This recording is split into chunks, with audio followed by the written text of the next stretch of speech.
compromise your energy. Darling, let your spirit be free. Don't give up, keep on pushing through. Now is the time, it's all up to you. Alchemize your energy, my friend. Let your spirit be free. Don't give up, keep on pushing through. Now is the time, it's all up to you.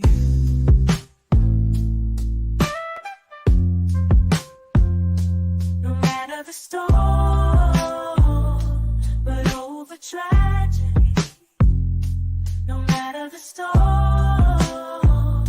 but over tragedy.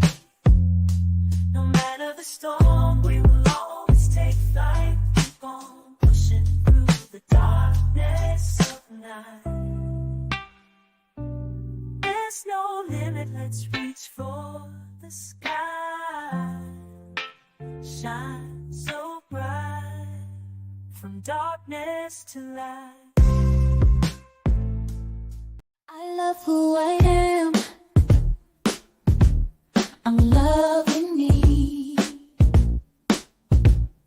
Look in the mirror, unapologetically. Love what I see. Love who I am. I am invincible. I am a fan. My curves and my features, God makes no mistakes. I am successful. I am what it takes. I'm bulletproof. I'm 100 proof, and I love who I see because I'm living my truth. I'm invincible. I'm incredible. A star in the making. I reach past the clouds. I'm invincible. I'm incredible. And no one can stop me. Can stop me now. I'm invincible.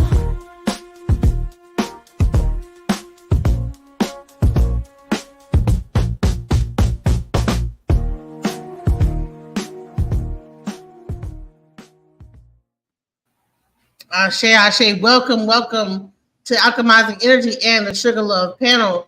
So, I want to kind of give some opening. Listen, we spend a lot of time putting these videos together, and I really want people to understand that we really have the best interest of our guests at heart, the content at heart, everything that we're putting together. We really are trying to bring really important stories to everyone. And we want to have we want to bring the dialogue, and we this is not our personal opinions. This is not about what we think. It's about what's going on, and we just giving our commentary. And we want people to really really understand that we're just here trying to bring the story, So basically, we did the live about the Amora who was overwhelmed. She ended up going and taking her kids to CPS. When things got too hard, she kind of took that decision, and she didn't know what else to do, right? So we brought her to our channel, and we talked about the situation. So after that, what happened is that Nick at Night did a live where she talked to the grandma.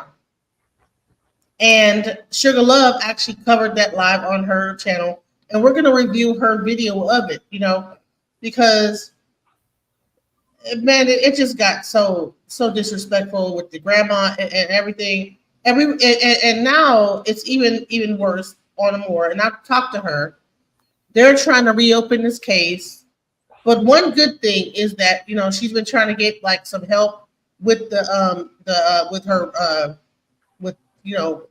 with the kids and this, that, the other. And now the city of Ohio has stepped in, and she was on the phone earlier.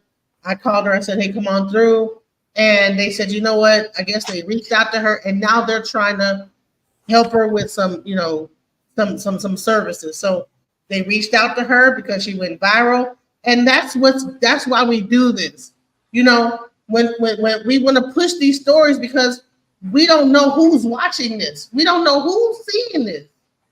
It could be a person that works for the city and says, you know what, I didn't realize that she wasn't, or maybe I was the one who was doing her case, and let me reach back out to her and let me make sure she gets what she needs, you know? So it's people like us that like cover these stories, and this can help somebody, you know?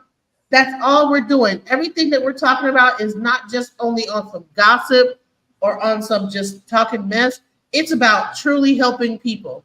And I believe that the combined efforts of Nick at Night, even Tommy Sotomayor, he interviewed her, and all the other things with her going viral, it helped the city of Ohio reach out to her. And now all the like different things that she was having a hard time to get, now they're on the phone with her. She said she just give her a few seconds. She's gonna come through and grace us with her presence to tell us the latest information on what's going on with her, you know, her and this whole situation. In the meantime, we're gonna kind of go over the interview that Sugar Love did, where she talked about the whole thing with Nick at Night.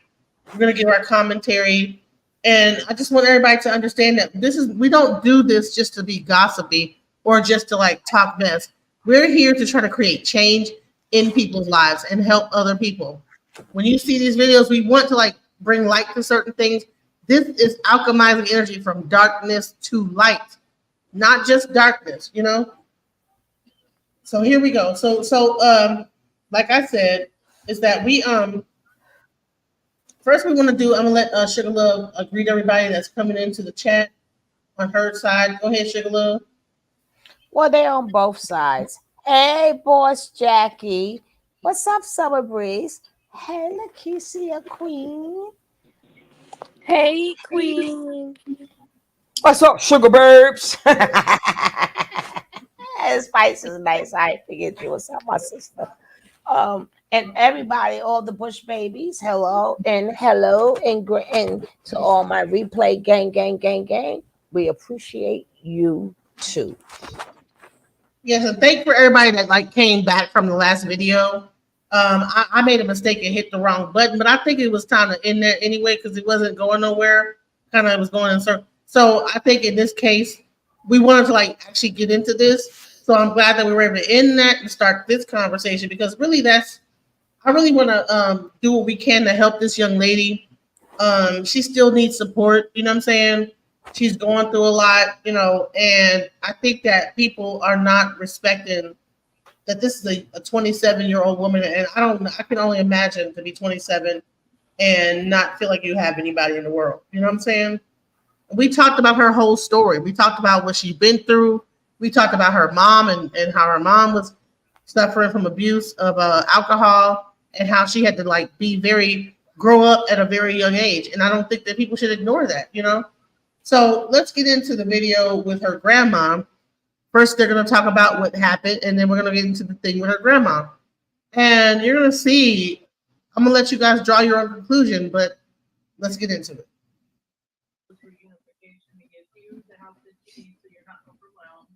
And that you can, you know, provide for your kids. I can tell that you care for them. You're just completely overwhelmed. I get that. Yeah, because like it's only so much I can do. I mean, I just finished my last medical class today, so it's like I just have to study for my NA. Where did you go to? I'm in 2 different colleges right now. One is through OSU for my national. All right, so we're gonna pause that right there. Now, let me bring up the grandmother because a lot of people had a lot of questions, and she even had a lot of things that she had to get off her chest. Now, let me read to you what she posted on social media, because that is when we got the answer that the kids were not there. Because a lot of people, Faith, they want to know, if you are the grandmother, could you have taken in the child? Yes, I've had him most of his life. In fact, he has a whole bedroom in here. He's on the lease. He was on the lease when she abandoned him the first time because he stayed with me and my son. My son didn't live with him. Back in November up to December of 2019, she dropped off the babies with the woman that she calls Miss Fisher. Now, Miss Fisher He's an alcoholic. And in one of the videos, one of the audios that my son recorded of her talking to another man, she left her children with my son to go speak with this man. And she was telling him that my only babysitter for all her boys is this alcoholic. And my son is watching the kids now, her kids. Now, at that time, my grandson wasn't born, this audio here. She was walking off to talk to that guy and was putting my son down. My son kept that video and I got that. I'm sorry, audio. It's an audio. He kept it. But in any event, in 2019, she dropped the children off. My grandson had cuts on his butt from his bottom, I guess being in diapers. I don't know where they came from, but we have the pictures. My son sent them to me. He had to leave work to go get his son. Now, she had the baby upstairs in the hallway and strapped still in his car seat. And the other two were in a closed door upstairs crying. I have one of her boys has a disease in his leg and he was hurting. My son went and got him. This is the many times my son has rescued those children. He brought my grandson to me. And at times when she tried to spite me, I don't know her well enough to understand the evil, except that I have the Holy Ghost and she's a witch. And so she dislikes me without a cause and likes to have people argue with her. Not doing that. She would drop my grandson to my daughter, who's a nurse, and my other one's an MBA. Drop the baby off, and she would drop the baby to me. Everybody kept bringing the baby to me. So I kept him most of his life. He has a huge family. Sharon still in the report never got a chance to address her report because I'm still working on a murder case and I have to prioritize. But in her report, she made it look like my grandson was lonely. When he was staying with me through CPS, he was with my other grandchildren. He would do things with them. He had pictures, and he was very well cared for. In fact, I'll show you a picture here. His pictures are all over the wall like the rest of my family. This is how I care for my grandson. Now, why would you do that? Okay. He has. Right, so somebody in the chat. Okay, so we're gonna I'm gonna pause you there. Someone in the chat says, why hasn't the son gone for full custody? Her son has. He did. Okay. So when she attacked him, when my grandson was a few days old, my son cried. And she attacked me in emails. I don't know her like that, but she would say stuff like, your mother's a slut. I've been celibate for 27 years for the sake of Christ. There's no man that could step up and say, I've been with her. No. I am how I am because of Christ, not for what man thinks, but because of my dedication to him. And I'm unmarried and I want to stay that way so that I can serve the Lord. And that's, if you're reading the Bible, then you understand that women who are dedicated that way, we do that. We try to please the Lord. The married woman pleases her husband. So I am this way. And I was able to open my life to take care of my grandson, start being a mother again. I don't mind that. She attacked my son while he protected him from going to a Halloween party that they go to every year. And Hope Catherine is listening because it's their parties that they go to. And some of the strippers, all of them, they go there. And my grandson was ill when he was born. My son said she thinks she knocked herself or caused herself to fall down the stairs. That's what she said to him, to go in labor early. But we believe that it was so that he can go to this party. They are avowed witches, okay? And I'm not gonna hide that. They'll tell you, and they told my son, I told him to stay away from her because of that when we found that out. But in any event, she attacked him and he didn't call the police. The neighbors called the police. He wasn't drunk. He was caring for his child. Okay, wait 1 second. Okay, so we're gonna get into all of the details. I just wanted to answer that question real quick because there's a lot of information that we're going to go over, but I want to go over in like a timeline so that it's easier to follow. Because if you jump in to the part of the story where like there's this incident at Halloween and then we go, like it'll be harder for the audience. Sorry, I'm sorry. Yes. I just wanted to answer the baseline of, okay, you're available. You're the grandmother. You are willing to take your grandson. I wanted to. Yes, and I was in graduate school the whole time. I'm in a doctoral program. I'm not dumb in all the things that this ignorant person said. And I'm not going to go back and forth and calling people names and things like that. But I saw her do that throughout. And my kids are not stupid either. apparently. My son was in college at the time she murdered him. And she talks about he had a Cadillac. Wait. We're gonna get to that part too. Okay. We have to like I said, I want to get to it in order. Gotcha. Or else they'll get lost. The audience will get lost because you have been living with this every single day. You know it forward, backward. You know how to jump in from the middle, from the side. The audience, they're new to the story. Yes. So they gotta take it like as at a build-up.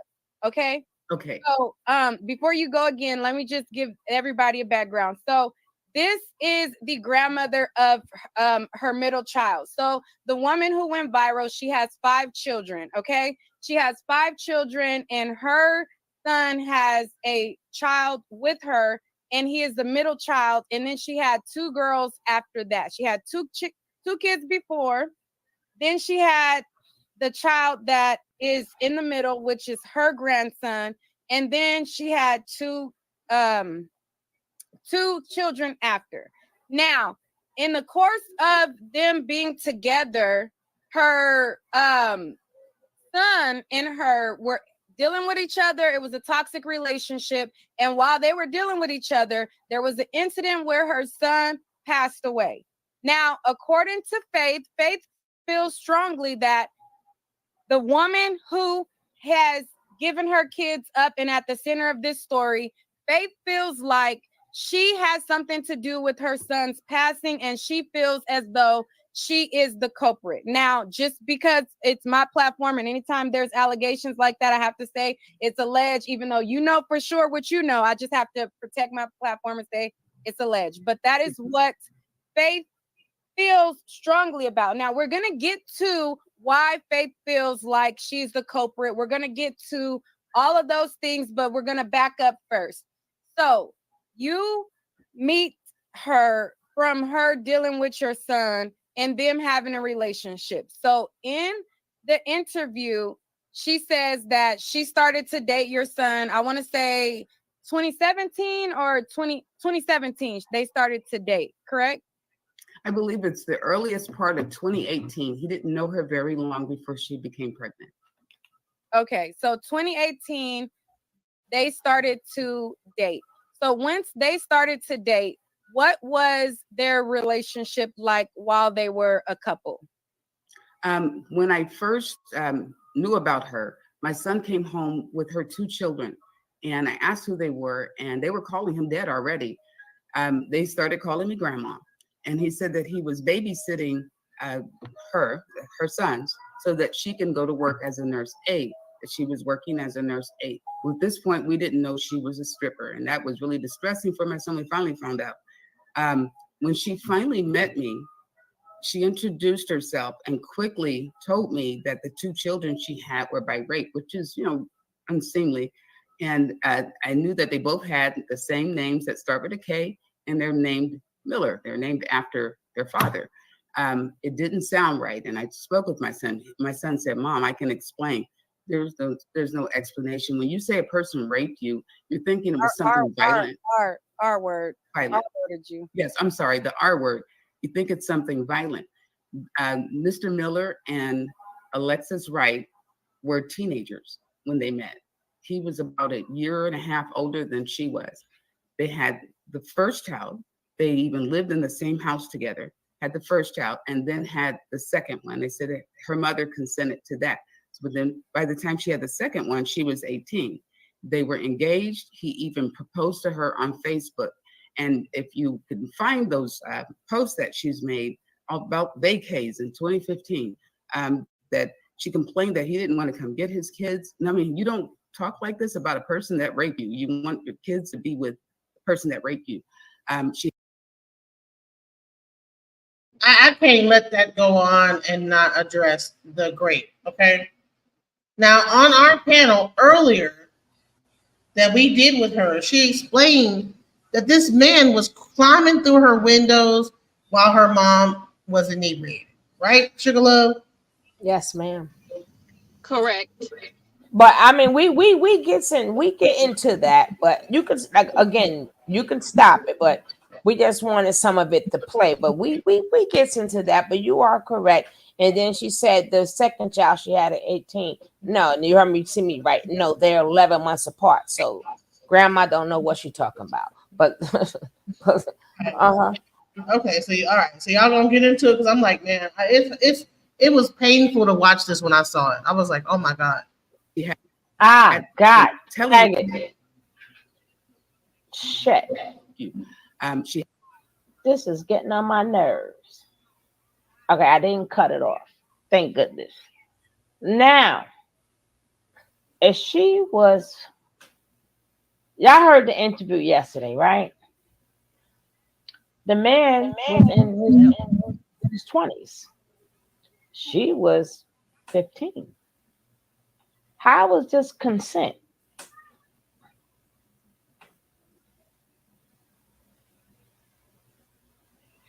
Yeah, I don't know how much they got into this interview. That's why I wanted to really listen and see how she addressed the fact of her son's age as opposed to the young lady's age.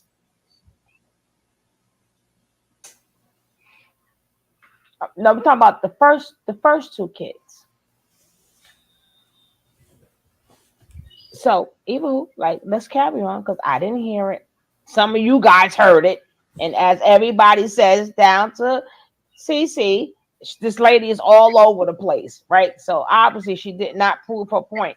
But so far, she sounds like she's proven her point. But we'll get to it. Yeah, that's what I'm saying. It didn't.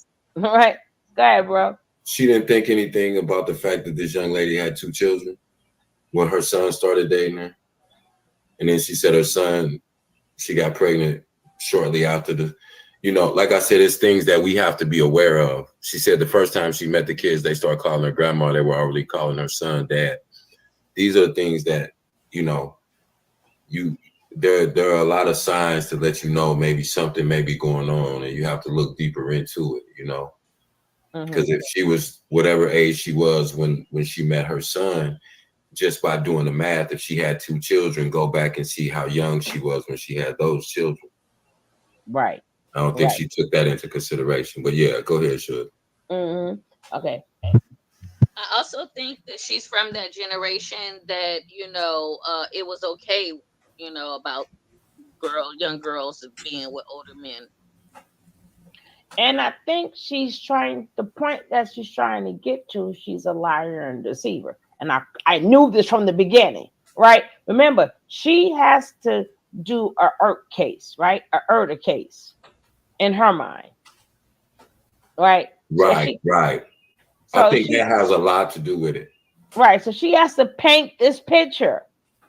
But all I know is from what people say, that's down to my co-host Keish, my CC. She said it ain't go her way, right? And then it's also the after show, so y'all better buckle up and get y'all stuff together, right?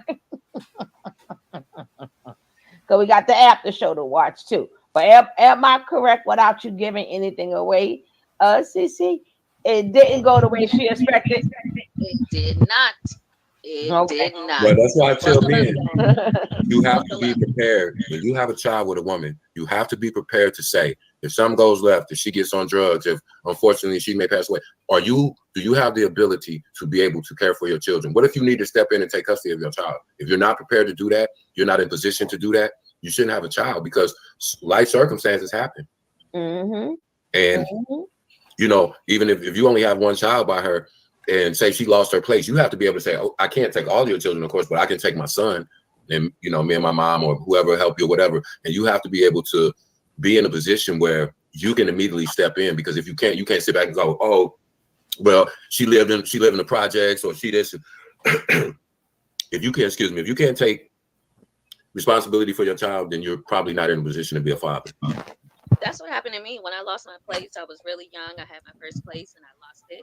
And I told my younger son's dad, I was like, this is the time for you to step up and get a closer relationship with your child and step up for me so that we can make sure our child has a roof over his head. I had my other son, but I knew what my plans were.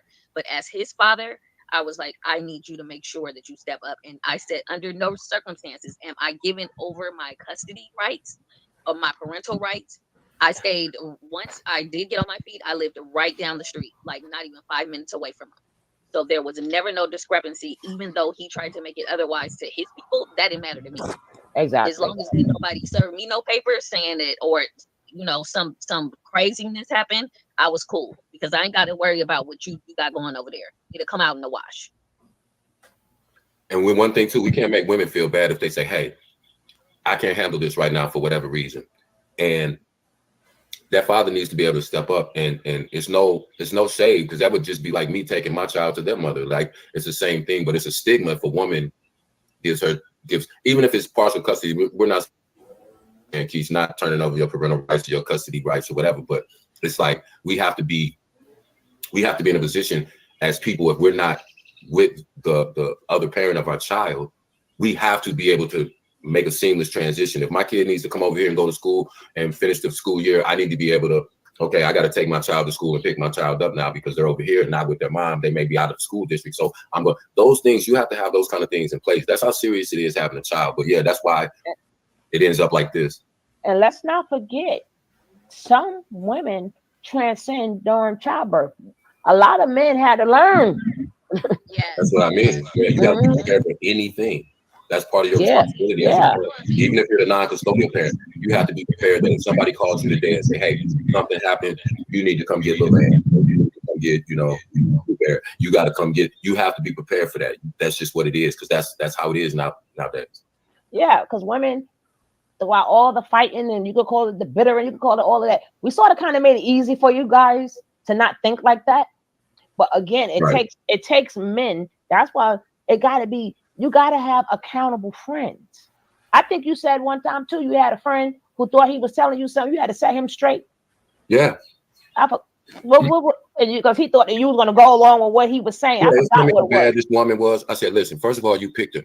And if she's that bad, go get him. And if you're not prepared to go get him and able to care for him and take custody of him, then you really have nothing to say." I don't really, because the bottom line is, we can think of a whole lot of reasons. The parents making it difficult, blah, blah, blah. Listen, the bottom line is we see what happens when kids don't have two parents. Not just, we can't get stuck on the single mother households. They just need two parents that are stable, where they feel like no matter where they are, they're comfortable and they're safe and they're cared for and they're loved. Because when we don't provide that, we see what happens. We've just seen what's happened over our lifetime, and it's getting worse. It's not getting better. And we don't have accountable friends. That's male and female. Like even females I be around, I don't care how my life is. My life is not your life, right? I'm not going to take because you dogging men out. No, that's that kid's father. You ain't supposed to like him. Who cares? Your relationship with that child, with that father, has nothing to do with the child relationship with that father. So Angela Riddick says, "The parents may have allowed it. I was 15 years old and my child's father was 25 years old. I had my child 2 weeks before age 18. I only have one child. My mom pretty much approved of us dating." Yeah, I was reading that, but first we got to know how old you are if you want to say, Angela, right? And at 25 years old, like 15, you didn't have your first child. Well, you was pregnant at 17, had it at 18. Well, y'all was still together at least 2 years before you got pregnant. But did she let you allow it because he was a provider? Because he was like doing something for the family? Like she didn't, right? See, the age different it was different back then. It was different. These days, I mean, they still doing it, but it was That's what I different was back saying then. yesterday, Sugar. That's why I said that this grandmother may not have thought it odd that happened to Lex, because of the mindset of the elders.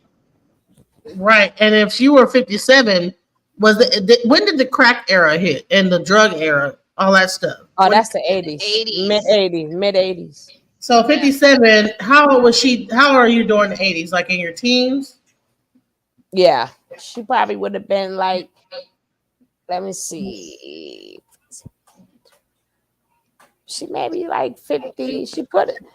She may have been like 20, like about 25, 26. Right. So the mother of Miss Angela might have been from that time frame where it was older men that was courting the younger girls, and it was no big deal. Well, she would have, but she's in her 60s, right? So again, that'd have been more permissible. Right. But it doesn't take away. That's not going to work for her because she got Reverend in front of her name. So now, according to her, nothing. I do. Like it doesn't mean nothing. But from the way she's preaching, then you would think they should have been married first, right? According to I'm a doctorate and reverend and all of this that she's trying to cover up to make it seem like they're perfect. They're not, but we can carry on. On top of that, this person was not just a lover of hers that the mom approved of. The mom was apparently like drinking. Sometimes they would give her alcohol to give her to pass out, then come over and assault the young girl at 15, climbing through windows. It was not just a regular relationship. She said she started locking her doors, and that's when he started climbing through the window. And I wouldn't be surprised if the mom wasn't just hanging out with the guy. You know what I'm saying? Mm-hmm. And then once she got drunk, that's when he started to attack the young girls, the little babies in the house. You know what I'm saying? That's another thing is that, we have these dudes up in the house hanging out, and then we drinking with them, partying, and we pass out. Our kids are vulnerable now. And it's just him and the kids. And then we don't know what this guy's going to do. And that's the thing. You know what I'm saying? So, that's what happened. She getting drunk with the neighborhood guy. Everybody's in the house partying, listening to music. She passed out, go to sleep. And now who's there to protect her children? That's the situation in this situation. So he helped you out. Right. In this case, it was not the same. It was a person that was preying on this little girl. You know what I'm saying?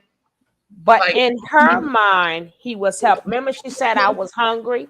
So in her mind, he was helping her out too. But at some point, but initially that was not before he victimized her. It was afterwards she became having like that Stockholm syndrome kind of thing where he's like, oh, okay, I'm gonna give you like a sandwich.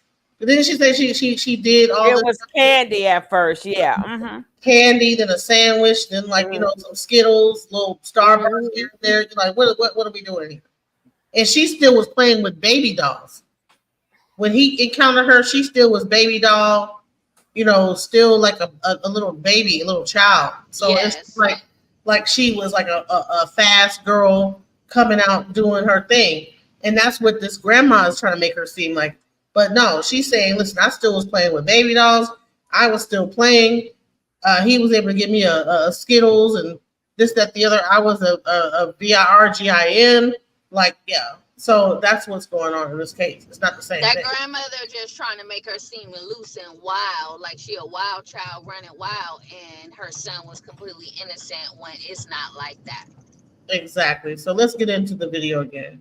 I know young man, his wife was going through a sorority hazing at the beach and unfortunately ascended, and he's taking care of his daughter because of that. She lost her life in a hazing. Yeah, I don't have one single friend that doesn't take care of their children. I wouldn't be friends with somebody that didn't take care of their children. That would tell me something bigger about their overall character. You know what I mean? We don't.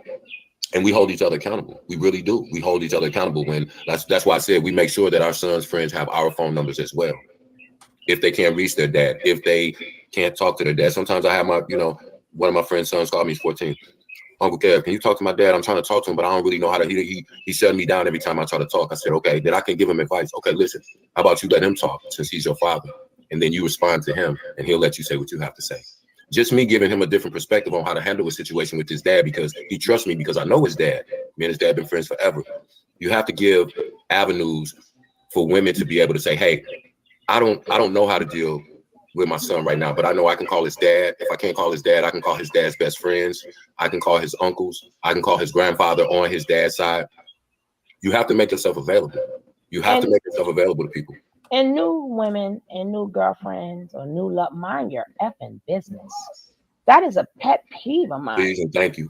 And new men and new loves of the mind your business. That's why a lot of kids are torn apart from either their mother or their father, because they knew, like, a man coming there and you teaching them, hey, that's not your kid. You have to build that relationship. And a lot of times women, you know, they don't want to be left again. They'll scoot the same way, Brian. They'll scoot the father out, and he ain't got enough balls to say, I don't think so. That's mine, right? And then you got these women, you ready to fight. How you ready to fight? That's that man's child. How you ready to fight his mother? And then you expect for y'all to get along. How do you expect for me to want to leave my kid with you and you want to fight me? And then the man, like, well, they gotta come over to my house. Not when no woman wanted to fight me. That's never gonna happen. It's sad to say the two main reasons men don't take care of their children is not financial. That's not even in the top 3.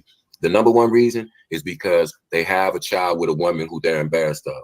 That's the number one reason. However you, the number 2 reason, trust me when I tell you this, ladies, and listen to me, is because the men are too weak not to let the new girlfriend pressure them into not doing things for their children that they can otherwise do, so that they can prove to the new girlfriend, I don't want her. It's just about the kid. So that's the number 2 reason. And I'm telling you, new girlfriends, mind your business. Even if you are the new one, sit back and watch how that man interacts with his child and his child's mother. That will tell you everything you need to know. You don't need to try to do nothing. Just shut up and mind your business and watch. And that goes for the men too. New men, right? New husbands, Men are worse than women. Yes. Men are worse than women because of our ego. But I'm telling you, that's the mistake, women. Even if you're the new wife, you're the new girlfriend, just sit back and don't say one word. Not one word. Let him interact. Don't let him play that game. Oh, I'm gonna let you deal with her since y'all know that I don't know her. You know her. Y'all have a child in common. When you see how he deals with her, you'll know what you're gonna get. And even if everything he say is true, it still ain't none of your business.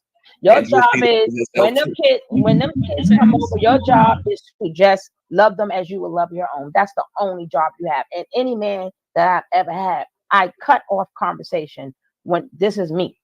If you're talking about her, I don't want to hear it. I cut off all conversation with your ex. That's one of my biggest pet peeves. To make sure when I see her, I have no notions, no thoughts, and I will respect her as I want to be respected. And that's why I have never had problems. Women want to hear it, then they get hyped. They get hyped. And that itch ain't, you seeing it all the time. Even on Murray, you got the new chick ready to pound. Like, chick, that got nothing to do with you. And you know, I just thought about something too. You know what's crazy? So if this woman, Miss Faith, was smart, her son is no longer here, right? So the only piece of her son that she has left is her grandson. This woman was attempting to relinquish custody of her children anyway. She could just simply go to court, and if she had a cordial relationship, and say, hey, listen, I would love to take my grandson if you want to give up custody voluntarily and you still have access to him when you want to see him, and we can work out whatever kind of arrangement you want to, but I have the means and the ability to take care of my grandson. I think she probably would have gave it to her if she was. Yeah, but now she can't, because now it's harassment suits, right? Yeah. You're absolutely correct. If she was smart, she would have had her son's legacy. But again, we don't think, because we get so emotional, and she wasn't thinking about the child. The woman wants to give her children up. You could have gotten your grandson, and then whatever happened with the court and whatever you think she did with your son would have came later. But you could have gotten custody without any problem, because she was wanting to give up custody, and she wouldn't have mind giving her son up to you, I'm sure, because you're his blood. So you know, that was just, to me, I didn't understand why she came that way. And that kept her 4 years from seeing the little boy, right? So at certain points, because you got this thing against me, as what you're saying, when I need help, I can't even come to you. Right. All right, let's get back into this. But like I said, a lot of y'all seen it. Me and Kev didn't see it. So, you know, I'm going by what y'all saying. All of this didn't work. But let's see how she screws herself up. He had been telling my son that, and told my son that he also raped his children. R-worded. Also his children while he was watching the P word. And that's one of the videos that some of the public got a hold of, that I put that there. I try to make awareness, because police were not listening to us when we were telling telling them that she's been threatening his life. His attorney, we gave this information and all her screenshots to Alex's attorney, and we asked her to approach the prosecutor. She failed to do that. And when Alex was killed, she said, well, they seem to have something. She didn't show me and prove to me that she gave that to him. But she said, they seem to have words I don't use, basically an E word in their pants toward my son, that they wanted him in some way. So they didn't act on the threat, the second one, on his life. And we ever since then, I've just been trying to get them to look at not just all the evidence, but I opened all of our situation, everything that we have in terms of documents. Alex kept documenting things. After the first time she had him poisoned, she said there'll be no coming back. Then she went online. Alex gave me his passwords in case they killed him. The location of his phone, it wasn't in his car. It was in the house of the woman she said called her. And the police believe that the 8 phones were his. They're not. He didn't have one. The girl destroyed every phone. The only phone that he would have would be mine. Then he borrowed a blue phone from a friend.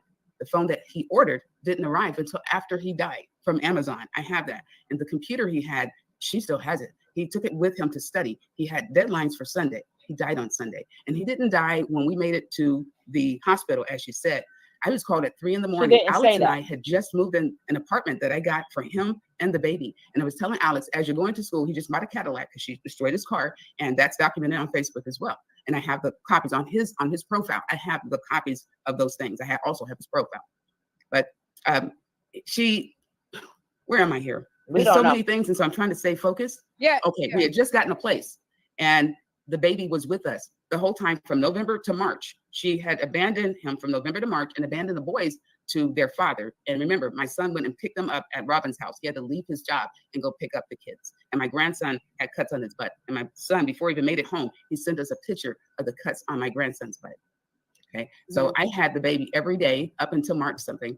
And on March the 9th, Alex gave him a bath. Alex cared for his son. He knows how to care for kids. I got to stop you right there. Okay. So when you said he died, you said, wait, you got to be clear with you're talking about the first incident or the final incident? Yeah, this is after the first incident, actually. When after he passed, he came back to you? No, I'm telling you about when she first abandoned the children. We just had gotten a place and she abandoned the kids. She had him killed, let him know that she had him killed. The only guy that was in the room is the only person to put fentanyl. And it's what do you call it? It's a synthetic fentanyl. That's what the other one wasn't cocaine. It was fentanyl. And when they finished giving Alex the thing for the kidney, they did a dialysis. It was the fentanyl and the acetafentanyl was still in his body and it was still enough to kill an entire army. They switched up the story on that one, by the way. Reese said that he had it too and his mother caused him to throw up. And I'll tell you why they did that, because I've got a screenshot and I shared it online and then they changed their story. And so they framed this woman, Shady Flowers. They didn't even show up at the hearings. But they made it look like they were both poisoned. And somehow Reese is still alive. Reese would have died or been a vegetable like my son had that been there. They took the time. All right, let me just help you guys out a little bit. Her son was an addict. And he passed away from a bad bag. Had nothing to do with the girl. But she doesn't want to accept that. And you can't set somebody up with a habit they don't have. Facts.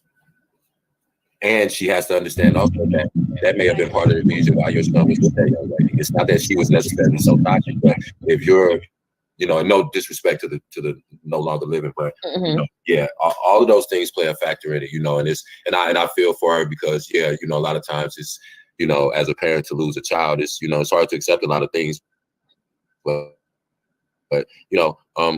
like I said, it's a shame because she seems like at heart, she's a decent person. And I think, like I said, if her true desire was to, make sure her grandson was safe, that woman would have walked over and put her grandbaby in her hands. I don't understand. Right. She's thinking because they had a tumultuous relationship, which they did, right? But it doesn't take away. He beat the heck out that girl and it was tumultuous. Like you bashed my car, I bashed your car. But it doesn't take away. He was someplace else with his homie. And that's a fact. He got a bad bag. Yeah, that's what I said. I don't know if it's because even at the point whenever she found this out, when it went viral, that's at the point where the woman was wanting to surrender her children. So she could have called her if she would have just had some type of cordial and said, hey, I understand you're going through something, and before you put the kids in the system, if you would, I would adopt my grandson. That she's the closest blood relative. Oh, let me rewind you back a little bit more. That's not his first overdose. Just want to let you know. I don't know if they get into that. In the interview she gave us, we got into that, but I don't know if they get into that there. What you say, CC? That's what they're talking about right now. That's why Nick had to have her clarify when she said he unalived and came back to her. That's why she was like, wait. Well, let me hurry up and finish this before she takes this down, because she said she was taking it down. So let's go. Okay. To put it in my son's hand and take a picture. The girl, Sasha, came with a picture and showed my daughter that. She was very calm. The 3 times he was poisoned, he was always with his cousins. They had threatened his life in 2014. His handed cousin, him a pill, not her. told him to try it out, and he died. But they didn't think he would live. But he lived, and told that they handed him that pill. They had threatened his life. Then he was around him again, January 4th, 2020. And the girl was threatening him. When you say, so when you say like he died and then they were around him again, that's confusing to the audience. So you kind of have to be more he literally died. Okay, he literally died. And he was brought back to life by CPR.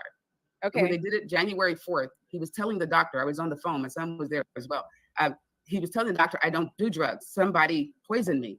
It was in the drinks. The girl, her name is, Montina Middleton.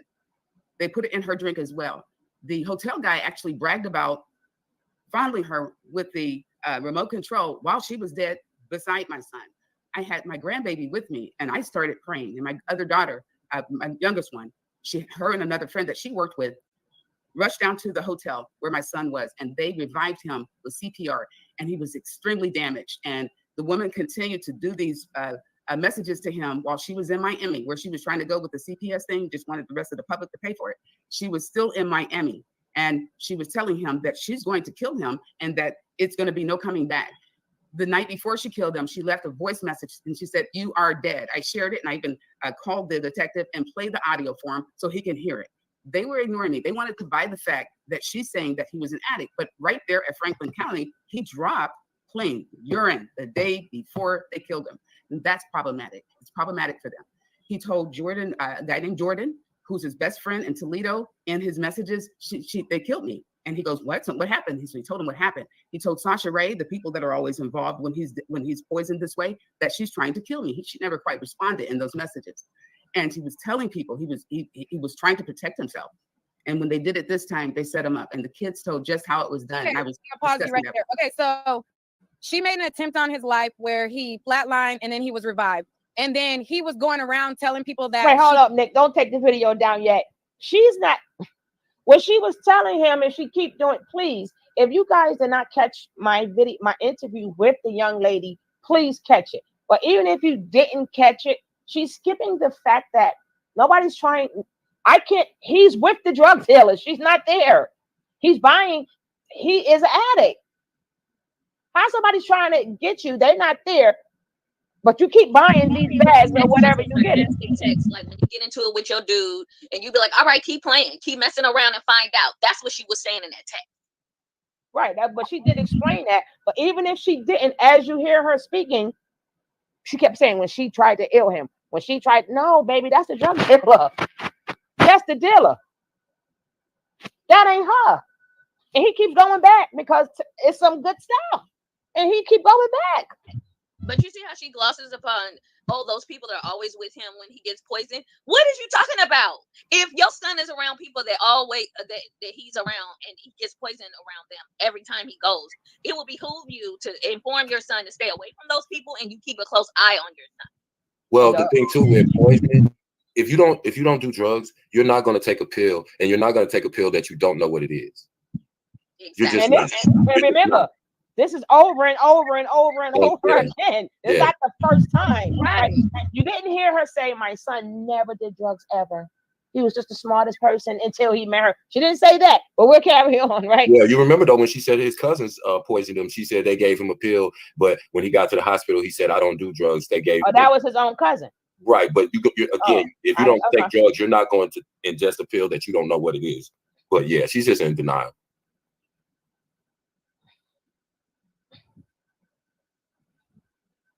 he tried to kill him and stuff like that. Yes, So and she why was did he admitting why did he continue to like deal with her at all if she was making he's attempts on his protecting life? his baby, and he would care for the older two too. He would wake up. This is just meeting her, but he would leave our home and go take them to school so CPS wouldn't take them. That's what he would do. She had him convinced that the father of the children actually raped them, and he's trying to get trying to get CPS to take his kids from her because she's not getting them to school and all. And so he would wake up and he would do her due diligence. He had broken down her door several times to go get the kids. The last time, March 8th, when she said she'll piss on his father's grave and said something crazy about my sister Janetta, who died, and she never met her, and that she's going to piss on his grave. He was standing. He said, "I'm here." Why are you kicking down the March door? 8th, not the time she told you in that video. It was March the 8th. He said, "I'm here." He was paying $300 for her door. He shouldn't have to pay for the door. He broke it down and got the kids out. And Jonathan, you're here. Jonathan, I don't see Jonathan. You broke the girl door down. Oh, Okay, God. so Let's go. he Kev, went to get go your get my ears ready. grandson, and my son stayed in the place with the other two kids. Okay, She hold on. threatened his- One second, Faith. Okay, Okay. so we have Jonathan here as well, which is Faith's son, her other son, and so he wants to chime in because the audience is getting a little lost, Faith. So we got to kind of slow down a little bit because it's kind of emotional for me, and I'm trying to focus that way. I'm sorry. Okay, go ahead, Jonathan. Yeah, so I want to clarify because I'm getting a little riled up too, but what I want the audience to know, please be respectful. You know, she lost my brother. He was the youngest of all of our siblings, so she's still grieving. So many moving parts. So I know it's hard to follow, but she wants to get this out here. First of all, he was not a drug addict. He was on probation, and he had to have continuous testing. Before he died, he dropped clean. So that has to be clarified. If he took anything so much as marijuana, he would have been in prison. So let's just get that straight. They poisoned him through alcohol. He couldn't do any weed, so instead he did alcohol. That's how they poisoned him. So whenever you hear the first time he died, that was the first poison attempt. After that attempt, when Alex told Amora, whatever she calls herself, what happened, she said something along the lines of, "Next time, I'm going to make sure that you die and there's no coming back." She literally said this in a text message. And then after that, she said, "Hey, you're dead." Like she was erratic, talking about how she wanted to kill him. So she implicated herself right there. Like this was a pointed attack. Now, to answer the other question, why was he still around her after this? Good question. He was trying to be cordial for the kids because you got to understand how some mothers are. They weaponize their kids against the fathers. That's what he was dealing with. So he literally pretty much had to, he felt, I'm going to be honest with you, I'm his brother, and I took him to her house a lot of times. A lot of times we would have arguments. I'm like, "Alex, man, leave this girl alone. These are not, the other kids he was taking care of." I'm like, "Bro, these are not even your kids. You care about these kids more than she does." But he had a good heart. And he wanted to be able to stay in his kid's life. So in his mind, he's like, "Listen, hey, if I got to be a bitch to make sure I'm around, excuse my language, to make sure I'm around my kids, I'm going to do what I have to do." But he literally did that so that he could be present. So that's what that was all about. Like it was toxic, and it was toxic on her end. But by the time they already had the kid together, he pretty much had to do what he had to do. But he was a very present father. We got numerous pictures, videos. Up until the time he died, the baby lived with my brother and my mom. So he was 100% in the life. Even before he died, and I just want to say this, everything that y'all see on video, this is really her. She would literally leave baby Alex with his father, like, "Yo, I'm going to Miami, I need to make this money." She would literally drop him off, like, "Yo, I'm about to go make this money and leave." Abandon him to go strip. And she wasn't even making that much money. Y'all seen her. She's not even bad. But she has these delusions of grandeur. But I know I'm going on a tangent, but I just need to clear up the facts. I really think the brother likes her. And the only her. reason he even stayed around her is so that she wouldn't weaponize the kid against him. Like he wanted to be in his kid's life. That's all that was about. Alex had custody. He had custody. Okay. And in mediation, he did mediation instead. And she did some horrible things in there, like your mother can't see the baby and just some crazy stuff that's meant to be emotionally abusive to my son. She was that way. So he shared. He didn't have to share. He could have kept custody after she attacked him while he tried to protect the baby. And just the one incident where she left her children at night hungry at home. Alex went back and got them and took them to the dollhouse where she was working. And they were hungry. And he called me and my daughter about 3 or 4 o'clock in the morning. One of the bouncers attacked him, trying to get him to leave, but he was trying to wait for the mother to come out and be with her children. That's how severe she would abandon them. And now she's doing this. She must have looked up what Chris Brown's girlfriend did about leaving her kids or whatever, so she could do it this time. In her earlier video where she has a brown blouse on, she talks about going to Miami and how much she hates Kendall Eaton, which is the father of the 2 twins that she has. Because I don't want to dox anybody. Exactly. Okay. Yeah. No names. Okay. Like the father of her kids, but I don't want to say I don't want to say names or doxing. That's not Gotcha. Thank you so much. on the So video. not even the last name, just No the name. father of the two twins. Thank you. She said how much she hated him. She would give him money to flip drugs, Percocets, and some few others. And basically, she alluded to doing this again when she made some money off the public on those videos. But she said that she hated him and she promised to kill him. She said that on that video. Also, after my son was poisoned and died, the kids were still on visitation to see their other father, the two older ones. The mother, the oldest boy, and I have him on video stating this. Help me.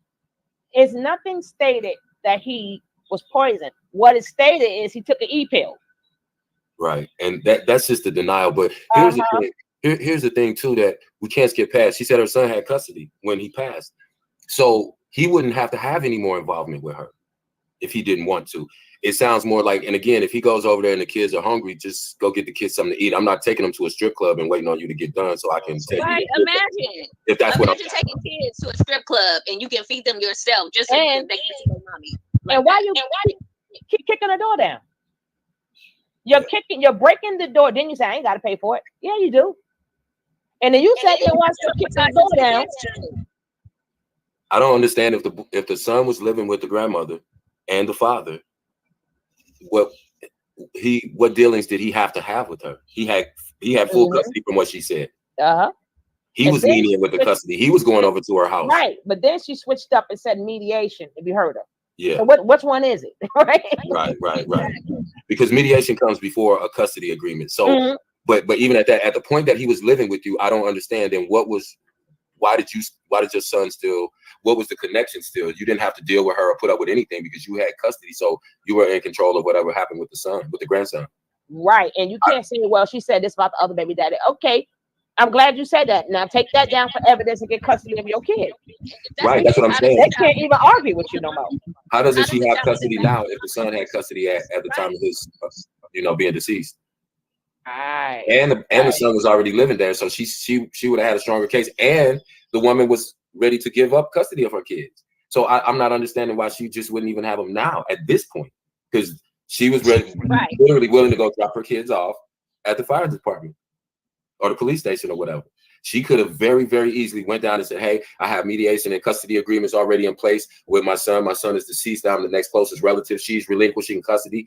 I would like to petition for custody. And she would get him on an emergency basis because he's already there until they went to court. The judge would have looked and said, oh, he was already living there. But for the fact of his father being deceased, no, we're not going to displace him. And the woman is not fighting it. She wants to give custody of him. So I'm not understanding.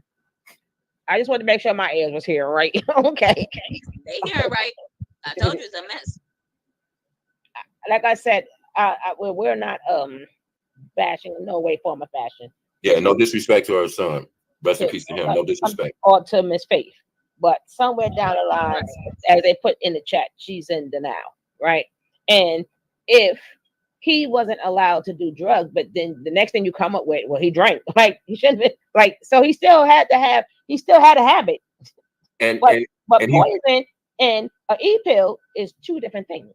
I was getting ready to say that, marijuana stay in your system for up to 30 days. But if you take an E-pill, that's going to be out of your system in less than 48 hours. In probably about 12 hours, an E-pill will be out of your system because it absorbs into your bloodstream. So, and then you're not when you talk about grown adults, like, of course, I raised my children, they're grown. I couldn't tell you what my kids do every day because they're not going to do certain things around me. So I can never say, oh, this adult wouldn't do this or wasn't doing that. You really don't have any idea. And just the whole idea of, just in general, Black people don't poison one another. That's not a method of unaliving each other. We don't, and it's just, and I just think that, I think she's, and rightfully so, she's a mother who lost a child. She's looking for answers to that. But I think at the end of the day, if the child's best interest was at heart and this woman is doing all these things, you should have been in court. You have the means to do that. All the other things that she's doing are irrelevant. All the things she said about the twins' father, the police, that's what the police are for. So I wouldn't be worried about that. I would get my grandbaby if I felt my grandbaby was in danger, and especially if my child wasn't here and I knew that other person was unfit, I would be in court. That's it. And there would be no more to really talk about. Her personal behavior, you're not going to be able to change that. You can't change what already happened, no matter how toxic her and your son's relationship were. You have a human being that's on this earth that's connected to you. You can fight with that girl all you want to, but the bottom line is, instead of being on this live, and no disrespect, I would have been at court. You can go to court, especially since they were already in court, and your son already had primary physical custody. And if you feel she's a witch and all these other things that she said, I would hold my peace and get my only living piece to my son, to me. That's what I'm saying. That's what I'm saying. All that other stuff, I mean, it's irrelevant, because you can't get her locked up no matter how much evidence you think that you have. You can't get her locked up. And like I said, if his interest was truly the number one thing, she wouldn't even be talking to Neek. She would be down at the family court saying, hey, I'd like to petition for full permanent custody of my grandson. My son had full custody of him, and the mother is relinquishing custody. It would be a no-brainer, and it would be nothing else to talk about. And I understand, you know, like I said, she's a grieving parent, so I don't try to hold that against her too much. But like, we got to think about the kids. If we're talking about the kids, and that's what's important, then she's literally wanting to give her children up. It's not even a fight. But I think she's kind of more focused on getting justice for her son, or what she feels would be justice for her son, as opposed to making sure. Let me save my grandson, right? Environment, right? If it's that dangerous and it's that bad, you should be at court, because this is not going to get your grandson out of danger if he is in danger. All right, let me just go back, because I don't want her to take it down while we're in the middle, right? Alexis told him to poison that whole family. He put whatever she gave him in the food of the mother, and she became ill. She thought she had COVID. And so whatever it wasn't potent enough to kill her, but it paralyzed her for a little bit. She got a hold of her mother. She went to the hospital. I made a police report. She also made a police report. And see, police are not paying attention to what's going on. And it's going to take she promised to kill the twins' father. And that one video said that he doesn't want her to win. She thinks like a street person, doesn't want her to win. And she lost $25,000 to go to Miami. And so she pulled another stunt. And all throughout the documentation, she's saying how she's trying to get them to take the children for her at CPS. But they're the only people that will take 5 children, 2 of which are crippled due to the drugs in her system. They took those children away while they're at CPS. So understand, my grandbaby was with me most of his life, not with her, with me and my son. He would work and I take care of my grandson. And up to the point that they killed him, he gave him a bath. And he said to me, Mom, I'm not going to leave without him. So I'm going to stay with him. He didn't go live with her. I'm going to go stay with him and bring him back home. So he stayed until they killed him. It was on the 9th. They attacked him around the 12th. And they called me at 3 a.m. on the 13th. Huh? Said my son was hanging on a string. Sasha Ray, she's always the person that's calling. She said he was hanging on a thread. And so I got my family together. I don't drive. And I had to get somebody to come get me and had to wake up everybody. And that's why it took us so long to get there. I'm just going to stop one time. She went from the 9th. They got him on the 9th. She didn't find out till the 12th. The grandson was with her. So how did she get the grandson back then? If you had okay. All right. That's what I was just saying. All right. Hey, Bonnie. Hey, Mrdr. If he was in your care and you was taking care of him, then she would have had to take me to court to get the son back. That's what I'm saying, because she said twice she had custody. The grandson was living with her. How did he get back to the mother? Because she wouldn't have even had the ability to get him and keep him. And if he was in danger, I don't get the whole. I mean, I get it. She feel like she need to get justice for her son, but again, if we're talking about the kid, which it just seems like we're not talking about the grandkid at this point. We're talking about her wanting justice for her son. Yeah, but even wanting justice for her son, she said that the grandson was with her. That's even more justice. You ain't taking him. Right. That's what I'm saying. You're going to have to take me to court to get this one. And no disrespect, and I know she just said she got a doctorate degree, and I see Reverend in front of her name, but this lady doesn't sound, I'm trying to be respectful. Same. Yeah, for lack of a better word, yeah. No, but she did say that the mother had mental issues, right? In the interview. But let's go. I don't know who the other lady is, but let's find out, because she looks very upset there. Let's go. I stayed with him all night long. I made her leave the room. She was faking crocodile tears like she was doing when she dropped the children off. Later, she let people know. I only laughed, I only cried for a little bit. And I'm laughing, having fun with people who want to party. People are not paying attention to that. Thanks, fool. This is a whole act, and she traumatized her kids, not just with them seeing. They saw the murder. My grandson had nightmares while he was with me from CPS. And the sister, they insisted that he be sent to the sister when they first put him in the system. She kept him long enough for kinship care to stop paying her, and then sent the baby to me. He had dirty clothes mixed with clean clothes. His hair was packed all around his head. I have the pictures, and he had sores all over him. Those sores on him, they said, somebody said, one of the nurses said that they're bug bites. He was not well cared for. But when he was with me, he had nightmares, and he did something that let me know that somebody touched him, and he named her sister. But I also know that he calls his mother by that name as well. He's been calling me mommy for a long time. So when he went to the sister, he started calling her that. He calls the caregiver that. But he called me mommy. And now he calls me mommy, grandmommy. And I haven't seen him since they did that. This is the reason I haven't seen him, is something I explained to you. She has threatened my life. She has threatened the lives of other people. The father of the two older twins does as I do. We wear body cams. We have some other things going on for our protection. So I haven't filed for custody because I know she's crazy. And I know that she's been on killing people. And, the TPD, the police department here, they're not paying attention to us. So I'm working on the murder case, not my grandson right now. Once I get that done, I'll be back for him. But these are the things that are going on. The caseworker, Sharon Ray Still, and I hope you're looking. When I told her what my grandson said and gave her the video of him telling me, and he said that she also beat him. And she said, don't say the names. It was a belt. He said it was her that touched him in his bottom, the sister. And I set up, we have something called, it's a certain institution that we have here that does the exams on the kids. An officer is present and there's a psychologist and they role play. I tried to set that up, and the caseworker acted like she was interested in whether or not they made an appointment. No, but she didn't know that they told me that she canceled it because she said they investigated. So they never had the opportunity to do the examination on my grandson. No, so absolutely we not. have a system Absolutely that not. really is Absolutely the worst thing not. that happened to these kids. They're the worst thing that happened. No. And the therapy I was getting for my son, my grandson, I think of him as a son because now that they killed my son, he's like my son. The therapy I was getting for my grandson, and the prosecutor in the case of the lady that was falsely accused, he stated that, you know, maybe his mother will take him to therapy. Of course not. That's who they saw kill my son. And the screenshot I was showing you earlier was the stepmother explaining exactly what they saw, the brick involved. And my grandson said that she hit my son with a gun and he fell down. And she showed me, and I have a video of him telling me he was really excited about that and telling me what happened to my son. But the kids saw it. They saw it. And you got that witness, and it's not going away. As they get, I wonder, you know, if she'll kill them. But as they get older, they'll remember. And all that you know about her record, and she has placed your grandson in someone else's care, and you already have suspicion that something happened. Girl, I don't know think what that part. is a priority to get your grandson first? Because I know that you want to get justice for your son, which I'm not saying is not important, which it is important, but it's an absolute priority. Kind of, I feel like, wouldn't the grandson kind of be more of a priority first? Yes, it's an absolute priority. In my state, if another parent kills the other parent, then they lose that custody as well, because they're going to be convicted.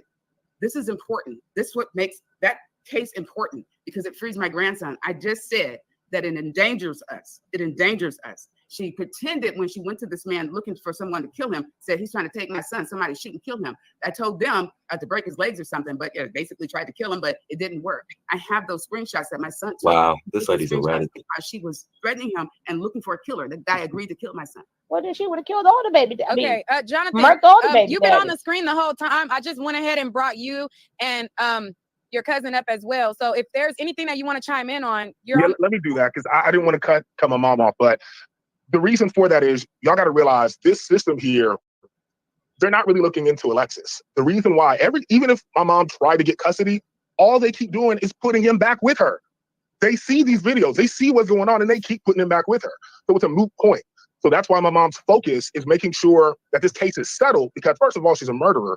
And second of all, they're just going to keep on putting him in the system to get him back with a mother who clearly does not want her kids. She does not want her 5 kids. Until we get a proper investigation. And as I said, I'm not just alleging she killed my son. I was told she killed my son by the kids and by the people that documented those things. I have that. They reached out to me while my son was in ICU. They were with them for visitation on a weekend. So don't, the fact that they don't have a village, they have a village. She's killed the bigger part of the village who has been watching and taking care of her kids. Yeah. Well, they have a village, and they call me grandma. I love those kids, period. Because we love children, but they're like family to me too.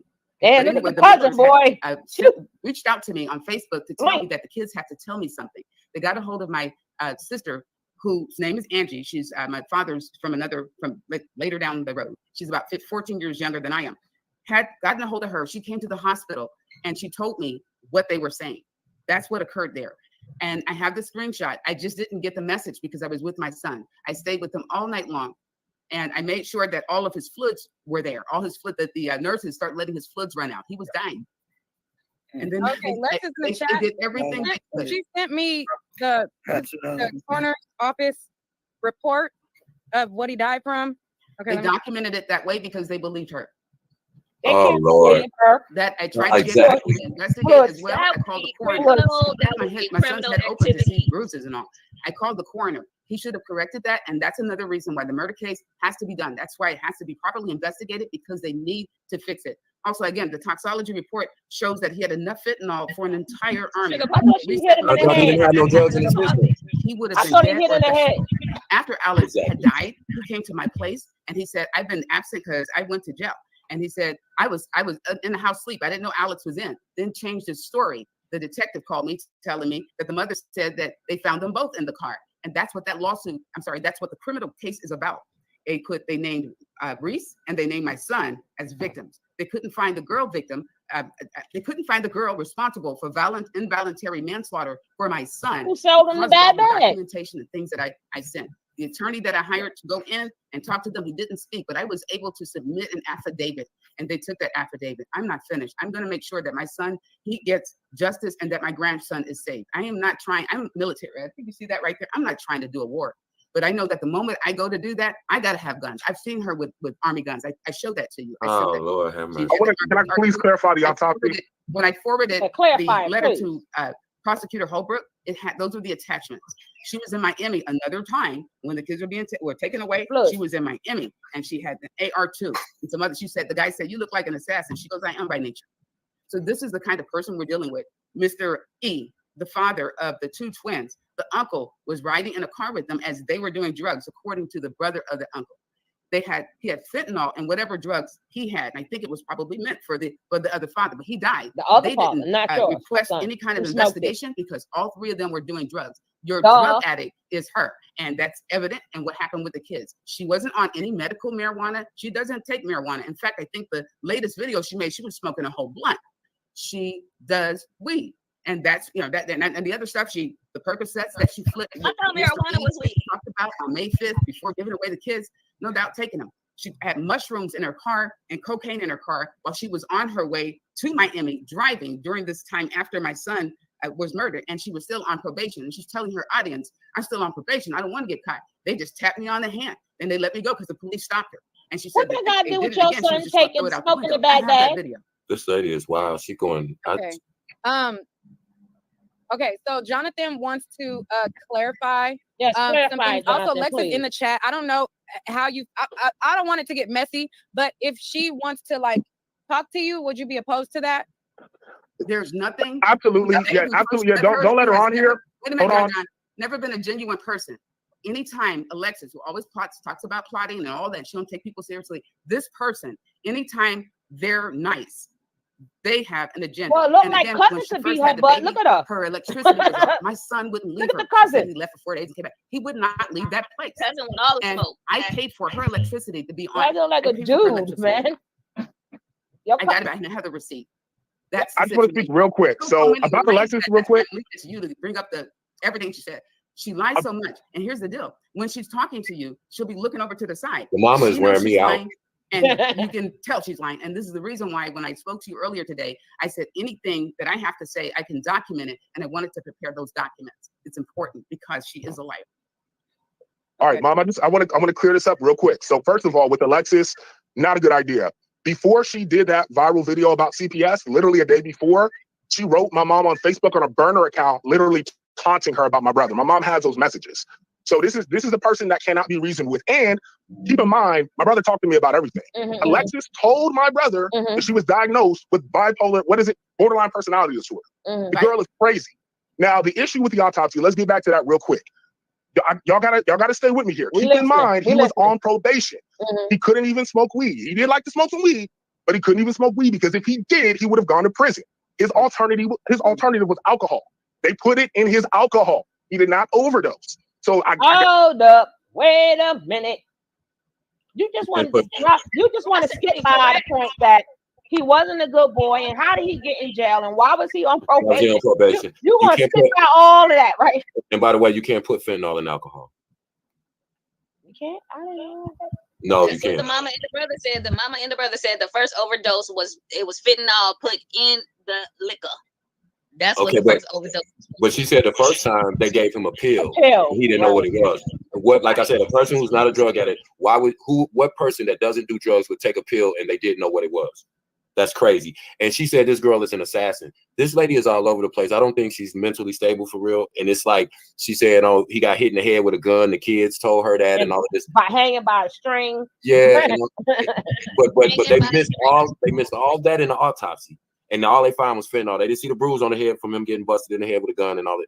It's crazy. Not to mind you, the girl is nowhere near around. He's with his own people. He's with her because again, if y'all had custody, remember I said it, and she said it herself right after you turned the video back on. She said the M case comes first, then she'll worry about going back to get her grandson. That's what I was just saying before you turned it. She's not concerned with getting custody because how would he be back with the mama if you already had custody? Thank you. Thank you, Anthony Reeves. Thank you for your super chat to Sugar Loves. Thank you so much. Thank you so much. Yes, this is really crazy. It's like, wow. And I thank Sugar Love because they poking holes in this whole story. The holes are being poked, y'all. Come on, let's continue to watch it. Okay. And her excuse now is that if she goes for custody, which she wouldn't have to because you already have custody, but let's say you did, she said she's scared for her life. Well, how come she didn't try to off you when you had custody and the son was living with you, with the grandson was already living with you? It's just yeah. And how the boy explained somebody touched him and then gave her name, and then you go to say you went to go reenact it, but out of nowhere they didn't schedule it. No, that means you didn't schedule it or it didn't happen.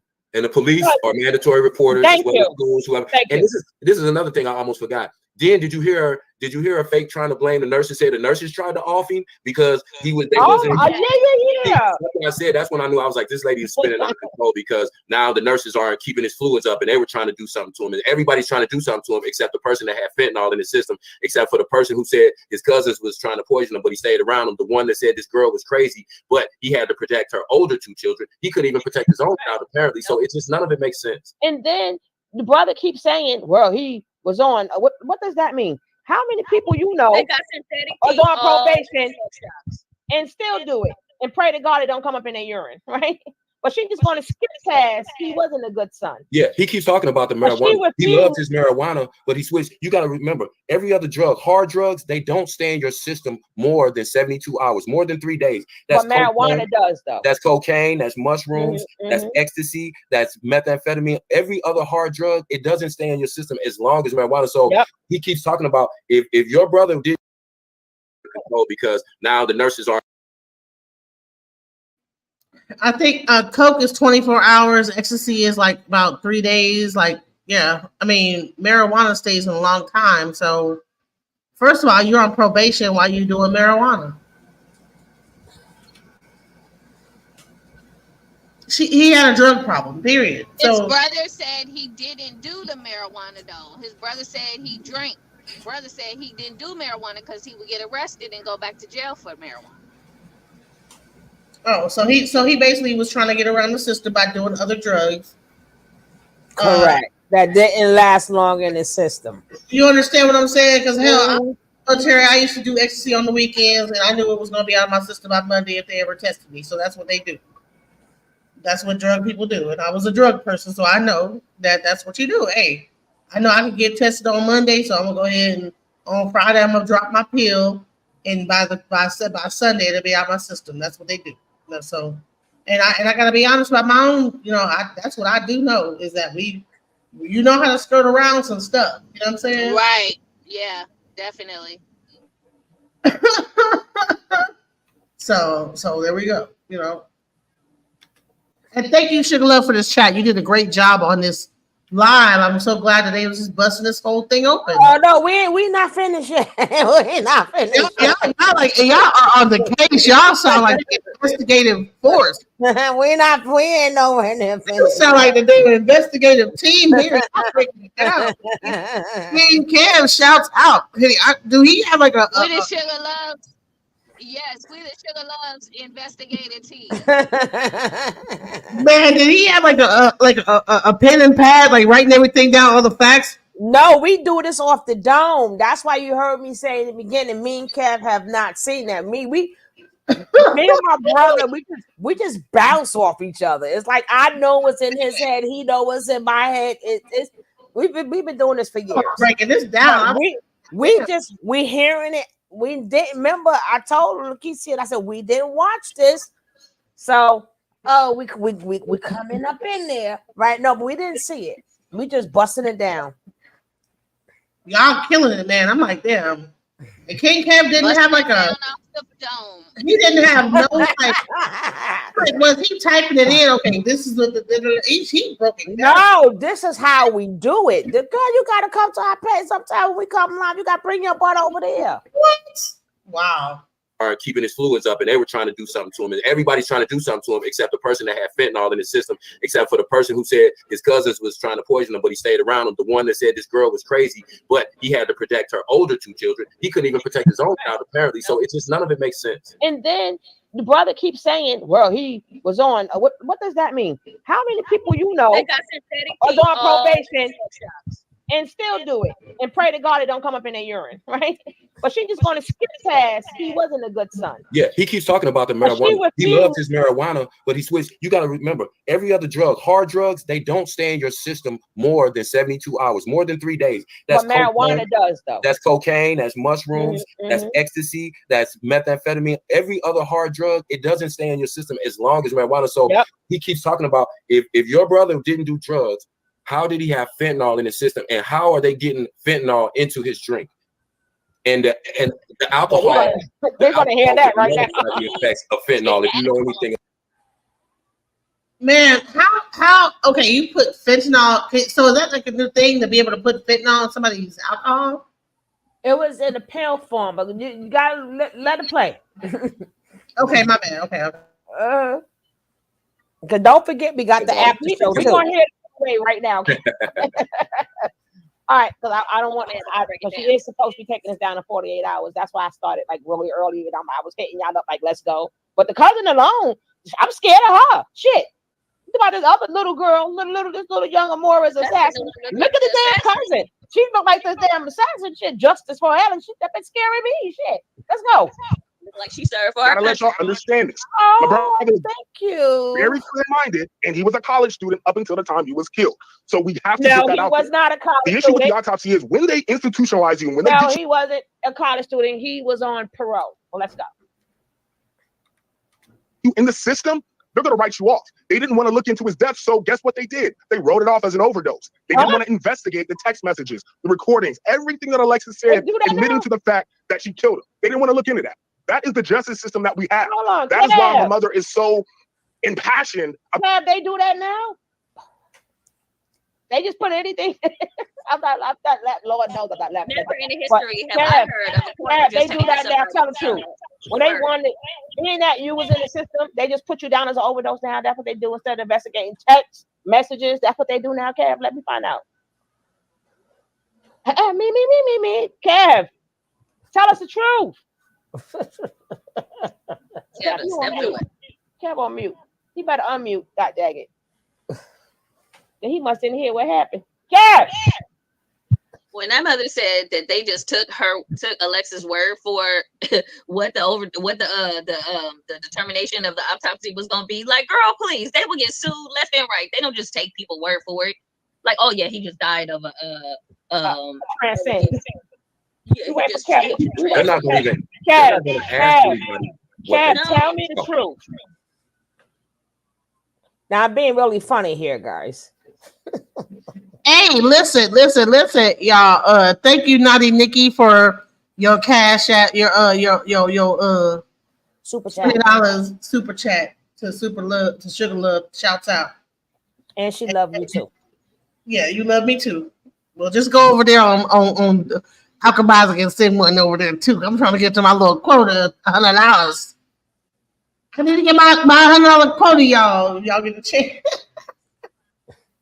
I'm at $64 quota. Not supposed to mention that. It comes to you naturally. Well, go ahead, baby. Okay, well, L, no, bump that naturally. I just need some help, y'all. Like, come on now. I'm telling you how to do it. It costs money to do all this. So Go ahead, baby. They do that now when they don't want to investigate. They put it down as a drug overdose. Tell me the truth, Kat. That's what they're doing now. Yeah, it's like they just go, okay, you was here with him. What happened? And they go, okay, this is what happened. That's why they have a medical examiner that does an autopsy. They can't just take somebody's word for why something happens. All this sounds crazy. You notice all these videos she said she had, and I got this, and I got screenshots of that, and I got this where she said she's good. If you have all this evidence, you shouldn't even. But she said it herself. I ain't even. She said her son's murder case is more important than her grandson. So that's what it is. We gotta. Let me find out if you in the system, and being that you in the system. Not remember, he went from being in the system to a college student, right? So if you're a college student, that will sort of kind of take away. They will see that you're doing better with your life. So that will kind of help you out if you have done something in the past and they see you trying to make your life right and you're a college student. But being that you was in an institution, that will be the reason they put it down as a drug overdose. So these things we need to know. And that's the thing. That's the thing too. If he was on probation, right, that means he already committed a crime. But if he didn't already have a drug offense, why would they be dropping him? Remember, he said they dropped him all the time, and his last time he dropped, he was clean. Why would they be dropping him if he didn't already have a drug offense? That's the reason they drop you. They don't drop you for if you have a DUI, they test you for alcohol. If you have some type of drug-related offense, they drop you. If you get an assault charge and they put you on probation for 6 months, they're not going to drop you. Well, listen, we ain't talking about the mama no more. Right about now, it's the whole family. Right? I think they're gonna have to find some peace because this cousin looks very scary right here. So I don't know why y'all scared of that little old Alexis when we got the thug cousin right here. Yeah, the brother's feeding into the mama's delusion too. No, but look at the female cousin. She look like the dude. Y'all scared of little Alexa? Call her. Any girl, any female that got a big mole either on her forehead or next to her nose, she want all the smoke. Cam, I keep asking her stop saying stuff when I'm taking a sip. Yo, let me. Hold up. I used to have a mole on the side of my nose, y'all. You ain't look like her. Sorry. You're talking about moles on the face, okay? Because I had a big old mole and I got it removed, but it was a big old, huge mole. You ain't look like that. Kind of. It was kind of like you look like half man, half amazing. Stop. Stop. You was about to send me some ginger ale. This came out my mouth. That's all I see. Who wants to smoke with me? Who wants to smoke with me? This girl named Baby, I never forget her. She beat me up. She was 10, I was 12. She had a mole right next to her nose.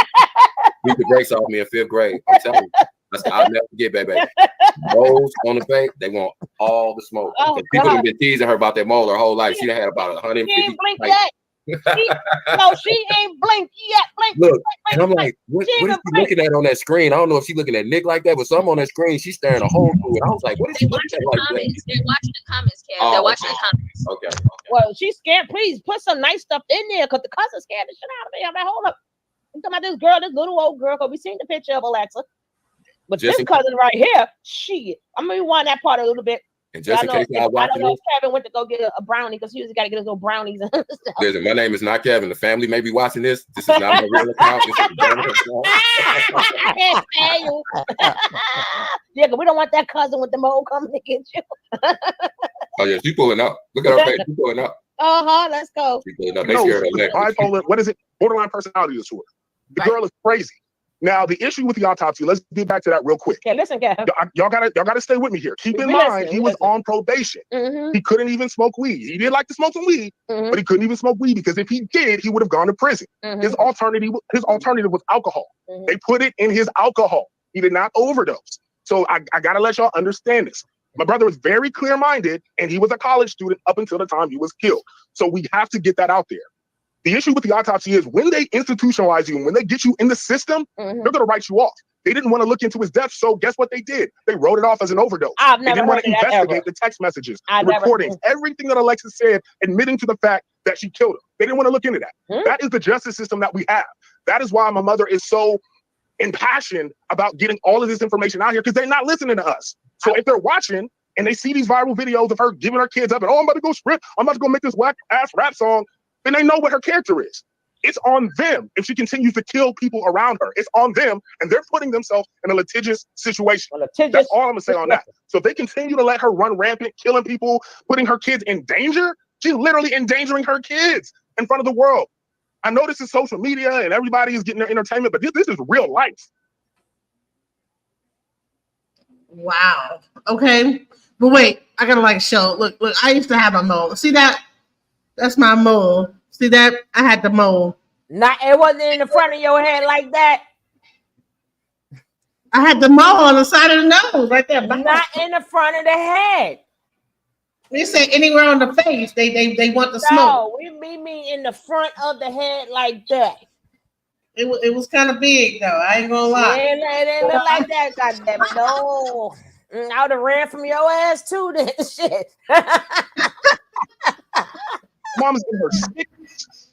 This is her grandson. Like, she's the only one that my nephew has left. Literally. So this is not a game. We're trying to get her off the streets because she literally threatened my mom a week ago on Facebook. And if she tries to do something to us, we're gonna have to go. We're God-fearing people, so we don't even want to have to get into that mindset. Ooh. But she doesn't even know what she's messing with. My mom's the black belt. Military. Well, then why y'all scared then? Our mindset is to be defensive. She high right now. All right. Don't like firearms. I want to hear Don't from like Cousin. Cousin has been silent. So, and somebody in your family, Judy, is backstage. Who's that?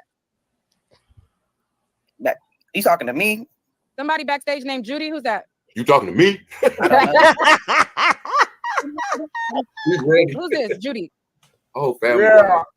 Okay, I don't know who that is. Okay. I'm looking at the toxicology report. After 8 hours of the dialysis that had my son on, he had 13 mgs of fentanyl and 3.3 mgs of non-fentanyl and tested positive for the acetafentanyl. And no cane detected. No cocaine detected. No what that cocaine mean? detected. All right, Gab, break it down before she cut us off. Toxicology reports. I know, but break it down to the part where she's not understanding. She's not understanding. Okay, so this is what it tells me. She keeps saying it's no cocaine in his system, but there was fentanyl. So apparently she knows he was addicted to cocaine at one time because she keeps it. To me, what she's saying is because his drug of choice wasn't in his system and it was something else, they had to slip him a Mickey. It doesn't work like that. It doesn't work like that. And even if they said they slipped it in his alcohol, which is impossible because you can't transfer fentanyl to alcohol first. But even if they could, he didn't die from alcohol intoxication. He died from fentanyl. Okay, so now if she's saying that, then how is she going back and still saying he died from the blunt force to his head from allegedly being hit by a gun? She doesn't understand the way they don't ask anybody's opinion. They don't even ask the police what they believe happened. When the coroner gets that body, that coroner gets a blank slate. They know that that person is unalive. That's why they have to determine what's homicide. You got to remember, the part that the mother's missing, he wasn't DOA, right? So being that he wasn't DOA, they have to keep testing to find out see why he's sick. Exactly. Right. Why he's in that state. Exactly. So, of course, they're going to do a toxicology test. Right. So she got it to where as he's gone already. He wasn't gone already. So and they also give them those shots and stuff for the overdose. When they overdose, they give them shots or whatever for them to come out of it. Yeah. And look, and this is another thing too. I want to say one thing. If he was in the hospital for a period of time, he had more. Then there would have had to be an investigation as to what happened to him. If his children were there or her children were there and they questioned them, then she's saying she's got a statement that one of her sons said blah blah blah. But you could have gotten that from a police report. Because if they didn't tell the police that, I don't care what you say they told you, you could say anything. That's why when you go to family court, they don't believe the mother or the father, or even necessarily the child, until they take a whole collective of the evidence, because one parent or the other could sway their child's testimony. That's why. Go ahead. What makes it worse, she's reading it. You're reading what's in the man's system, which means you even Sweet Sex said you could put it in anything. I don't know. But what I do know, if it was put into something, I don't know if it has a taste. I don't know if it's tasteless. I don't know. But the thing is, you know it ain't water by itself. You know it ain't soda by itself. You know it's not a Mickey by itself. you know if it's drugs or something added in there. So which means he ingested all. So let me get this straight. So first his cousins tried to poison him. Then the baby mama tried to poison him. Then the nurses tried to let him die by not replenishing his fluids. Yes. And the police, I'm sorry, yes. The police and the DA and the medical examiner have all determined that because he was on probation, they wrote it off. They could have picked it as anything. They could have said it was a self-unalivement, but they said it was a drug overdose because they didn't want to.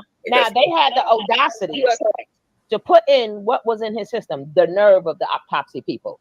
The nerve of you to put in what's actually in his system that you just read to us. Right. This lady said that this girl was an assassin also, that she was planning on knocking off the other bed. How do you know all this information? Like this, it's just, when you hear people like it takes away from the whole thing again. Let her tell it. The girl told her. Yeah, this is supposed to be about this little boy. I don't think any of them care about the little boy for real. I think he's just a means of them thinking that they're going to get this girl locked up. Because other than that, if you believe he is in imminent danger of losing his life, you telling me your son who's already gone, his case is more important than getting this living child out of harm's way that you said you believe that she is going to unalive him. It makes no sense. And she said it herself. Like I said, she said her son's M case is more important than the grandson's custody right now. So and then she says, the brother says, well, being that he in the system, they just wrote it off as they didn't care. They wrote it off as overdose. No, they wrote what was in his system, right? The nerve of them to write what's in his system. And I think the brother likes her for the amount that the mother just read. God damn. That wasn't by accident. It was a heck of a lot. And acetylene too. Yes. That coroner, do you know that coroner could actually go to prison for falsifying the cause of death? Kevin, that's what I'm talking about. Like, what is she talking about right now? People will go to jail and lose their license for stuff like that. It wouldn't be worth it. That guy, and you got to realize too, like most people's family are in denial about who their kids are, especially when their kids are in the street. I've seen that myself. I've had parents come down and tell me so-and-so wouldn't do such and such, such and such. And I said, ma'am, would you believe me if I told you I was standing right there when he did it?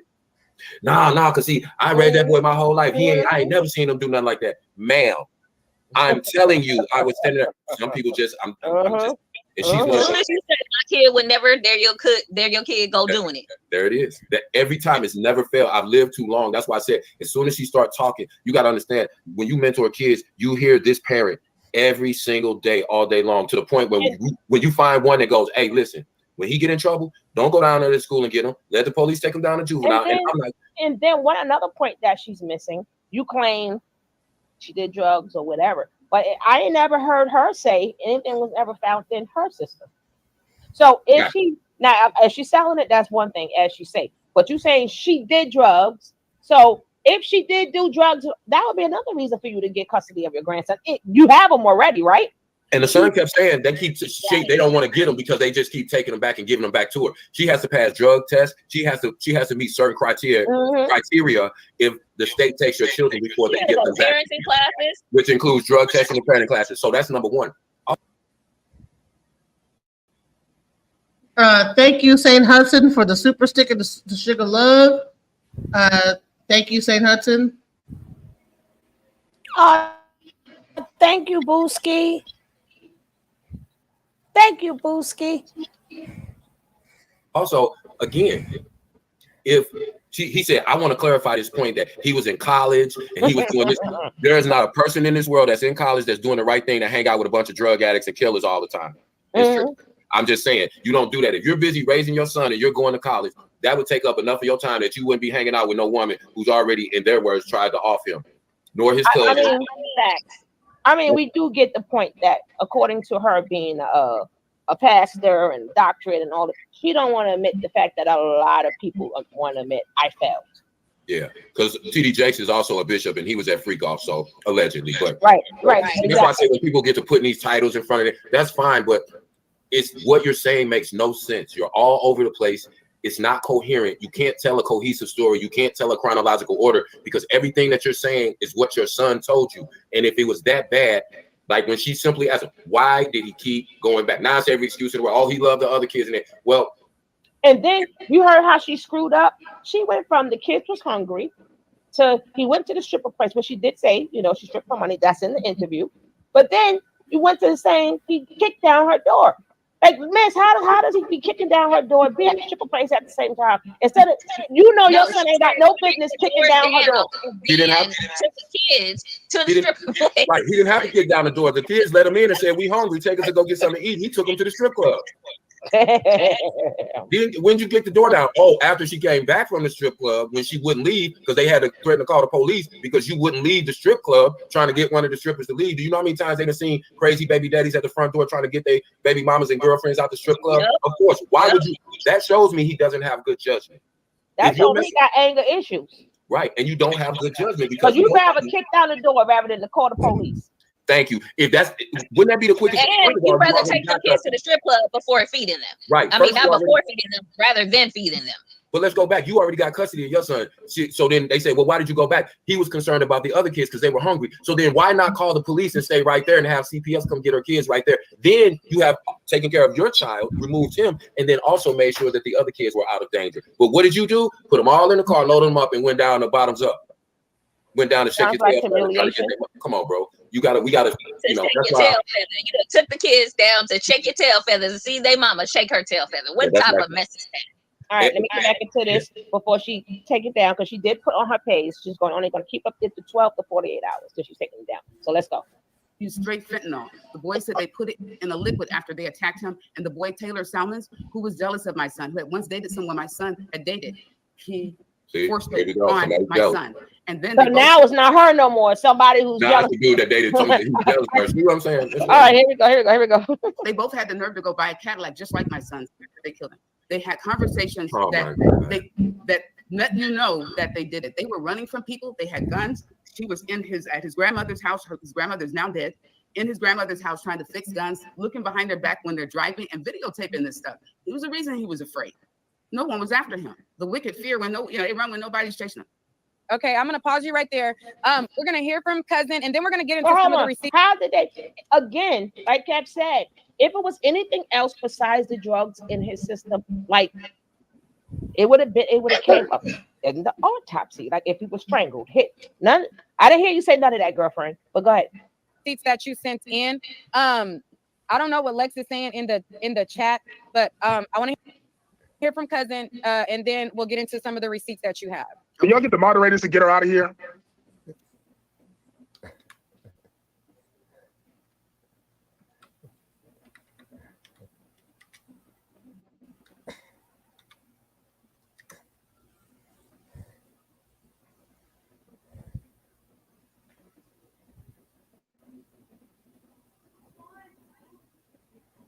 So you ain't gotta watch. You ain't even gotta comment. You can move around because this is not no joke.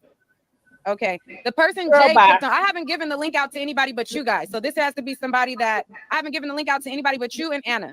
So the J person clicked on again. I don't know who that is. Are you guys expecting somebody else to click on? No, that might be that girl playing gangs. I didn't give her the link. She don't have the link. Oh, okay. That's all I can think of. I put the link on Facebook. I asked my son's friends to join in. And I put the link up. Let's go. Who's Jay? She put links up, but she ain't got receipts. I don't want to block you. Who are you? Hello? Jay, unmute your mic. Jay. Okay, let me just block this person. I don't know who that is. Oh, I kicked them off right when they were unmuting their mic. Sorry. Okay, so let's get back to the story. I understand that it's triggering. It is. Somebody said Jay is in the audience. I don't know who Jay is. I didn't share the link to nobody, so that's why I'm like, I don't. Okay, Mama, who's Jay? You put the link in Facebook. So let's go. Know what is going on. Yeah. So it has to be whoever she gave. He told me what happened. I went into my messenger and I spoke to him and Donald Davis, who's our brother, who had him. Pause. Okay. So in 2015, because she said she didn't meet your son until 2017, 2018. So I'm confused right there. You probably met him the beginning of 2018 or late 2017. Okay, so 2015. Okay, so we gotta go through it just a little. 2015 does not exist in this topic. It was 2014, June 14, 2014. Huh? I had the medical record. I'm highly involved in my children's life. I homeschool my kids. I'm very close. We talk to each other every day. And Well, he we didn't always know say her we love then. each other before we hang up or before we finish texting. Hold up. Okay, so 2014. She didn't know him. Did he do drugs in 2014?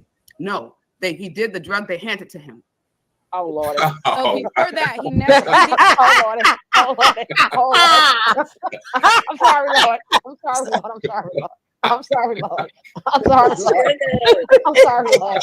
I would not disrespect. She's a That they gave I'm to sorry. him. I'm sorry, Lord. I'm sorry, Lord. I'm sorry, Lord. We know that's Oh. not the fact. I'm sorry, Lord. Let me clarify why I was laughing. Not at him. It made me think back when my son was about 11, Oh, Lord. and he took something from me, and I asked him, and I said, "Son, do you have my watch on you?" And he was like, "No, Daddy." I'm seeing it bulging out his pocket, so I reach into his front pocket and pull it out. And I said, "I thought you said you didn't have my watch on you." He said, "It's not on me. It's in my pocket." Gotcha. Oh, my God. Okay, I'm sorry, Lord. Forgive us, please. That's just Anytime we all stop and laugh at the same time. What's up, sissy? so everybody's jealous of her son. Apparently, everybody's out to get him. He doesn't do drugs, but they gave him one, and he took that 2014. This before he before met her. she even knew the. 3 years before she met him. I'm back on mute now. I'm back on mute. I got cookies. I'm on mute. I told your ass you better be here, cat. What's up, Bella? I'm back on mute. I got cookies over here. I'm back on I mute. know it. I suppose it was Dang, I forgot about my cookies. I ain't got none. Well, hold on. I just got to rewind that little part, but let's go. So in 2015, because she said she didn't meet your son until 2017, 2018. So I'm confused right there. You probably met him the beginning of 2018 or late 2017. Okay, so 2015. Okay, so we gotta go through it just a little bit. 2015 does not exist in this topic. It was 2014. June 14, 2014. I had the medical record. I'm highly involved in my children's life. I homeschool my kids. I'm very close. We talk to each other every day. And we always say we love each other before we hang up or before we finish texting. Okay, so 2014, did he do drugs in 2014? Her cousin doing drugs now. Look at him.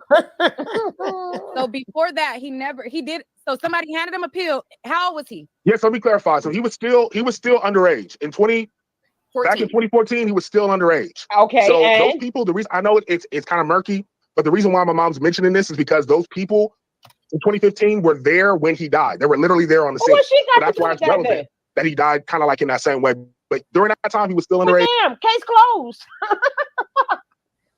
Right. Case is closed. Y'all just killed your own case. I'm like, Case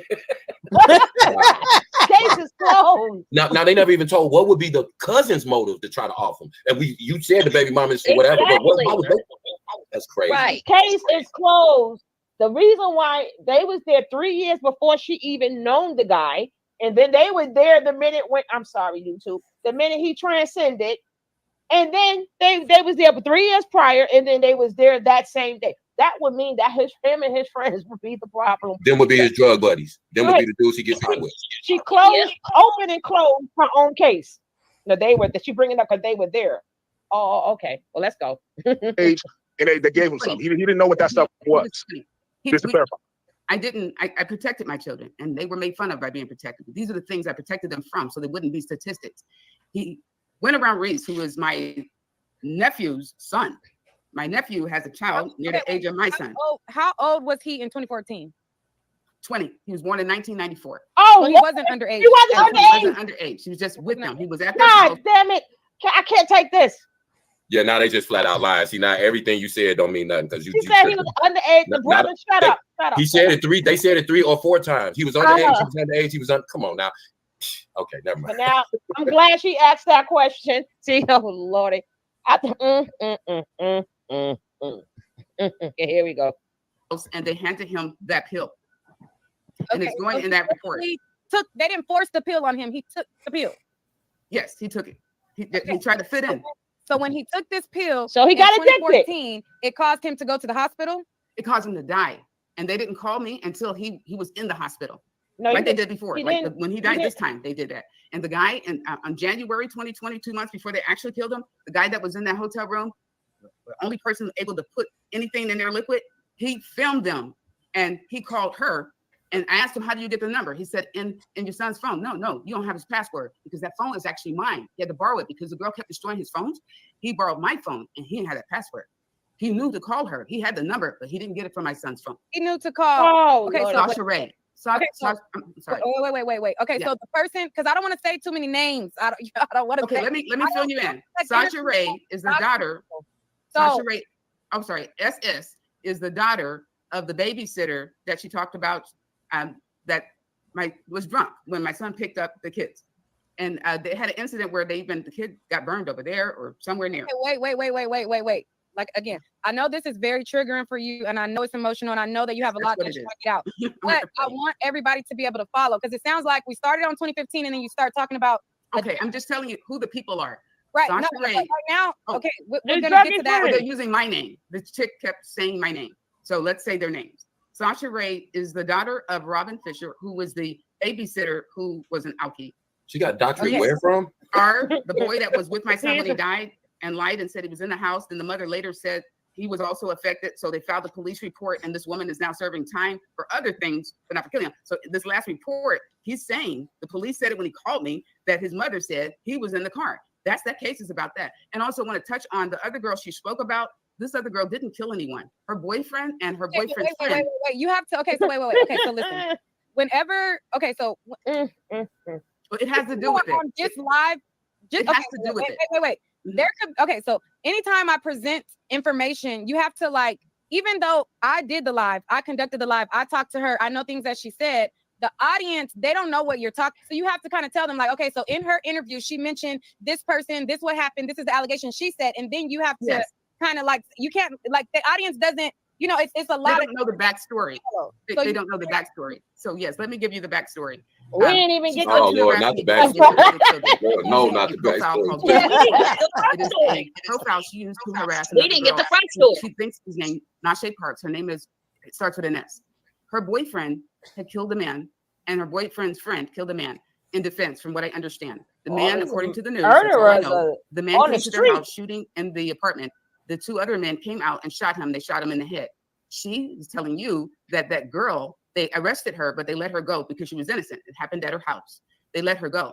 But she's saying to you, and what she was saying to me when she was menacing me, telling me I can't get my son back, but she has her son. And I showed the police record of the girl, which I already hadn't knew about.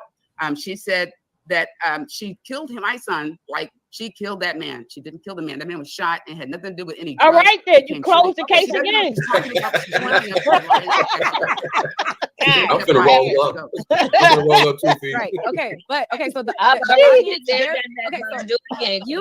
Jonathan, if you could chime in to kind of give us a reset. Oh man, she knows who these characters are, but we have to kind of, like, if we're introducing a person into the story, like, you have to start and then, you know. Okay, so let me just clear this up. I think we need to move on from 2014. Yes. Again, there's a lot going on. Yes. And my mom, she's really trying to bring everybody into the story so she can give you relevance as to those same people being around when he was dead. So I do want to clear something else up real quick. I got his age a little bit wrong, but at that time when he took that pill, just to let y'all know, like, he tried a drug, whatever it was, that's that. But that's no relevance on when he died, because I keep trying to let y'all know. He was on probation, and just so I know what he's on probation for. No, bro. She the one brought it up, right? And then being that she brought it up, it wasn't because he took that pill. That's because she caught him. He became an addict from the pill. This wasn't, okay, it's the first pill. That's it. Okay, son, don't do it no more. And he like, okay, mommy, I'll never do it again. They tricked me. No, he was taking pill. That's just the first time you found out. Thank you. That wasn't no first pill. Exactly. And again, exactly. If you're not a drug addict, nobody can walk up to you and say, "Here, take this pill," and you're gonna take it. And let me go run tell my mama. And then I'm. Don't even take medicine like that. This girl don't even take like Tylenol and stuff. Like, she don't know. She closed the case by saying, and these were the same guy. They never take girlfriend all the way out of the equation, because these people was there before her and they was there at the end. She had nothing to do with that. Regardless of the toxic relationship they had, he had them people before he knew her. So then homeboy got the dates mixed up. No, it's a big difference between 17 and 20. underage. The thing was, he was out there with the wrong people. We get it, Mama. You don't want everybody. No, I don't take all pills. family. It's almost like saying, okay, my son's not a drug addict, but somebody wanted him to shoot this needle this one time, and he put that needle in there, and they tried to poison him. No, they stuck drugs him. are poison. They stuck him, and he didn't know. Exactly. He didn't know what it was. Even though he saw it, he saw the He needle. backed into a needle by accident. No. He's seen it. He's seen it. And then they say, hey, we're going to stick in. He's like, no, I don't get stuck. And then they just happen to stick him. Right? He didn't know what was in the needle. Well, I don't know, man. She sounded like Vlad need to hire her, man, because she's probably more murder cases than Vlad. Vlad is tired of that, Kev. I mean, and you just see the level of delusion as it keeps going. Again, anybody that came in contact with her son, in her words, from the doctors to the detectives to the medical examiner, his cousins, his baby mama, his friend who was jealous of him, all of them are trying to do her son in. He's just a good college guy. He don't do drugs, and people are trying to poison him. But he's on probation. She still never said Well, let's carry it. Brother said we got to say what he's on probation. We ain't got too much time with this video. Let's go. Somebody asked about that. I was telling Neat this before the interview, but he actually stole a TV. He got a felony. He stole a TV. There was a guy in the neighborhood. He was like a neighborhood rapist. Excuse me. Sorry. Neighborhood R word. And he actually, that guy propositioned my brother's friend who was a female. And so he thought he was getting street justice, stole the TV. And even the guy who he stole the TV from, he tried to say, hey, he didn't do it. He did try to, say my brother didn't do it. You know what? I do this for y'all. I swear I do this for y'all. Who steals TVs? Nobody steals TVs. No. But they get hit with the R word. But it was really the friend. Crackheads steal TVs. That's who steal TVs. Crackheads. With the bait word in it. I only do this for y'all. I swear. What's up? He said Ray steal TVs. That's who. But called a felony because he got hit with the R word while stealing the TV. God. Yeah, he was pushing that floor model. He was pushing the floor model down the street because he was getting back at the dude for R word. No, the R word is the one that propositions his homegirl, I guess, and he stole the TV for justice for her getting proposition. It was a Robin Hood type of thing. I only do this for y'all. Right? He was running with that flat screen down the TV because his homegirl got proposition. He's so slippery. Nah, man, that 55 inch on his back, he was doing that for a good cause, my brother. He wasn't on no felony for that. I'm just saying. TV on his back. You don't get a felony for stealing the TV. Hold up, Kev. That's why he couldn't get custody of the son. Thank you. I was just getting ready to say that's why he couldn't get custody. That's why his mama, he was living with his mama because he was out on the streets and he was on probation. And he could not, not probation. Remember, the R word is there. He cannot be around kids. Oh, yeah, right. See what I'm saying? Thank you, bro. That is in the system. You is a pedo. Well, not a pedo. A bapist. Registered. What would I do? I love you guys. And now check this out. You go over to now. That means if that's the case, you shouldn't have been around her other children. Correct. That you were trying to play super stepdaddy too. So let's cut it out. Let's cut it out. And act like he was, yeah. I only do this for y'all. I swear. Hey, this chat. Hey, y'all cold chat. That's why I mess with y'all, man. Y'all don't just go for the bullshit. Y'all be doing y'all a deep digging and deep dive. So yeah, we got to look at it for what it is. Like I said, we all empathize with any mother who lost a child. But like you said, even if he is involved, right? It is still on his record because he is there with the friend. Now, the girl would have been the one who said, hey, it wasn't him. But if you're still there, that would make you accomplice. Thank you, Sexy Smarts. Yeah, but like I said, when the story gets this diluted. And that was his friend. Right. I forgot we was even stole her TV. I forgot we was even talking about this girl. He stole the R word is TV for his friend. Right. She clarified that. But yeah, the whole thing is, when the story gets this convoluted, we're supposed to be talking about this little boy. That's what this is supposed to be about. We talking about not we, but her and her family is talking about everything but that. So exactly, Kevin. Sexy says he wasn't involved, but he came back to take his TV as a back. As a get back. I don't think I will. You know what? You know how crazy that sounds. I didn't want to even say all that, but Sure. I left that all the way alone, right? They should. I knew what you. I know. They say I'm gonna hit on you. You tell me I'm going to steal the TV. as a backpack. As a backpack. Nigga better have whistle at you, sis. I'm going in his house and getting his flat screen off the wall. Backpack. God, y'all ain't no good, man. No, don't let me run to the po-po. I'm gonna take no TV. Nope. It's all me. You gonna have a new 55 inch to watch the game on this weekend. I bet not like.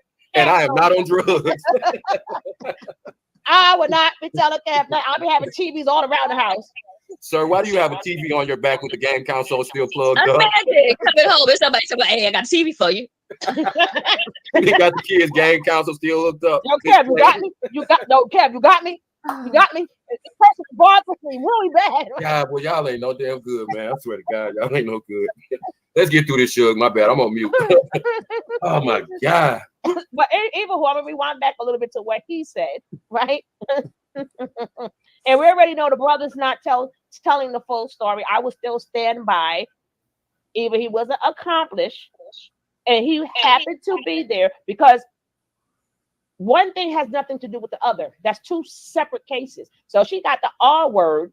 If he's not there, that wouldn't have nothing to do with him going to rob his TV. The thing was that came up in it somehow, even if it's his friend or not.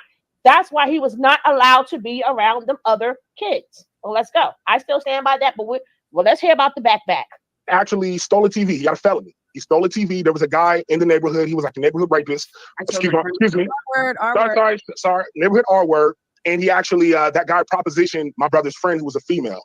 And so he thought he was getting street justice, stole the TV. And even the guy who we stole the TV from, he tried to say, hey, he didn't do it. He did try to, say my brother didn't do it. He didn't want him to go to jail. But the person my brother did it with, pretty much snitched on him. So that's why he was on probation. No. They would have, no. The guy was a neighborhood vapist, right? So y'all all knew he was a vapist, right? And then then just stop. He knew the Imagine having a neighborhood vapist and nobody go and do something about the vapist. Right. But let me go. It seemed like he said he the neighborhood mechanic. Oh, he the neighborhood vapist. So no, come on, bro. Well, let me go behind the people. And then he didn't steal the vapist TV. He went this way. I'm gone. Let's go. And he was on probation up until he died. So in order to meet the demands of the probation, he couldn't do any drugs, no weed, no nothing. So y'all got to keep this in mind. He continuously had to do drug testing. He continuously had to do random drug testing. So he was not a drug addict. So I just want to put that out there. That being said, I think we need to move on from 2014. My mom is trying to make it make sense. But as of right now, we're just responding straight to Alexis. All of this stuff that's going on right now has to do with Alexis. And like I said, just before she did that viral video, she used that burner account to taunt my mom. So she was already on one. Whatever she was planning, she was really ready to scorch the earth with all this evilness that she's doing. So y'all need to know this is a negligent mother who literally recorded it. Y'all see the video yourself. But y'all know we're not lying. She literally showed y'all.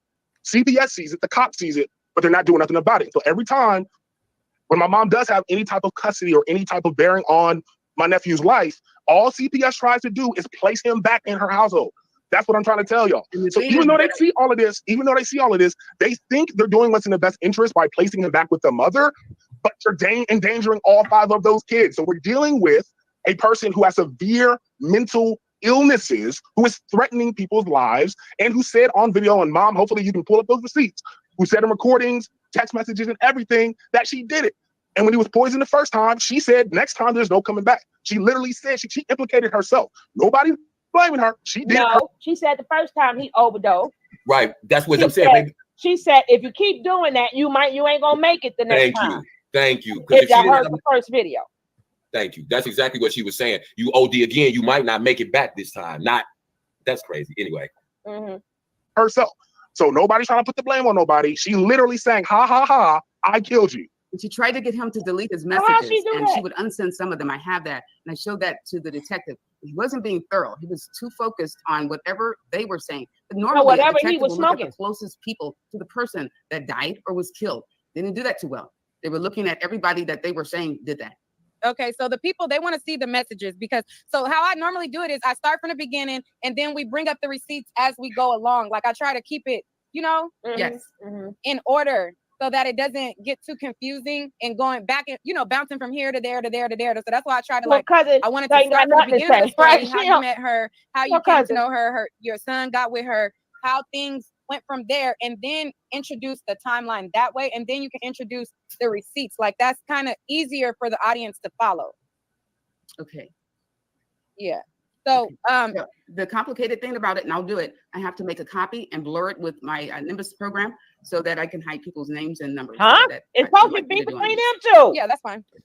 Just want to chime in, and somebody said something about the family having a criminal background. No, my mom had custody of him, but what I keep trying to tell y'all is they think it's in the best interest to place the child with the mother. No. That's why they're doing that. No. So nobody in my family has a criminal record. We're all educated, intelligent people. My mom's direct. Like nobody. Like I said, that TV thing, they put him with a felony. That's how the system does. They gave him a F something for stealing the TV. That's how the justice system works. It is what it is. That's the situation with that. But no, the reason why, I'm trying to tell y'all, they keep trying to place the children back with the mother. Like she's telling, this is why she's frustrated, because they keep giving the kids back to her. She don't want them. I just want to point out that, all right, she said she had some receipts, and I just see her arms crossed. I don't see her pulling them up. I don't see her trying to like search for them on her computer. Thank you, Genesis. Me either. She Not shouldn't even have holding her to. phone up. She had 4 years to do that. She should have everything in a file. Bam, bam, bam, bam. You searching for what? It's 4 years ago. So she should have been done, had everything printed, dated. It should be in a file. So all she had to do was scan Nick, whatever she had to scan. Why? What you searching for 4 years later? And my thing is that like, dude, why is it on the computer? Like you already know that That's why at that age, she at that age. trying to get. Listen, she's the age where she got a printer. You know, they print everything out. That's what I'm saying. She had 4 And years. they don't even have it on the computer. They have it on the. They print it out. Okay, they print everything out. They got the real copies of it. They don't have it on the computer. She knows she didn't have nothing on that dang on computer. She looking though. She looking. Sorry, Lord, but this I can't. She had a whole ass thing on that computer. As I tell you guys, I do this for y'all.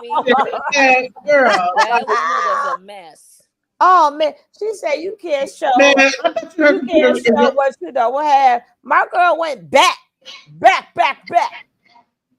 He said, well, the kid said, but y'all gonna see. But God damn, this was Exactly, Jackie. She can't show what she don't have. Oh man, bro. Oh, I can't.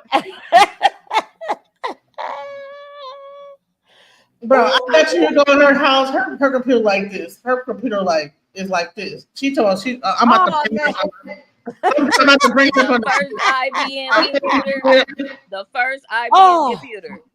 I'm fixing to bring it up. I'm fixing to bring it up with the AOL. Oh man! Oh, stop! With the dial-up computer.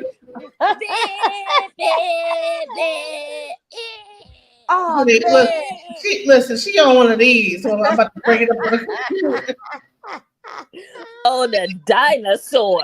With the man. Hey, that bitch got a whole back thing on it, everything, honey. That computer is old. Then she said, I would have to erase the net. What took you 4 years? You didn't think about Windows erasing 95 on it. It got Windows 95. It got that paper clip. Are you looking for a document? That paper clip that come up on Windows, like Microsoft Word? Yes. Honey, she on this computer because ain't no way. And she pretend like she's gonna bring it up. And he get to talking, she just fold her arms. She already know. It's on the disc. It's on the disc. That computer is so old. Even when she can't bring nothing up on that computer. Even earlier when she was talking about some program that she was using to file store the information on, I was like, I ain't never heard of that file. It's on the microfiche. It's on the microfiche. I got all the microfiche. Software, man. Oh never. Man. And then the other part, well, it's the system. I'm like, the system gave the pill. The system did all this. The system went and got the bad friends. He keeps saying, we like, okay, what's your point? Because for the amount of stuff that he took, that's not one pill, lady. Man, listen. That's not one pill in a drink. So what is your point? Rape vindication with the TV. I'm like, with the TV, she messed up. She messed up because he had to be there. Because who called the popo on? Who would you rather call the popo on? The neighborhood babies or the person who took the TV? That's the part. The neighborhood babies, of course. You. So we're not going to arrest him, but we're going to, ladies, stop. It's a mess. Your son was there. It was his friend, and he brought that girl there, and that's why he caught that case. That's why them kids could not be at your house. That's why he couldn't have custody. That's why you keep saying I had custody, because he couldn't have it. Ladies, stop playing with me. And any one of y'all who got violated, I'm gonna call him. Listen, DJ, I know you got violated, but this person stole the TV, right? I think I'm gonna go get. I'm gonna go call Popo on them first, right? But you'll be all right. And on the Popo, ladies, stop. Brother and the brother think what they did what to you? Listen, I'm about to go over there and get that TV out their house. That's gonna solve everything. Let me tell you. I'm supposed to go get that TV. They got a flat screen. Alexa. Oh yeah, I would like when y'all get mine for me, right? I want the touch screen one. Make sure y'all take the right one with the touch screen. Make sure I want that one that touch the big touch screen. They ain't on now. They got them old Pioneer flat screens that's real thick in the back. They ain't even I'm saying if that's what we do, if that's what we doing now, and I'm telling y'all somebody bothering me, I'm pick the house with the touch screen. She got that you got that flat screen from Kroger grocery store, and they had a sale going on, and he went up in there and got that TV and said, you know what? Okay, you're vindicated. Hey, Lamborghini Lex, welcome. First of all, you're vindicated. What's up, baby? How you doing? This is not your vindicated. Let me tell you. First of all, I don't care what nobody say. What happened was Lamborghini is in here. You can drop the link for her if you want to. Lex is here. You see her? Oh, okay. Here we go. The lady of the hour, but baby. Oh, your connection is messed up. We're gonna try to fix that connection because come on now. You gotta come up here. This is hilarious. Yeah, girl. Yes, fix the connection, baby, because this is hilarious. Oh my God, I can't. He stole the TV, and that's how he got away because somebody raped him. Oh man, TV, man, if you don't get out of here, the TV. What? Okay, let's go. No. DJ, please bring me the touchscreen TV. The mother specifically said, I can't, until this case is done, I can't go after McGrant. Ain't that what you said, guys? That's exactly what she said. So you can't change it up and say, well, they keep giving it back to the mother. Well, the mother she has a stronger case. If the DFS had took the kid, well, first of all, why did they take him from you? But even if they took it from, he was with the mother and they removed him and they keep giving him back, then why? That would be a stronger case for y'all to get him while he's out of her custody because they removed him, according to y'all, multiple times. So I'm not getting all this. We scared. My mom's a black belt, and I don't get all of this. It's just this. It makes no sense whatsoever. They're just in denial. It's painful, really, to listen to because. These people don't care nothing about that little boy. That's obvious. None of them care about this little boy. The mama, the uncle, none of them. Exactly, Tiffany. But you can't say, well, she's frustrated because she doesn't want him. No, your mother technically don't want him neither because she's worrying about. And then it's talking about this. I'm sorry, black men. Can you please stop doing stuff and blaming it on the system, please? Exactly. We as gave him a a felony. tired of hearing this. Yeah, they just gave it to him out the blue. Yes. Oh, well, he stole a TV, but even the dude he stole it from tried to tell him my brother didn't do it, but the dude was with him, snitched on him. You still ain't said this Negro went into somebody's house and stole a TV. It ain't no system. It ain't the dude with him snitched on him. Is he decided to go in there and steal a TV because he needed to get some more drugs. You're not getting revenge from nobody propositioning somebody by stealing a TV. Cut it out, man. I hate when we do this. Black people will spin themselves in a circle to not take accountability. That dude was on drugs. He had problems. That don't make him a bad human being. But when you sit and try to spin these stories, it makes her look even more credible, and she's trying to give her kids away. She looks more credible than y'all do. That's crazy. Hey, Amora, how you doing, sweetheart? I'm doing good. How are you? Wonderful, wonderful. Hello, my love. How you doing, sweetie? Hey, Queen. How are you? I'm good. This Above is all, I'm in good Amora, spirits. guys. Everybody say hello. Hi, y'all. Girl, I done cracked the case. We done cracked the case for you like 20 times already, right? Listen, we got the detectives on the case, honey. We just, but no, you know what's funny now is that like she done just did a cease and desist on Nick at Night, and Nick at Night is giving her the business right now. You know what I'm saying? And it's crazy because I mean, she's ready to go on the show. Her mama and her bum ass son can both get it because they ain't no. He got plenty of. He's a managerial everywhere. Exactly. He's so smart, but he had a accident. That nigga ain't working either. He's a bum too. Go on with yourself, lady. But so what's up with this grandma? What's up with this grandma, Amora? Give us the background. What's going on with her? So his mom, to be honest, I literally have only seen her in person. Really not that many times. Maybe I would probably say at least maybe 4 max, but even that's a stretch. So it was at one point we did have like a good relationship. Like we would talk on the phone sometimes. A couple times we would talk together about trying to get him some help and stuff. And then she just would, I don't know, out the blue, like she would just switch, like her whatever switch she got in her head would just snap. Like I don't know. So I kind of just stopped talking to her altogether. And then as going on with her son and whatnot, it's easier for her to blame it on me for when she doesn't like me. So she's really fucking psycho. And they've reopened the murder case, and so they're saying I'm the number one suspect. How were they able to reopen it now? What's going on with that? So mind you, I really don't know because it I has still to be something different because they can't. That's double jeopardy. They can't charge you for the same thing twice.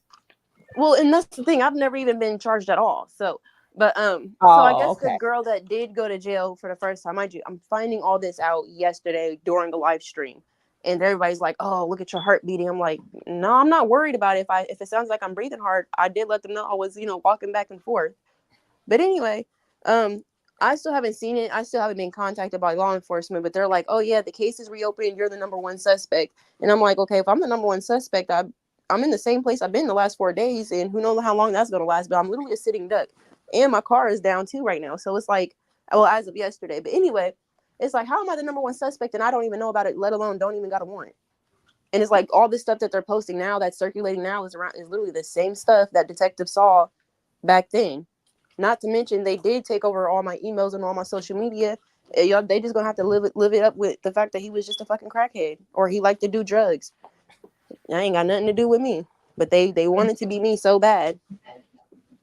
And all the things that she's showing Nick at Night was all the stuff that was presented during at the time, correct? Yeah, like there's literally nothing that's new that they're showing. Right. So she ain't bringing up no new DJ, she ain't showed nothing. Yeah, and then like don't get me wrong, like they had some sketchy text messages from back then or whatever, but I mean the facts are the facts. Like they're trying to bring other people into it, saying, "Oh, this person was involved," and I'm like, "Nah, I even stopped talking to them people that she's trying to say was involved. I stopped talking to them people a year or more before he died." So it's just like she's just going to dead ends, and everybody's bringing up people who know of me, but literally I've never seen in person. Because like I said, I haven't lied about shit. Those in people any... stop talking to you and cut you off rather than what you just said. You said what? She's trying to say that those people cut you off and they're not friends with you, rather than what you just said, that you decided to stop talking and dealing with those people. I mean, at the end of the day, she killed her own case. It doesn't matter. She said these people he got high with in 2014. She did not know them. And these are the same people that he was with when he passed. Your case is closed. Exactly. The one she's saying Reese is his cousin. Mind you, not to like name drop. And then, oh, you know, she was like, oh, I'm gonna sue y'all or whatever. She was like, they're saying they're gonna sue me. And I'm like, well, technically, I ain't never really name dropped. And if I did, I didn't say no last name. So nobody would have known who y'all was if y'all didn't come up to claim the spots in my story. So it's like, y'all doing all of this for what? And yet nobody has reached out to me and see what these kids need, if the foster parents need anything. But okay, yeah, everybody got an interview to do. I just gotta ask one question, because your first two kids, they have your last name or their father's last name? They have the father's last name because it was statutory rape, and I've already claimed clean. I've already came clean numerous times. I haven't lied about anything. I did develop Stockholm's disease, so yes, I did fall in love with my abuser. Mm-hmm. Or yeah, that's what it's called. But yeah, I did fall in love with my abuser. But I did wake up, and when I woke up, that's when I bought my own. Well, I said bought. That's when I got my apartment in 2016 on my 18th birthday, and I lived there because I was working 2 jobs in high school secretly. I used that money, and I took my babies, and I ran. That's why they can only bring up past stuff. Nobody's really seen me or heard from me. Wow.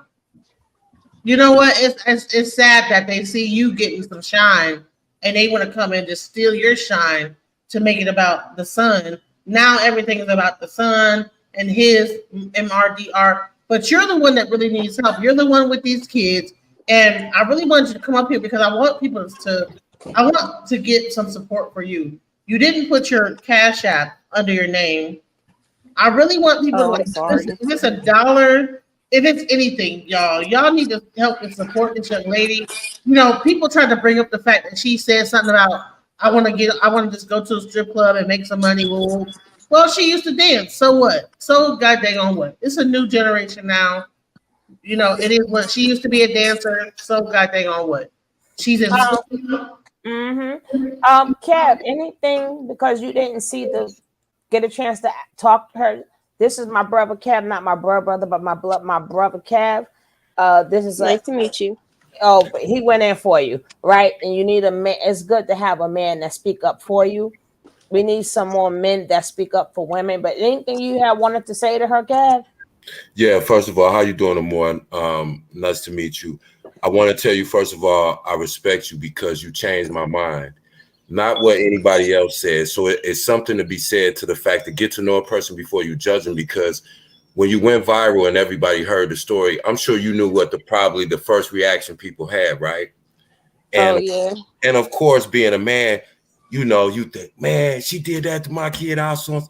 But by the time that you articulated yourself when you talked to Suge the other day, and you made me look at you, because I have 2 daughters that are 35 and 32 now. So that gives you an idea how old I am. But I couldn't imagine either one of my girls at 15 or 16 going through what you went through.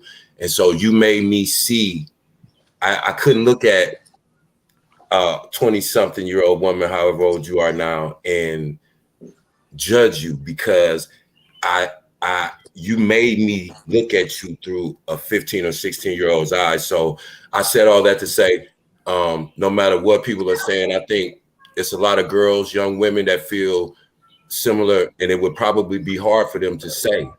So even though they judge you for what you said, I respect you for what you were trying to do. You were crying out for help instead of doing something wrong to your children. And they may feel like, you know, you giving up custody is wrong. But when I say wrong, there's women who physically and abuse their children and otherwise. And so, you know, I respect you for that, because, and you also understand that, you know, there's some things that you need to fix within yourself. Nobody has to tell you that. You know that better than anybody. And so I respect you. your message is important because you might reach that one girl that may be, you know, desperate. You know what I'm saying? So whatever you have to contribute to the conversation, please do. And the one thing I wanted to ask you, have you ever had a male in your life that was not related to you, that did not sexualize you, or that you had a relationship with that was strictly platonic, that you could look up to, like an uncle, or, you know, a grandfather, or, you know, a fatherly role model? Just one more time. You said, have I ever had a male? Have in you my ever life had a that- male figure in your life that did, you know, that was just a kind of a role model, or somebody that you felt safe confiding in, like an uncle or a big brother or something like that, father figure? My old landlord. Wow. Wow. Exactly. I feel bad for that, because that's the one thing that young girls need, and that's a relationship with a man, and not in sexual terms, just a relationship with a man that you know has your back, has your best interest at heart, and that you feel safe with. And you know, I feel bad that you never had that, but I'm glad that you understand that, you know, there's work that you need to do, and I think you're going to be successful. And I just wish the best for your children. If you can't count on their fathers, you know, it's, you know, people can't judge you too harshly, in my opinion, because me being a man, as well as people say, well, she laid up and had 5 children, so did those men. They had a child with you as well. So, you know, your children are definitely the number one thing. And if, you know, and if there's anything that, you know, the community can do to help your children and to help you so that you can help your children, you know, reach out. Suge Spot now, come over anytime. And if you need help with your children, anything that we may be able to do, if it's sending a couple dollars of cash app, if it's getting school supplies, if anything like that, because that's what's important, you know. And I think that you saved them from a lot of the pain that you went through, and that's probably the main reason I respect you, because you could have become a victim of what you went through, and took your children through the same thing. And I think you literally broke that toxic chain that's been in your family. And no disrespect, you know, to your mom or your family, but just keep doing what you're doing, because it has to be something afterwards. You know, you may cry for help, and people can either criticize you or they can try to help you if you're helping yourself. And so, you know, don't let people discourage you. And your kids are important. They're part of our community, and we have to always look at each other's children that way, because your children didn't get here by themselves, and we don't blame you, because we understand that you were in a position where you had no choice. You could not consent. So no matter whatever happened after that, it was a result of somebody initially violating you, and people failing you, and the system failing you, and adults failing you. And so don't let people judge you too harshly. As long as you're trying to make a change, you know, that's between you and your God. And I just wanted to tell you that. I don't mean to be long-winded, but I respect what you did, and I understand what you were trying to do, regardless how it came across to people. And I think a lot of people do. So thank you so much. You don't understand how much I need to hear these words of encouragement and support. Sugar Love, she said she can't find your Cash App. It's ALEXUSWRIGHT 23. I got that. It's coming up. No results found. Oh, that's weird.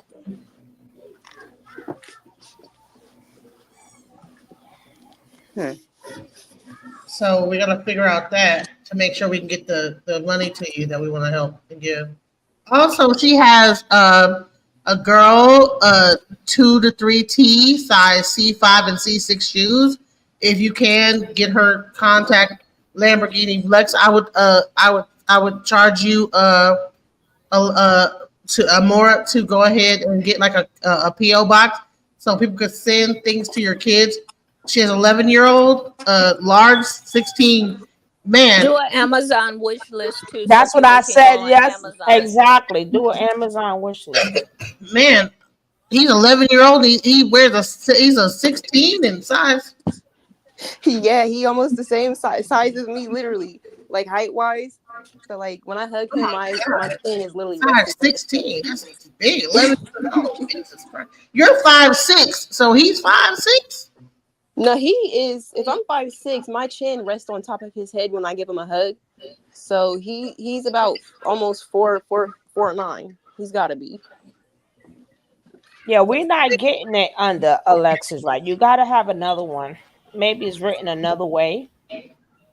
Maybe the Amora way. I just sent her like hold on, let me see. I just sent her 100. Did you get the 100 I sent you?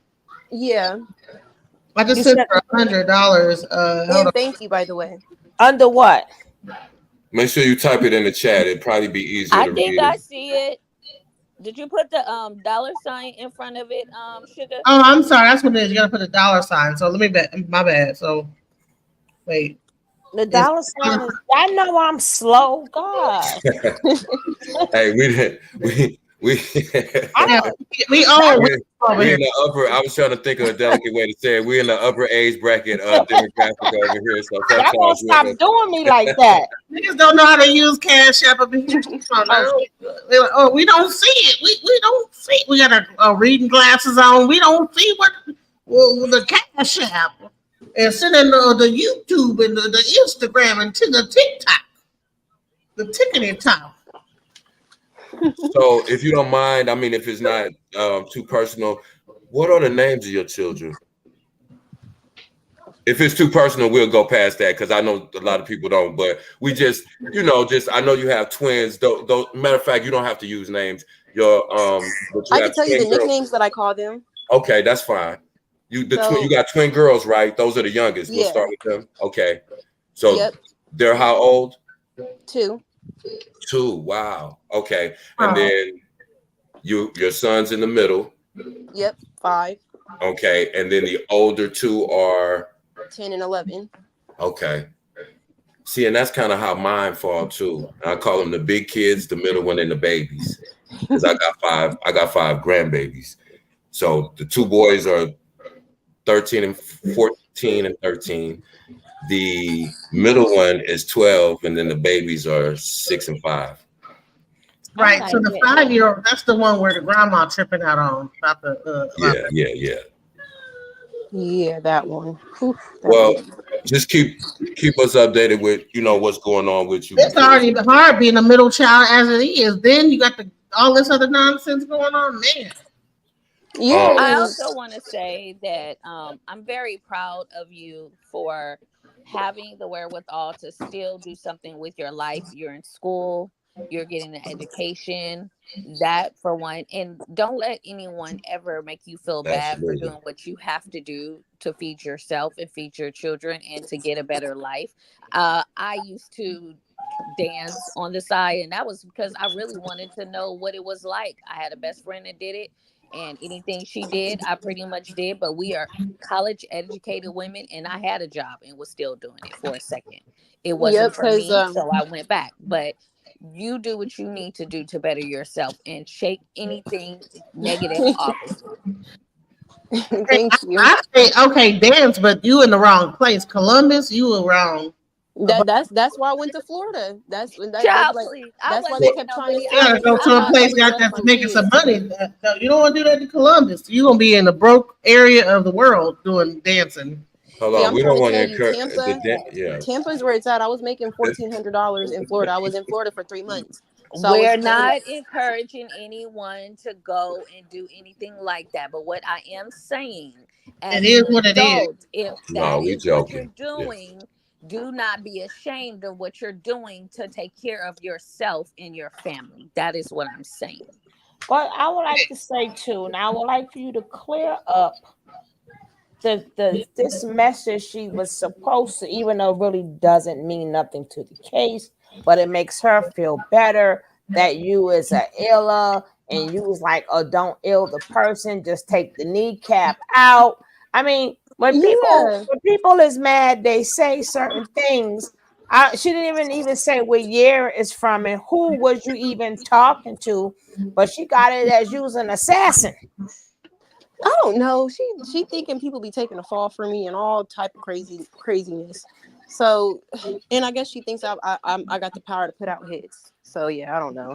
But anyway, Then they also said that you had He like called you a witch. Oh yeah, and you're a witch to do spells.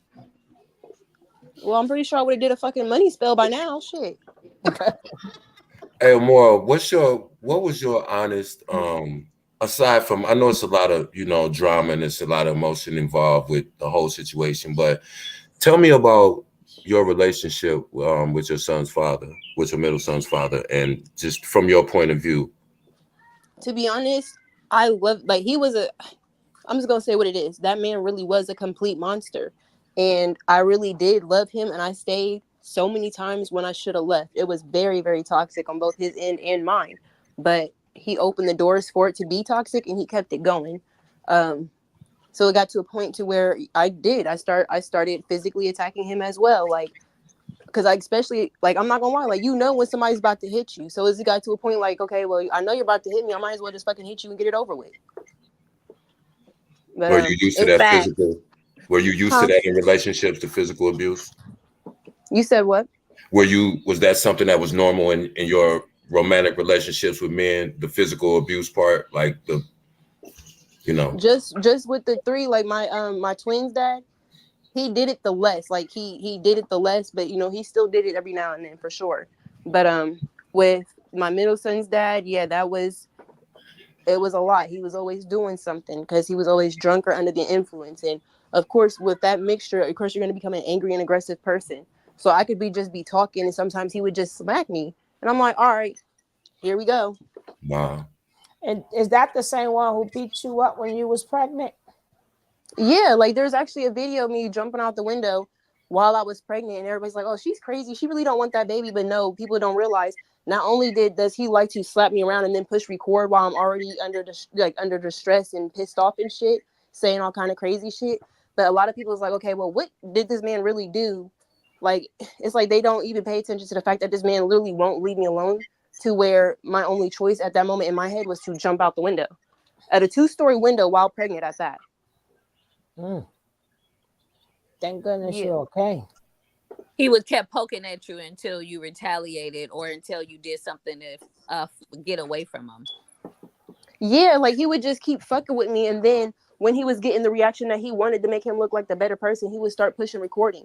Like I said, recording. He would start pushing record because anytime in the video, what did I kept telling him? Leave me the fuck alone. Get away from me. He could have walked away at any fucking time if I'm telling him to walk away. Leave me the fuck alone. He could have walked away at any time, but what did he do? Sit there, record me, and antagonize me. Do you have any whereabouts where them videos are at? Posted on social medias. All these videos are going around. With him beating you up? No, not beating me up. I'm like, this is like, like after he's already recorded, where I'm already under distress, or my face is a little red, or you can see in the background. Yeah, or you can even see in the background where it's messy because we just got done tussling around. So he'll try to hurt and push record instead of just walking the fuck away. Are you in a romantic relationship now? You don't have to like disclose that. No, I'm not talking to nobody. I'm not having sex with anybody. It's just me, myself, and I. I was gonna ask you, are you now processing, or where are you in the process of like thinking about we talk about choosing better over here. Obviously, you're a very articulate, very attractive young lady, so that's not even an issue. Have you been able to kind of self-reflect and think about the things that made that relationship toxic, or things that you would be red flags to you now? Yeah, absolutely. Like, even if you guys go on my Amora page, I even have a post from on Facebook from back in April where I've kind of already started kind of digging through and analyzing things about myself. So yeah, I definitely do understand. I know some of my faults, and I've been publicly taking accountability since day one. Like, I know my faults, and I do know things I need to work on, but I do know what to look for in a man. But right now, I'm so cool on men because they haven't been anything but my downfall, because I couldn't choose better. So now that I love myself better, I'm not choosing nobody right now at all. But me. Understood. Amen. Understood. Amen. Understood. Now, when you was trying to get up there, I mean, you're trying to get up there to talk to them yesterday. I don't know. They were saying that you were in the were in the chat. But how did the interview with you? How did you feel when you went to the interview with Tommy Sotomayor? Honestly, it was actually really good. Like, as you know, like every interview I've have done, I've cried just a little bit, or you could hear, you can hear the frog in my throat or whatever. But overall, I do feel like he did tell me a couple things that I needed to hear, because at first I'm just like, I've accepted many things, but it's like other people won't accept things, and it's like, and it's true. And I was telling him, like, now that I've gone viral, everybody has a story that they want to say, but these are also the people who so-called say they saw me struggling with this, and that. Where was the help? Who did they save? But overall, I do think it was good. He did tell me some things. I do realize, like, it has somewhat made me an angry person. So when people do say negative things to me, I take it so far, so fucking quick. Like, but in my mind, disrespect is disrespect. There's no levels to it. You came to me from a bad place, I'm gonna respond to you in an even negative place. So Have the older voice. Well, what? So, as everything you went through, was it supposed to make you a positive person? I'm not understanding that. But you are supposed to Exactly, be. sugar. You are supposed to be angry. You are supposed to feel the way you feel. You was not dealt a good hand in life, and you try to play the cards that you were dealt the best of your knowledge, and you don't have to be happy about it. You don't you can be negative about it, because there's nothing positive about doing anything on your own. Nothing positive of trying to get help from people, and everybody it's like turn their back on you. And she had the audacity to even bring up your sister. I don't even want to talk about it, but yeah, when we heard that shit, we was like, well, how do you so-called know this and neither one of us know about it? Like, you're like, why didn't you call the cops? Like, there's so many allegations that you just, every time there's a new allegation, because nobody heard about it 2 years ago, nobody heard this 4 years ago when your son died, but all of a sudden, now that I'm viral and you get in a little platform, now y'all got this going on, but nobody called the cops, and it's just so much going on. I'm just like, alrighty then, y'all can keep that little shit, but we're not even about to entertain that. no, do not, because if what she was saying was true, and she claimed she had all the kids, then all of them would have been acting one way, not just one. If anything foul was going on, as for what and of she course, said. obvious, and it makes it a little weird that all of a sudden, if they're around these people who are doing these things, why is it only the one, her grandson, which is her son's child? Like, why are you only mentioning him if this happened to all of them, and if you had all my kids? If you, and then she was like, I had her son most of his life. Don't you think you would have been filed for custody? Yeah, She I brought said that up that they did yesterday. have custody. She said that they did have custody of him. When she had all my kids falsely taken away from me, before they gave her custody, my sister had custody, and my sister was pregnant with her son, and my sister has gestational diabetes, so she got really, really sick, so she had to give Alex up. But in the only place that we could think at that moment that Children's Services was trying to talk to, mind you, when they already took him forcibly from me, they did legally take custody of my kids, so I couldn't choose where he was placed. So she did have him, and it wasn't 11 months. She only had him for like a couple months. Altogether, all my kids were out of my custody for a little over 11 months, but she's only had Alex probably about 2 or 3 months. They took him from her and gave him back to me because she's already she started showing signs of being a nutcase. And we figured that's how Yeah, he got back to you. We spoke about that because I was going to ask you that too. Now, and I kind of said this, and I kind of even feel it more today, speaking to you. If at that time you and Alex's grandmother would have had a better relationship, would you have allowed her to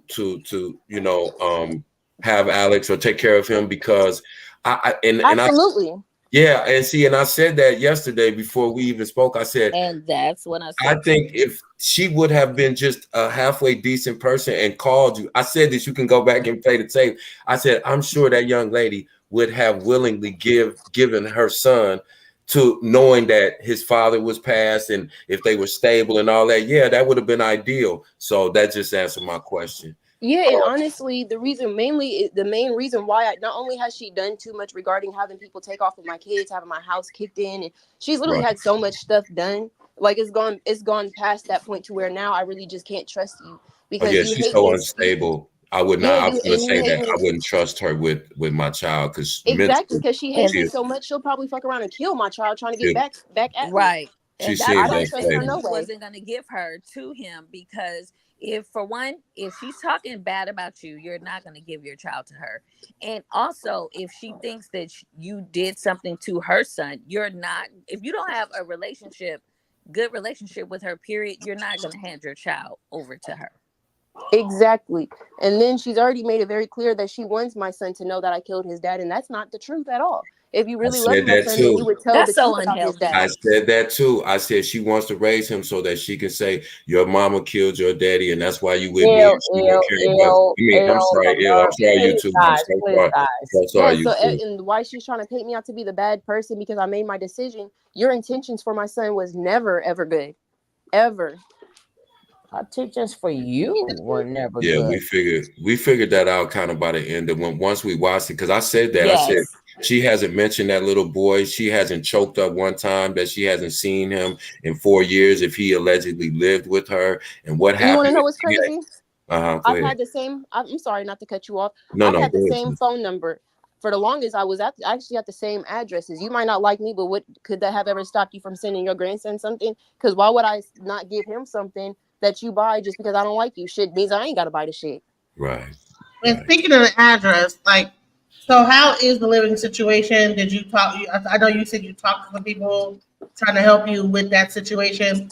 Is it ironed out? Were you able to find some help, or where are you at right now in that situation?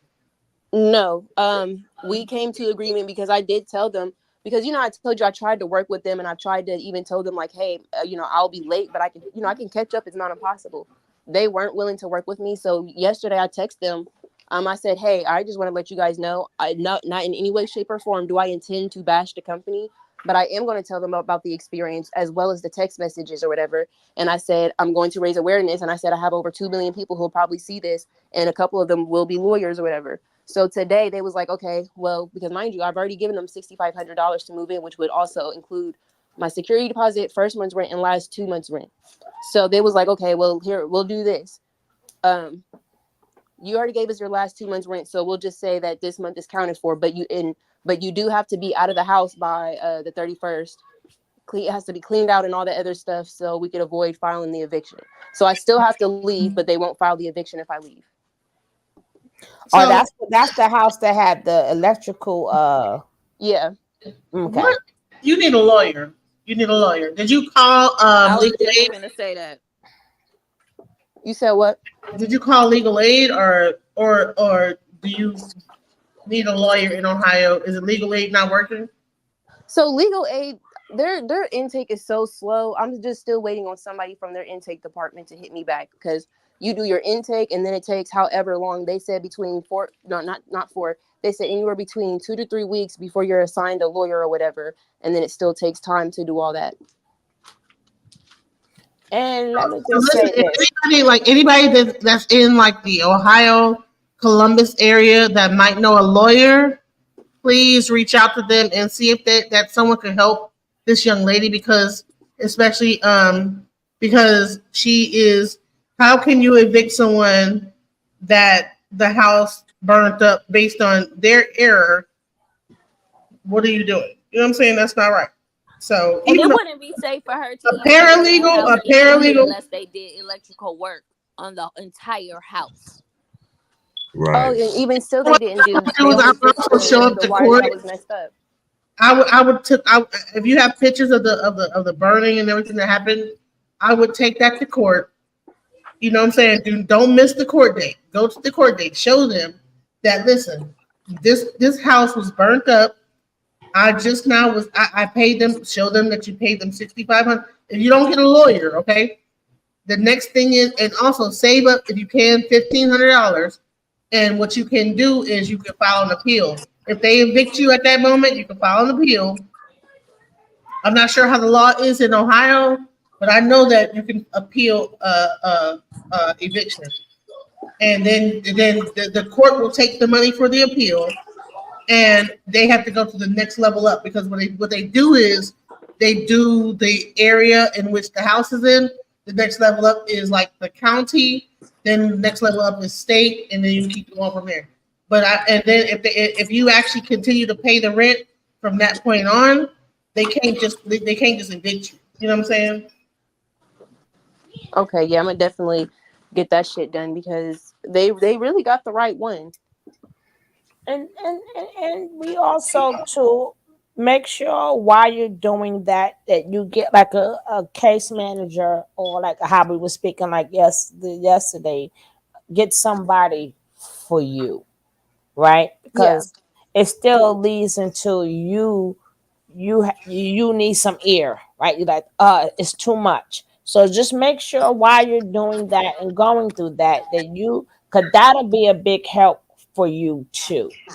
And then some places, some states, when parents are going through stuff, sometimes they send the kids a aide, like like a nurse attendant or something like that to help you out with the kids. Some states do that where you can get help with the kids, because maybe you don't want to rush back too fast and all of that is right back on you because you want to get all the help that you can get first.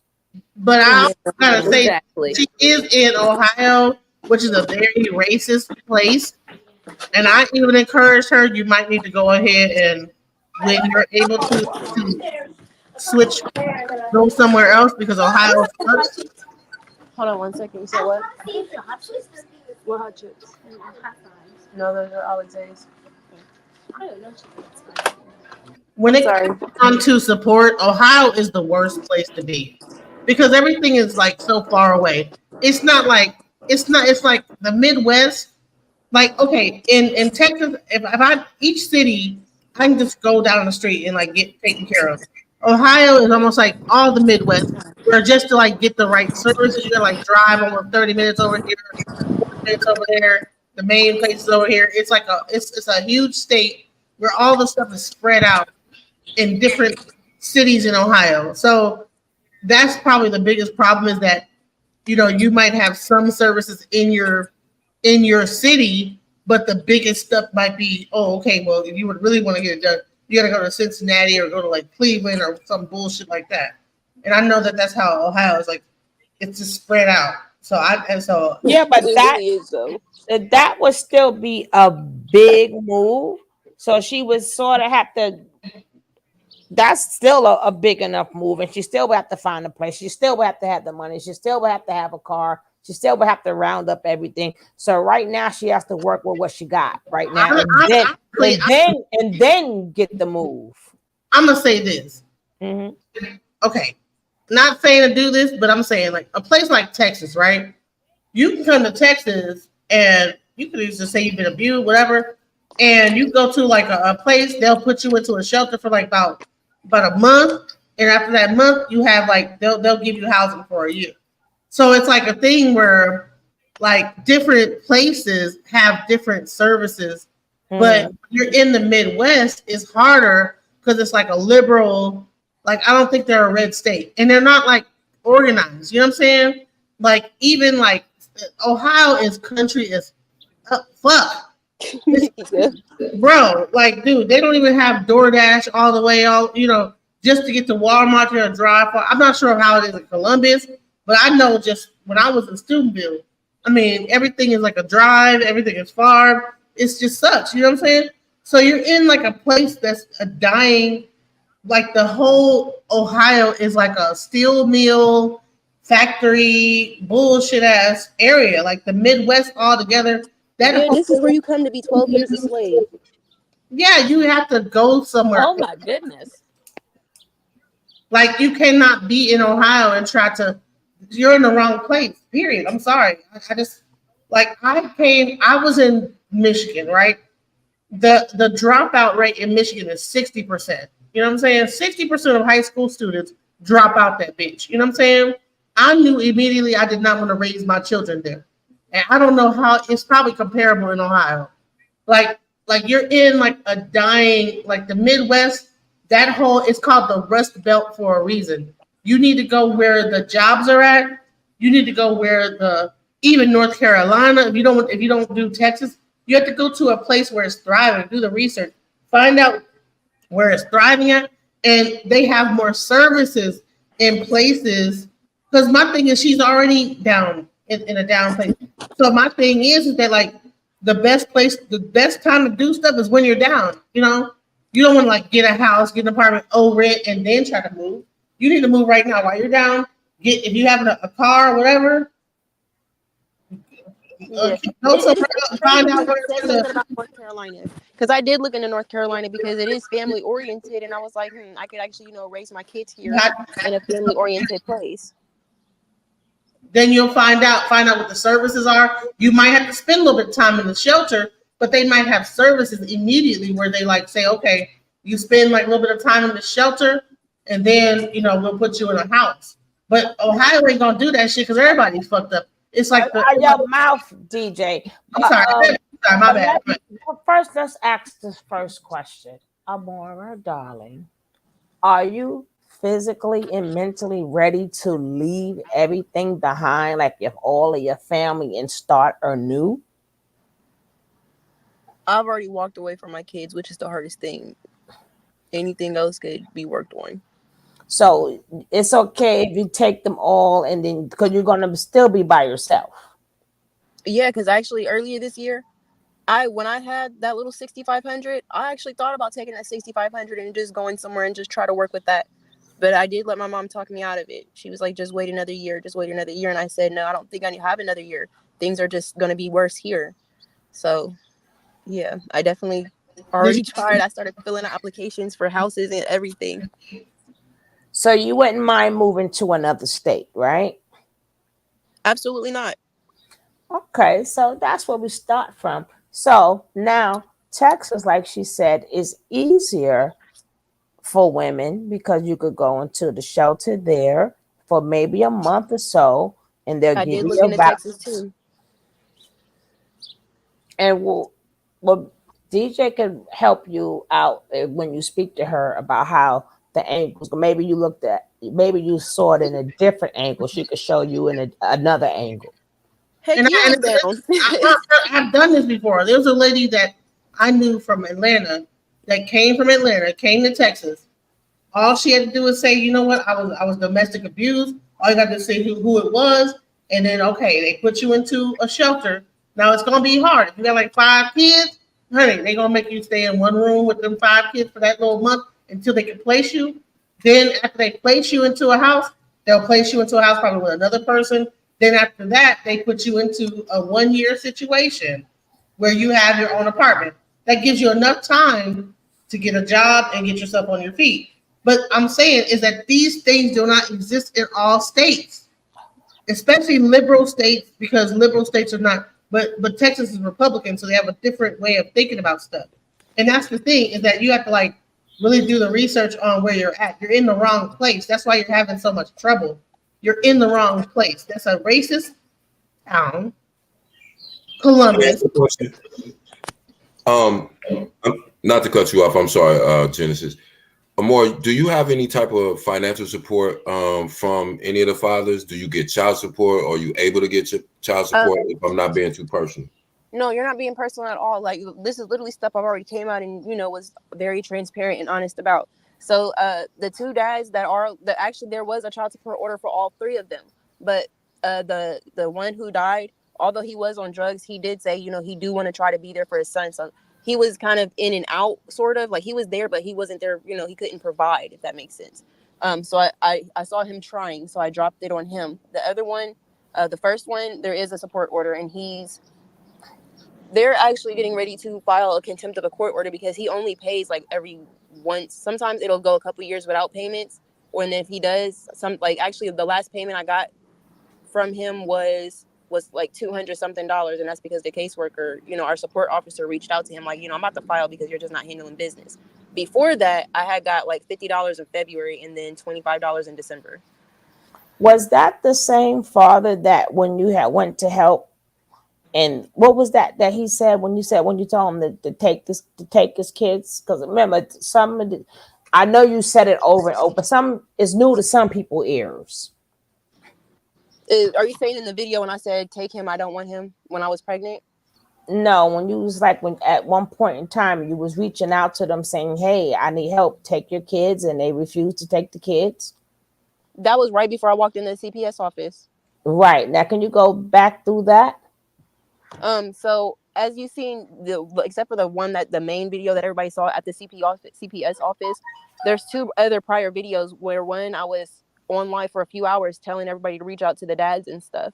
I still got no response from that. So then the second video, before the viral one, is me when I was outside of the Children's Services office saying, hey, this is my last attempt type of thing. Like, we're here. If there's any family on the dad's side who would like to step up, nobody stepped up. So, and you know, like I said, I don't have the phone information for the first one. So I did email him. I did say this is like pretty much like like I said, he is the last resort type of thing. I don't want him around. But like I said, I was desperate. So I said, hey, I need you to take them for a while. But if you're going to try to make it hard for me to see them, then let me the fuck know now. That's exactly what I said. Because like I said, he already has a history of straight bullshit as well as running off with my kids. So I didn't get no response there. But the other one, I did have his phone number. He told me verbally, like to me personally, that he didn't want them. So then when the cops reached out to him, like on the phone while they were with me, he told the cops the same thing, that he didn't want them, that he actually had 2 babies on the way with 2 other women. Damn.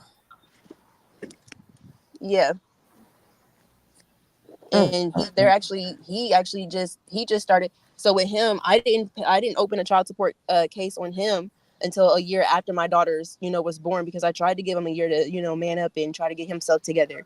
So it was open a year after they were born. He didn't start making payments until this year because he thought he was going to go to jail because they, filed the contempt of a court order or whatever. So it's been open for 2 years, but he's just now paying. Here's a question. I have a question. Wait, hold on, real quick. So the child's father that's deceased, did he ever work a job at all? Did he ever have a job, period?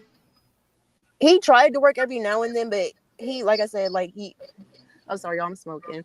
He, not only was he a felon, but he couldn't keep a job because when he went, he wasn't focused on the job. It was other women and just going there playing around.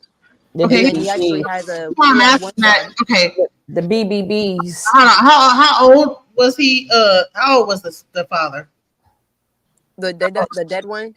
Yeah. I think he would probably be 27 or 28. We were like right there in age.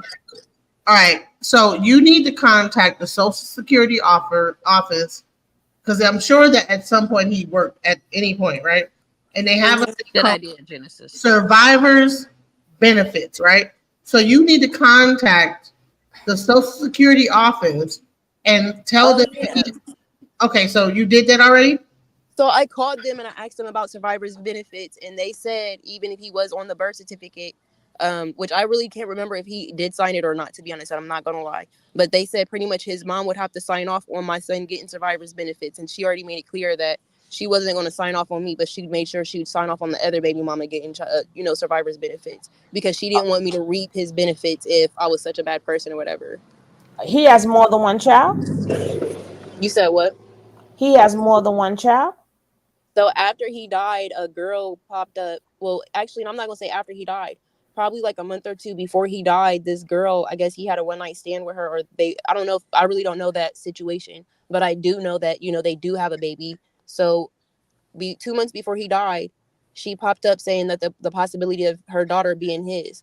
So the DNA test wasn't done until after he died. So nobody got the actual confirmation until a couple months after his funeral. You need to contact them again, and you need to say, I have a son, and when I first contacted you guys, you told me that his mom had to sign off on this. That's not fair. Me and his mom don't get along. I need to get the survivor's benefits. They probably owe you back survivor's benefits at this point, and they've been giving it all to the woman. That's not. I never heard of the mother having to sign off on a 27-year-old man. Yeah, I'm not sure. It's just when they told me that over the phone, I was like, well, there's no point in me implying because I already knew it was dead. Because she was actually posting about it online before it was even a thought. Well, did you keep a copy of that? You need to get a copy of what she said. You need to say, listen. It's gonna be so hard. I literally have 4 years which I am. I would like to try to find a lawyer who can actually subpoena those records from Facebook. I have 4 years of slander from her literally every single day for the last 4 years of defamation of character. She's then came out and told the world about me being raped well before I was. You know, like she's then done so much. So I do want to take her to court because that's 4 years of slander that she cannot delete in one day. Well, Amora, I'm sorry, just real quick before I forget. You don't have to go through his mother to do anything because he was a felon. His DNA is in CODIS, which is the registry for all people convicted of any felony. Your DNA is entered into the CODIS system. That's how they're able to do a DNA test after people are deceased.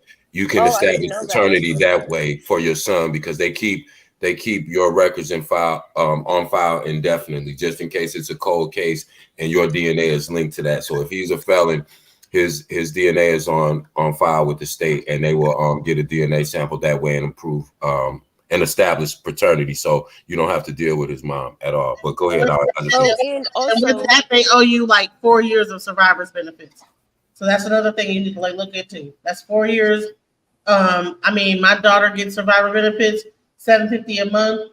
So that's 4 years of like not getting that. They owe you all that. So whatever. There we go. That's crazy. I did not know that. You see? And another thing is slander also, because she told the people yesterday that you told her that you were babe, and she said, oh, you was a flat out lie. You and the boy are the same age, and you had a relationship together, and your mother okayed it, and y'all was planning on getting married and all that. You wrote on Facebook, y'all was planning on getting married and all of that. And I'm like, there is no possible way. I mean, she must got the ages messed up the same way her brother had the same ages. It would have never been statutory rape if we were the same age. I was 15, he was 21, almost 22. That man proposed to me on my 18th birthday, and mind you, I already said I had Stockholm's disease or whatever. But like I said, 18, that's when I woke up. I got me my apartment. If I actually still got a copy of that lease, he ain't on that lease. That man was not about to live with me and my kids. I took me and my kids, and I got the fuck up away. Well, again, an underage person can never consent to X with a minor can never consent to an X with the adult. If there is no mother permission, that is by law. You know, but the way she tried to put it, they're age apart, like what? And don't get in your head too much, your own head, about having Stockholm syndrome, because it's grown women right now today that are in relationships similarly. Like you relate to your abuser. Security case, Kev. Yeah, don't beat yourself up with that. Yeah. Thank you. And that's why I keep telling my story, because they're trying to do anything they can to get me to shut up. And I'm like, no, it's 2024. We're taking accountability, and I'm showing the detrimental effects that it not only has on the baby mom, but on the kids when the mom is left to, lead with such a drastic decision. That's a fact. And that's it's not just single moms, it's single dads too. That's why I told you I respected you, because I told you those guys that are not stepping up and taking their children, they're even more responsible than you. You have 5 children. They only have to take one off your hands. If they're not in a position to take care of their child, then they're not doing what they're supposed to do as well. But people are going to go all in their social media and pick their personal lives apart, scrutinize their past relationships, they other baby mamas, and so on and so forth. So, and you want to know what's crazy? Is I literally held on to my kids until because usually, like I said, I'm used to, I've always had to figure it out since I was younger. So I'm always used to having a solution or a trick up my sleeve or something. I had nothing this time. I tried calculating different scenarios in my head and nothing was coming. And it was like, I held on to them, and I held on to the fact that I probably could do it by myself. And I kept trying until it literally almost fucking killed me. That's why in the video, I was literally having mini heart attacks, and my heart was beating faster than I was breathing. My chest was literally getting ready to explode. That's why in the video I said I can't do nothing for them if I'm dead, and I can't stop stressing if I don't have help. I respect that. And how's your heart now? Have you been back to the doctor to check that? Where are you at now? I think I'm not gonna lie, I did get a missed call from them today, but my connection and stuff has been wonky. This is the first time today that it's somewhat been stable. Is your phone disconnected, or what's going on with your phone? So for some reason, so this one has a cracked screen, so it kind of does whatever it kind of feels like, and then the other one is off. So I just use that one for Wi-Fi, but the connection, because it's been on and off raining today. Like I think for the last few hours, it hasn't rained, but since it's been doing that, it was just like the connection, the satellite and stuff like that. So hopefully by later tonight, it'll be back, back together. So can I ask you a quick question too? I'm sorry, just real quick. I didn't just want to forget. I had like two quick, real quick. Before you get into the camp, so it sounds like she needs a new phone. She needs some help.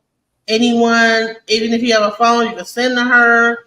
The bottom line is we're here not just only to ask her these questions, but also to support her and help her in any way that we can. So if anybody got an extra phone, they can send to her. So she got a cracked screen phone. She can't get on it, whatever, or maybe the other one, I don't know, maybe like. No, I can get on it, but you know how sometimes I'll be texting you and it'd be all kind of typos and I'll be looking all illiterate and stuff. Right. So like I'll be texting and it'll start jumping and doing all kind of stuff. I'm like, oh, okay, well I could try to fix it, but but yeah, that's what's going on with it. Yeah, I just wanted to ask you real quick, Amora, are you do you have any type of counseling available to you? So even though I never, even for years, I haven't done it in the past year because, like I said, I really did think I had healed from things that turns out I've actually only suppressed. And I actually came to realization while I was doing my interview with Nick at night, as I was opening those, those cans of worms, I was like, damn, I don't think I really healed from that shit, but, right. But over the years, even though I didn't feel suicidal, I did just used to call this, the suicide hotline and just talk because it was somebody who would listen. Yeah. But as of now, I am, looking into seeking counseling or therapy, because like I said, I do got some things I didn't heal from that I thought I did. Yeah. And it's not. And the reason I said that, because a lot of times, of course, we have to heal the emotional scars and wounds and things like that. But like you said, sometimes you weren't necessarily feeling suicidal. You needed somebody to talk to. I was talking yesterday about making yourself available to people. You just need somebody that's available to you that you can just talk to sometimes. And so if you don't have that person, try to find that person for yourself, because a lot of times we don't have counseling that's available. You may have more resources because you have some kind of connection to the system right now. So you may have, some avenues. I don't know how good those programs are, but the most important thing is finding somebody, who really cares about you, who has your best interest, and just be able to talk to them, because a lot of times,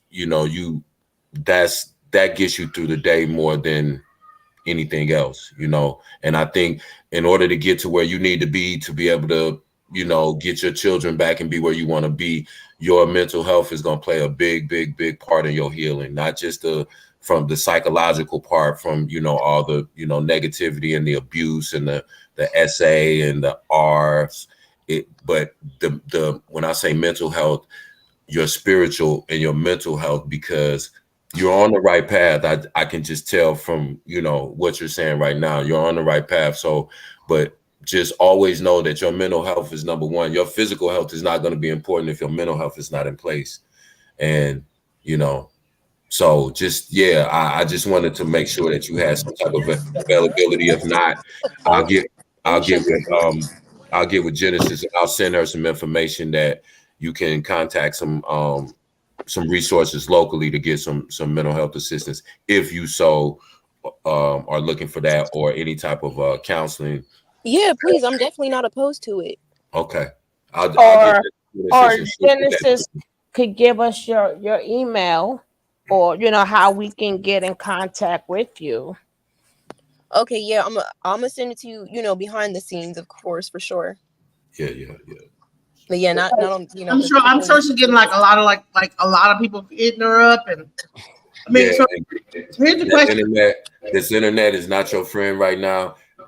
I know we all look at it, we all participate. View as least as you can, because people are going to try to attack you. People are going to try to tear you down, and we're only human. We say, I don't care what the next person thinks. Yes, we do. And it hurts sometimes. And especially around these kind of issues, they're so sensitive. People can be so hurtful. But the fact, again, it encourages me, because I'm not a real optimistic person, because I know the trend that the world is going in. And like I said, I don't think about the negative parts about she should have did this. Why didn't she do that? I see a person that can make a change in her life. And like I said, your 5 children are important. Whether you know it or not, they're important to other Exactly. people who are not. They're important to me. All Black kids are important to me. And so your success depends on their success. And so, you know, anything, you know, we don't play no games, and you know, so it's not about that. It's anybody that is sincerely trying to do something, we want to be as helpful as we can, and that's all it's about. We're not looking for anything out of it. And you know, and it is people out here to care. And I know a lot of times, you know, because I deal with kids that, you know, they don't have any living family members. They have no siblings. Their parents are deceased, and their grandparents and their cousins and aunties don't want them.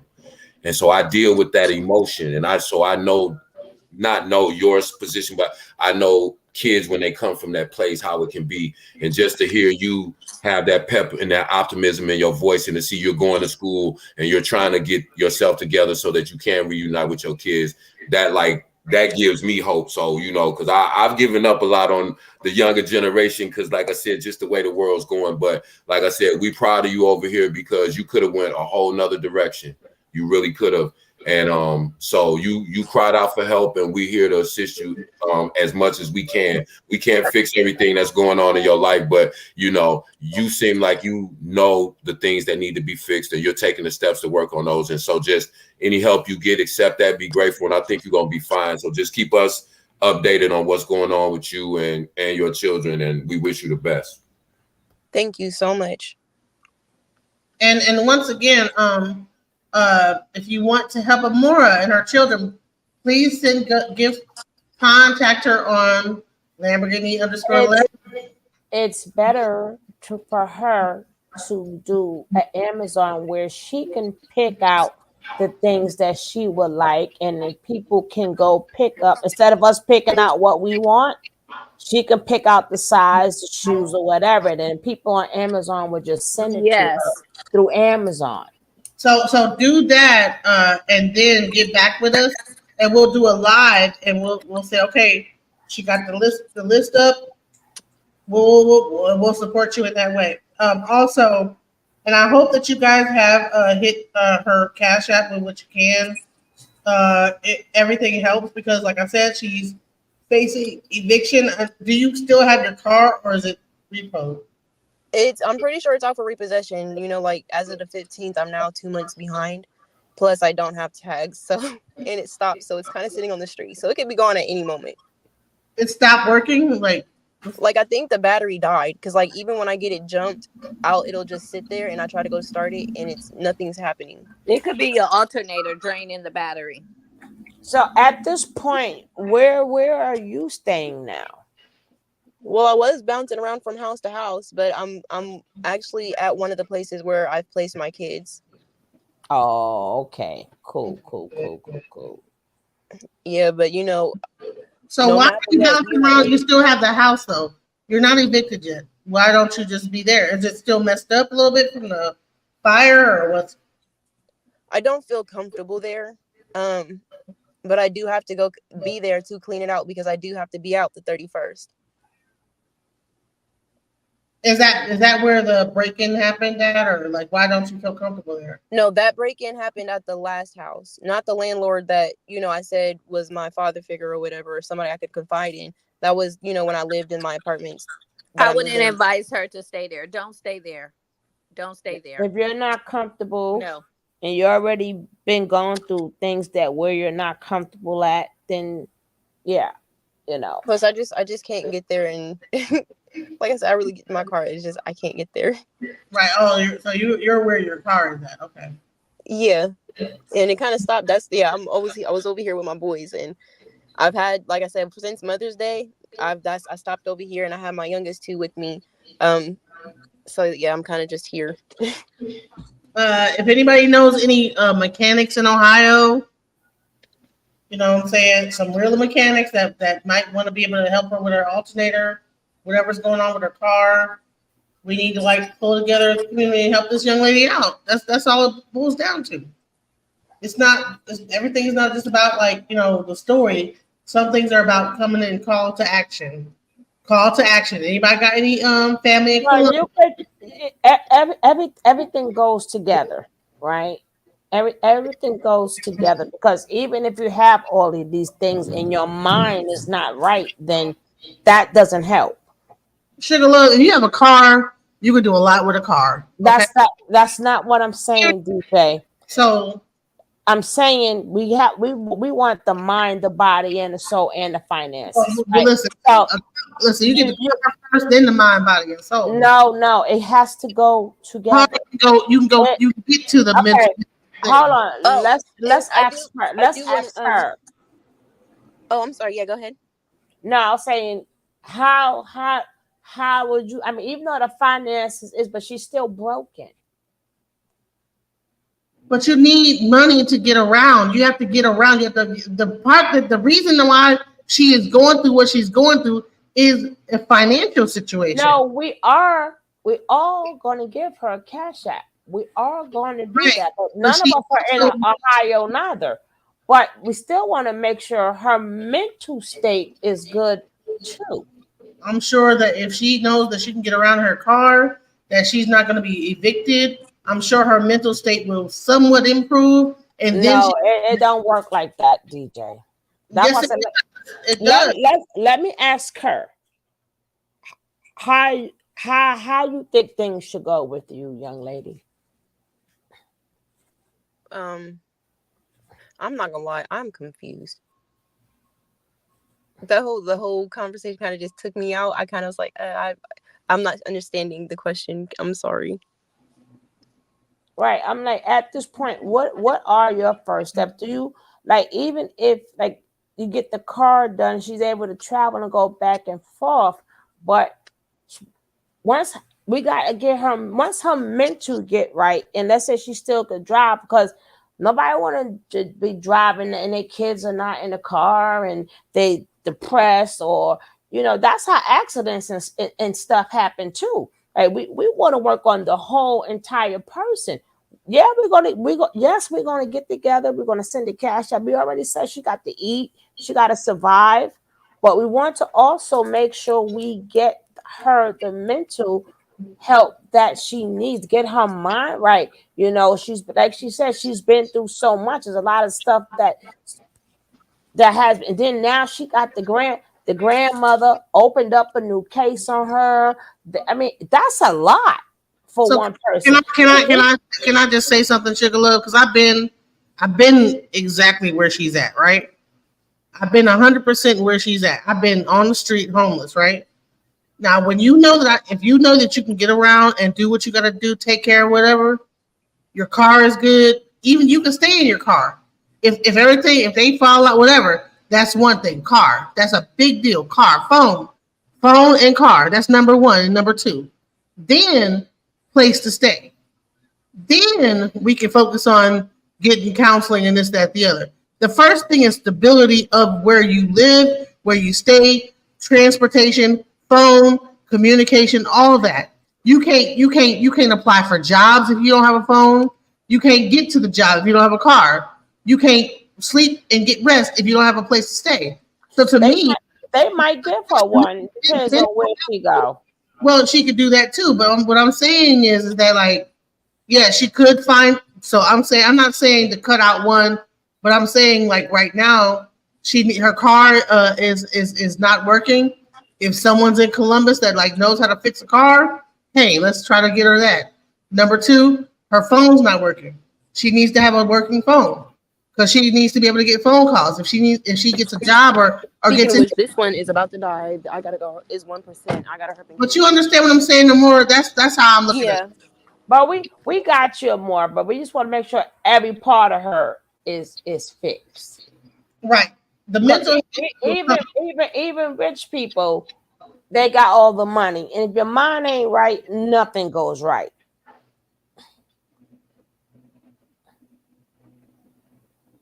If your phone ain't working, you can't even do the mental health. If your car ain't working, you can't get to the hospital. If it's really I wish, like I said, I'm not in Ohio, right? I wish I knew people in Ohio that could, if there are, even though they racist, everything, she got to go. But the point is, she's still there now. right? It has to be something for people there. They're not that racist. They don't have certain services. We just need the right ones for her to go to. I think she needs her basic needs met. All the above. She has to get off the couch with somebody else. She needs to get into a place where she can feel safe. Then she needs to be able to travel. And well, then again, we don't want to get to telling people what they need to do. We all know, but I think like Suge was kind of saying, a lot of times people just don't know what resources or how to tap into them. So you gave her some good information, and Suge gave her some information to where, and Lakeisha to where now she can go, oh, okay, maybe now I can call the, Michigan Housing Division. And she has 5 children. So even though may not be in her physical custody, that will kind of push her to the front of the line because she has a greater need in an emergency basis as far as being placed. And so some of those things is probably just she didn't know what to do and how to do it. You got to remember, she started doing this when she was 15, 16, 17 years old. And she's just now, 20? Or 27, I mean. She's 27.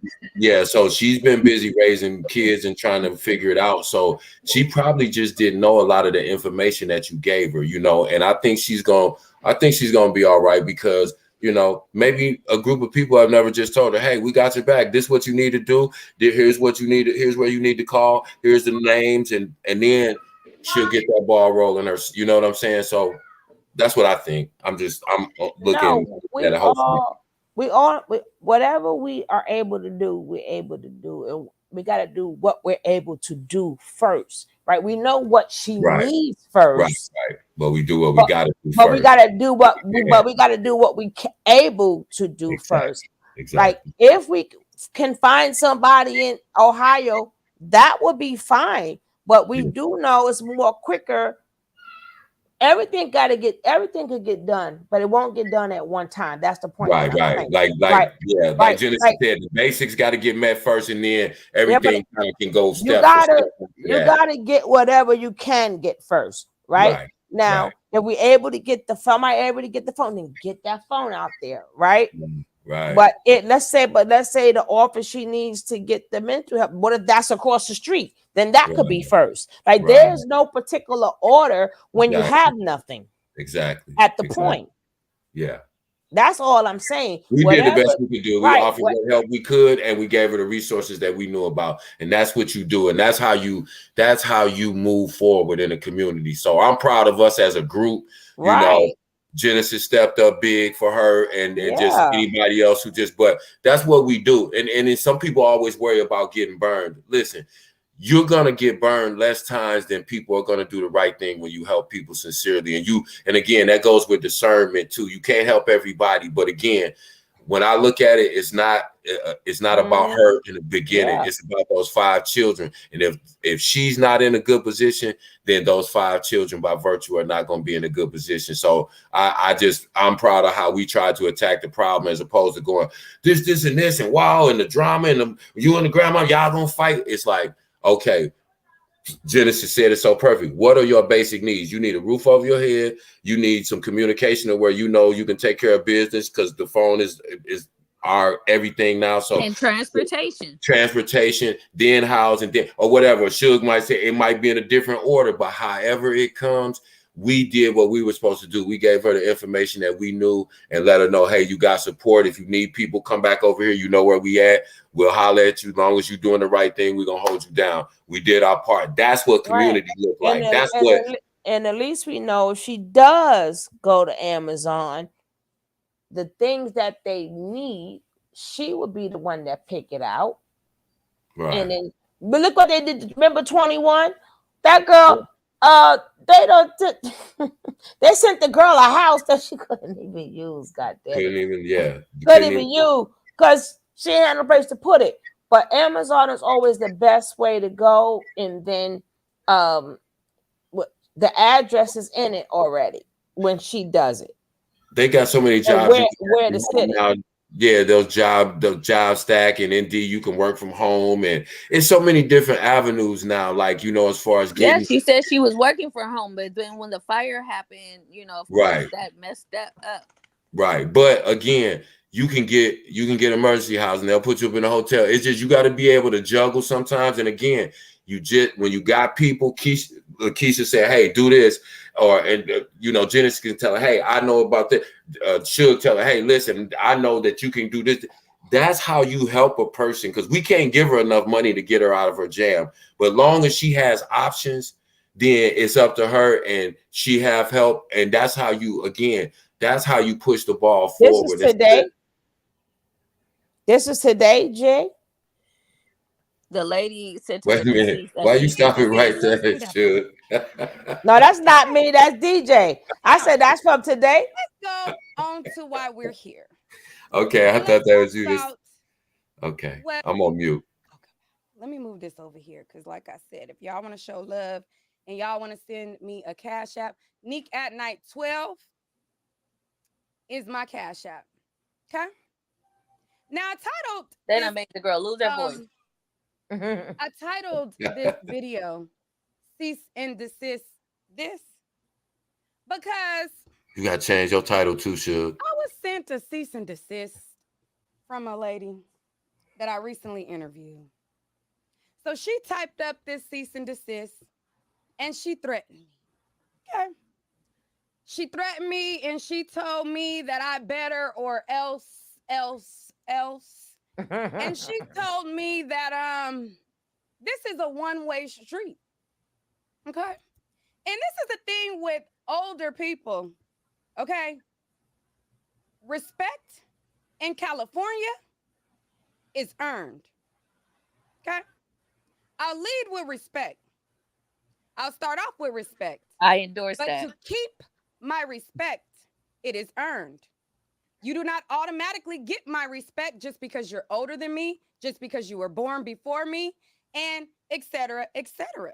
Now, some people in the South, they feel like, and that's how you were raised, and I don't want to take that from you. If you feel like you gotta, do certain things, and older people are just automatically respected, even if they disrespect you, that's good values to have, okay? I'm not saying, nothing about it. That's good. If you was raised that old people could disrespect you, they could talk to you crazy, and because they were born before you, that you just got to take it, and you were raised without a voice, an opinion, and you were raised to be silenced just because the mere date of a person's birth, and you adopt those things, and those things is how you were raised. Keep those values. As for me, I was born in California. I was raised by a wonderful mother from California, and I've been in California all my life. I was raised that I should respect my elders. Absolutely. But I was raised that in order for an elder to keep my respect goes both ways. Okay? So I got a lot of messages under my last video, and there were people feeling like, oh, you're disrespectful because you don't put Miss Sir and oh sir, like, Miss Ma'am, or thank you, ma'am, thank you, sir, in front of your greeting to older people. You're entitled to feel how you feel. However, I am a grown-ass woman, okay? And my mom told me before this thing not to cuss, so I probably shouldn't even said that because I don't want to start cursing. And my mom advised me, do not curse the lady out. So I'm going to refrain from cursing her out, okay? Now, again, I wasn't raised on the yes, ma'am, thank you, sir, oh, master, sorry, master, I'm so sorry. And I wasn't raised that way. I was raised to greet people by their name. Once I became an adult, if you're an adult and I'm an adult, I call you by your name. Now, I did an interview with a woman who, at the end of the interview, she wanted me to, at the end of the interview, after I had been calling her by her name the whole while, she wanted me to then call her something else that she preferred. And now on all over social media, she has been stating and she has been saying that in communications that were not on YouTube, I referred to her as this name. No, I didn't. No, I didn't. Now, let me get serious here. let me get serious. Okay, all right. Let me be for real. Now listen, I interviewed this woman, and basically what happened was Diana is a YouTuber as well as me, a YouTuber.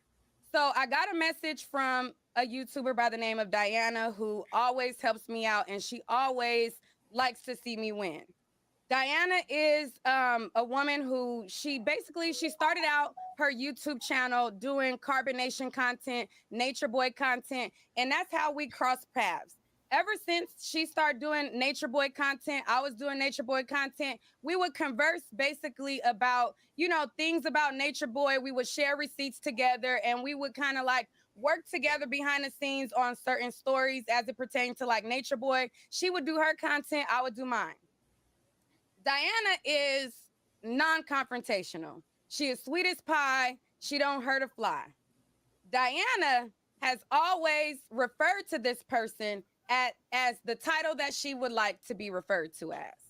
So Diana is raised, in the state that she's raised in. And so she refers to people, if they're a preacher, if they're a pastor, or if they have certain titles, she says those things, reverend this, pastor that, whatever. Me, I don't go to church. I don't go to that lady's church. I don't know who she serves and what master she serves and what God she prays to. So she's not my reverend. So I'm not going to call her reverend anything. She's not my reverend. Okay. But since Diana is such a sweet lady, she has always given her the respect of the title that she has posted on her page, and she has called her that. Now, she has had communication with both me and Diana.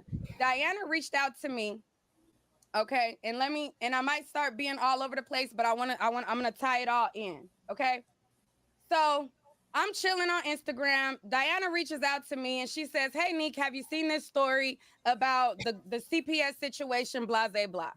I tell Diana, I'm like, "Yeah, I heard about the story. I was going to do a video on it, but I haven't got around to doing the video yet." All right. So Diana then said, "Girl, did you see that there is another woman attached to the story? And she's saying all of these outlandish allegations." I said, "Really? What happened?" So she told me. So I said, "Okay, let me look into this." She told me, "Hey, the girl that is at the center of this whole CPS story, she said, she's willing to do interviews. Do you want me to reach out to her for you to do an interview? I think this will be good content for your channel." Now, Diana is not affiliate of my channel. She does not work for me. She's not employed by me. She is not my assistant, and she does not work for me. She's just simply another YouTuber who fell back from doing content, and she reached out to me because she knows the type of content that I do. And she said, "Hey, this might be a good look for your channel. The girl is doing interviews. You should interview her." So I said, "Cool." She said, "But look, this other woman is making outlandish allegations. You should know this in case you do interview the girl. Ask her about it." So I did. So I did the interview, and after the interview, the woman that had been saying these outlandish allegations towards the woman in the CPS situation, Amora, she had been constantly posting on her page disparaging, defamation, like very strong allegations against her. She was posting on her page. She was saying, "Oh, you M-worded my son. You did this, you did that." And she was making all of these strong allegations on her page. She was very vocal about how she felt, and all of her communications on her page have been public. Every communication that she posted, she tagged Amora in it. And so for me, that let me know that this is something that she feels strongly about, that she's already vocal about, and that she might want to go on a platform and speak about. So Diana comes to me again and she says, hey, since you interviewed Amora, do you want to interview the grandmother? And I said, sure, I don't mind. I'll interview her. So she said, you want me to reach out? I said, sure, you can. Okay. So Diana reaches out to her and she asks her, hey, do you want to do an interview? We can help you get your story out. Blase, blase, blase. Now, I wasn't the initial contact with her and everything like that. Diana was the go-between because she was the one who was like, I don't mind. I'll just reach out to her, etc. She reaches out to her and the grandmother agreed to do the interview. Okay. So she agreed to do the interview and I said, cool, that's great. So I interviewed Amor the night before Mother's Day. So the night before Mother's Day is when the interview happened. So quite naturally, the next day was Mother's Day. Okay. Now, Mother's Day, I didn't really have too many plans. I was just at home. I was just chilling. And so Diana was like, hey, when do you want to interview her? Like, do you want to interview her today? And I told Diana, I'm like, I'm not tripping. Like, I can interview her today, but it's no big deal. I'm just really, really in chill mode right now. So if she wants to interview today, then cool, I will. But if not, then, I'm not tripping. So Diana, she said, you know what? Do you want me to put you on the phone with her? Y'all said the sound is gone?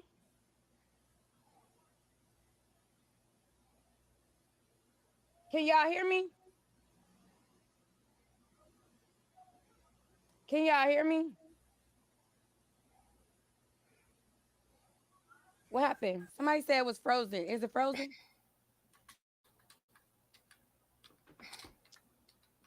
Is it frozen? Hold on, wait. Let me see. Okay, y'all hear me? Okay. Y'all see me too?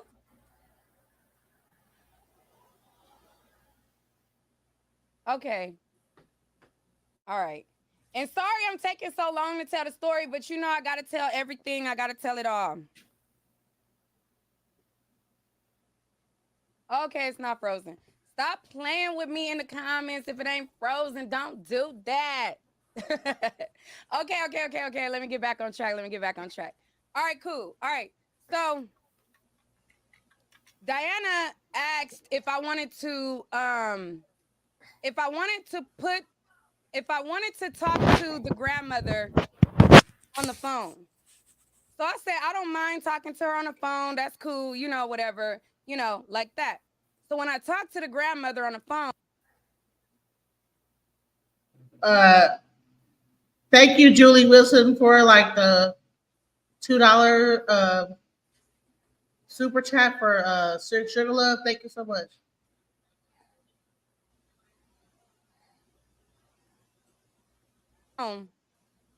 I told her that, I can interview you. I don't mind taking your story. You got some very, very strong allegations against the other woman, and people want to hear your side. Now, I am a person who I'm not on nobody's side. I don't know you in real life to be team you or team her. I'm not team Alexis. I'm not team you. I'm not team nobody else in this story. If anybody I'm a team up, I'm team hopefully the kids is safe. And hopefully the kids get into a happy, loving home and they are raised up beautifully and they are provided and afforded a beautiful life. That's the only team I'm on. Okay? I ain't team you, her, or nobody else. I don't know y'all in real life like that at all to be team nobody. So, because I interviewed Alexis and the interview didn't go bad. There was people who had some very, very pressing things that they wanted to ask Alexis, and she handled the questions well. Now, whether she was telling the truth or not, that's up to the viewer to decide. There were some things that Alexis said that I was like, wait a minute, hold on, wait, what happened? But ultimately, it's up to the viewer to decide how they perceive the information that she's given. And as long as she's not like, you know, like just going off the rails and just saying all kind of crazy stuff, then she's able to tell her story, which I allow her to do. Now, there was some people who got mad and they were like, "Oh, well, you didn't have pushback to Alexis and you didn't." Listen, I match energy. If you don't give me a negative energy, then I'm not going to go in on you. I have no reason to go in on Alexis because she didn't give me that energy. If she didn't disrespect my platform, I have no reason to give her that energy. Okay? So, how y'all try to compare the two interviews, I really don't know, because when I made Alexis aware of my rules of my platform, she made sure to say, my bad, and try to correct the problem. Because before I did the interview with Alexis, I did not tell Alexis the words to say and not say. Any interview going forward around this story, I'm like, because the allegations are so grand, and I know how YouTube is, anybody else attached to this story, I need to make them aware of my rules before we even get going, because I don't want to have a situation like I had with Alexis and get in the middle of the interview and tell a guest, hey, don't say this, don't do that, don't say this, don't do that. So when I talked to the grandmother, I'm like, I know that there was R-word allegations, M-word allegations. There was all these different allegations in the story. So I wanted to make sure that the grandmother knew my rules so that we didn't have that hiccup going forward. So when she got on my platform, or no, when I talked to her on the phone, by the way, which all calls are recorded, might I add, when I talked to her on the phone, and I don't normally record my phone calls. The only phone calls that I record are phone calls regarding my platform, or if I need to document something as far as it pertains to my real life, as far as like, you know, certain things, you know, you gotta, you know, have your protection. But I don't go around recording phone calls. But when it comes to setting up interviews, I just always protect myself, and I always document all of the communication as it pertains to things that are going to go up on my platform, people that I'm going to be talking to, and things like that. So all of the phone calls are recorded. Anything that I'm telling you now can be backed up with facts later if I need to. Now, hopefully I don't have to go there, but I'm just letting you know that everything is recorded. So in the recorded phone call, the very first time I talked to her, she was saying everybody's first name, last name, where they worked, who they were, and she was giving the spiel on, she was trying to tell me like, oh, such and such, this, and then she was like naming Alexis' kids, and then she was like, oh, her younger son or her older son name is this, and this kid name is that, and this kid name is that, this person name is this, da-da-da-da. So on that phone call, I told her, I said, listen, I want to hear your side, but because the other individuals are minors, I do not want you to say her children's name. I do not want you to say certain names on my platform. I said, because her son is your blood, you have the right to say your grandson's name. I said, but going on my platform, please do not say that girl's child's names because they are innocent. Do not say the names of all of these other people that you are trying to tell me in this private phone call. Do not say those names on my platform. I told her that, conversation number one. Now, we set up the interview. She said that she would be available in to do the interview on that Sunday, which was Mother's Day. She was like, okay, I got to gather up all these receipts. I have to put everything together. And once I put everything together, then we could do the interview. How long do you need? I was like, well, I could be ready in an hour if an hour is good to you. She was like, she was basically like, oh, well, you know, an hour, I might need a little longer than an hour because I want to make sure I got all my ducks in a row. So I'm like, listen, you don't need everything. You just need like the main key things to like tell your side. Then use those receipts and that's it. I'm like, you don't need everything that you have documented in the last 4 years. Just the main things that support what you are saying. Just get those things. Okay? And so she said, okay. She said, do you think I'll have everything in an hour? I'm like, you think, how much time do you think you need? Do you think you need like an hour and a half? How long? She was like, that'll be good. So we agreed to do the interview an hour and a half from the time that I had spoke to her. So I want to say from the time that I spoke to her, we had agreed that we would, like, she was going to email me certain receipts that I could pull up on the interview and I could share with y'all to corroborate the things that she wanted to say. Now, 3 hours had passed by and I didn't get no type of emails. I didn't get any texts. I didn't get any type of supporting documents. So Diana, she was like, well, I haven't heard nothing from her. Do you want me to contact her? So I'm telling Diana, like, maybe she's getting cold feet.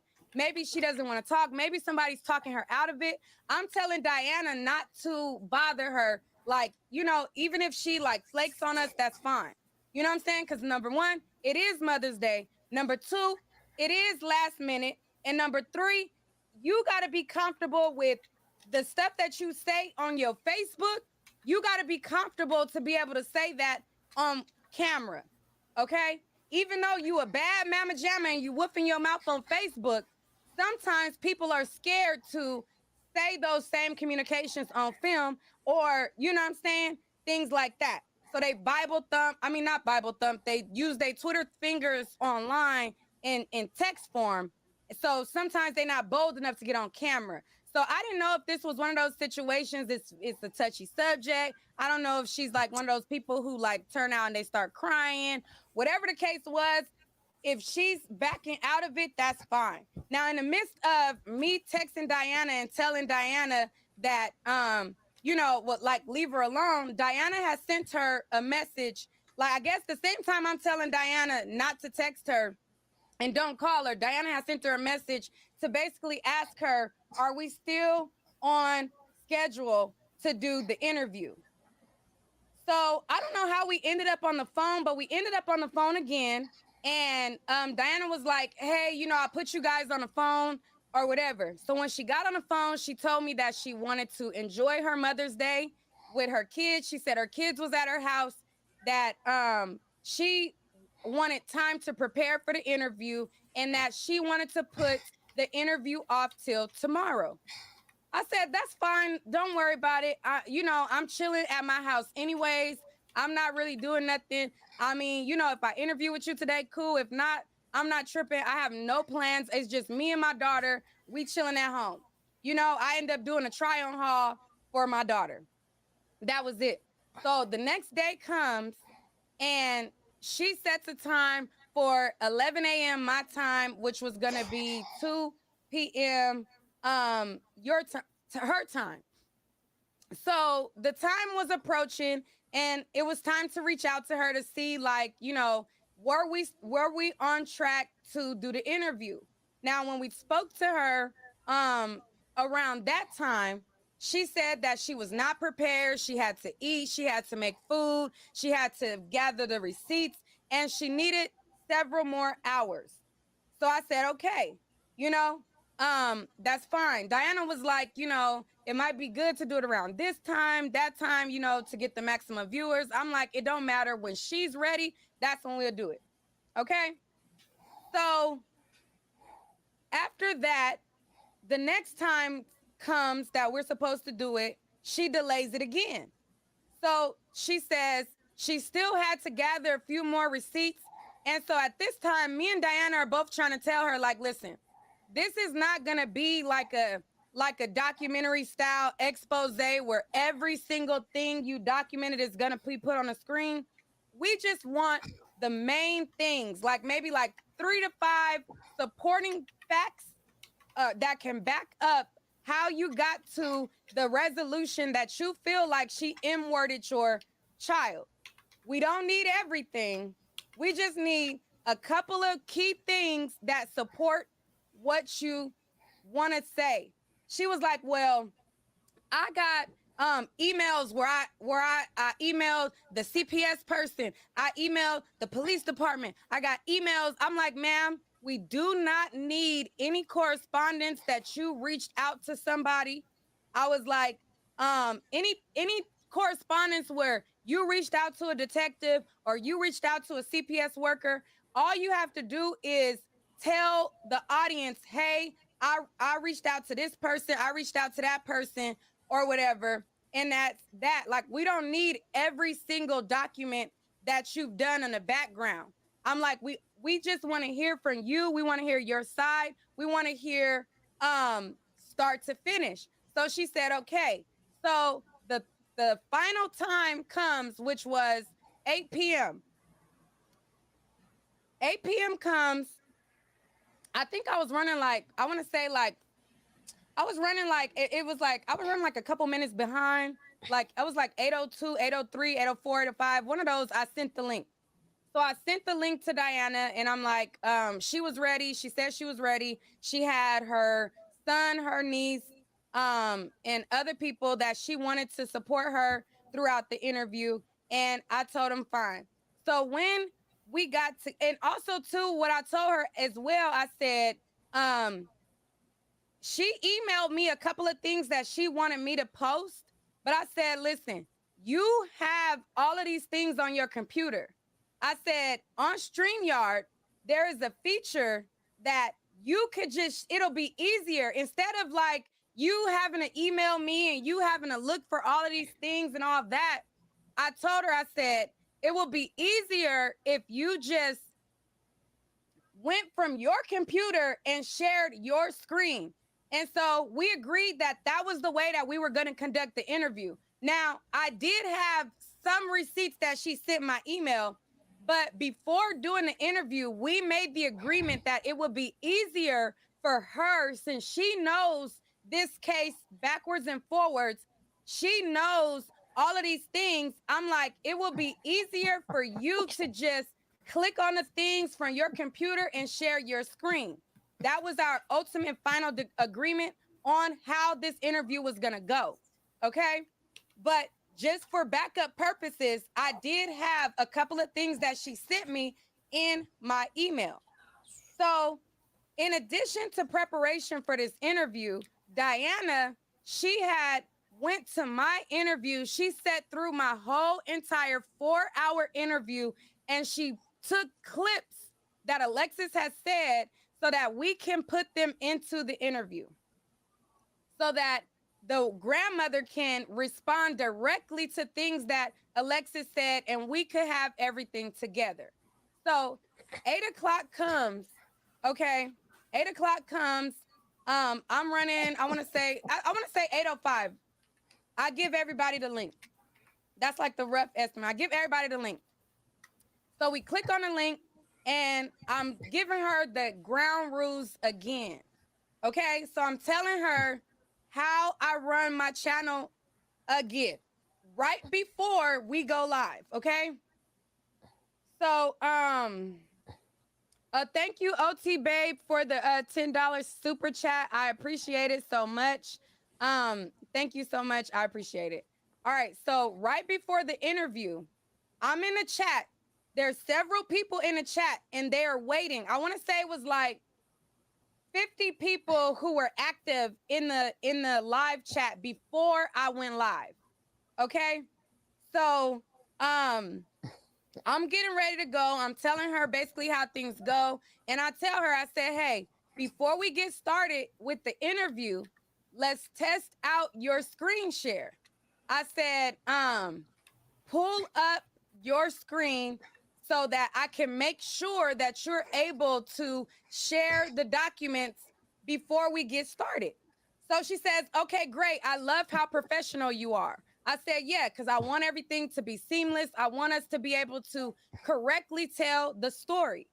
So then her son starts to say, hey, we just want to tell you this. So they start trying to tell me things about the son, like, oh, he wasn't on any extra mood enhancers. he was a good person. He was this type of person. And I was like, wait. Like, we could go over all of those things in the interview. Okay. And that was things that she kept doing when I talked to her too. She would like try to tell me all this information. It's like, wait a minute. If I interview you, I want everything to be organic. I don't want you to mention things to me right before the interview just for the sake of, you know what I'm saying, trying to shape a way that I interview. I still have to ask the questions and I still have to interview you or whatever. But bear in mind, because she is a grieving woman, I wanted to make sure that the things that I did do were respectful. So I'm talking to them behind stage. The chat is going like, oh, where are they? What time does it start? Like, everybody's waiting and everybody's ready to, get going. So everybody's in the chat, like, where are they? Where are they? Or whatever. And we're talking, they're telling me stuff or whatever. And I'm like, hey, we got to get started or whatever. But, I told her, like, not to say people's names. I told her, let's wait to the interview and they can address all of the things in the interview. Okay. So, and each correspondence that I had with her, I've always called her by name. Now, Diana, who had reached out to her, she referred to her as Reverend. That wasn't me. I called her by her name. So throughout the interview, I call her by her name. Okay? So normally I don't get really offended when I'm doing an interview with people, because it's like, if I tell you not to do something, majority of the time, people respect my wishes. And even if they slip up, they try to correct themselves. You know what I'm saying? So as I'm conducting an interview, I start off by giving my intro. I start off by introducing her. And I start off by giving you guys a summary of how, like, the things about, like, who I'm interviewing, who she is, and why this story is, being talked about. So as I am doing the intro, we basically start to do the interview. I'm trying to get her to start from the beginning of the story, from when she met Alexis.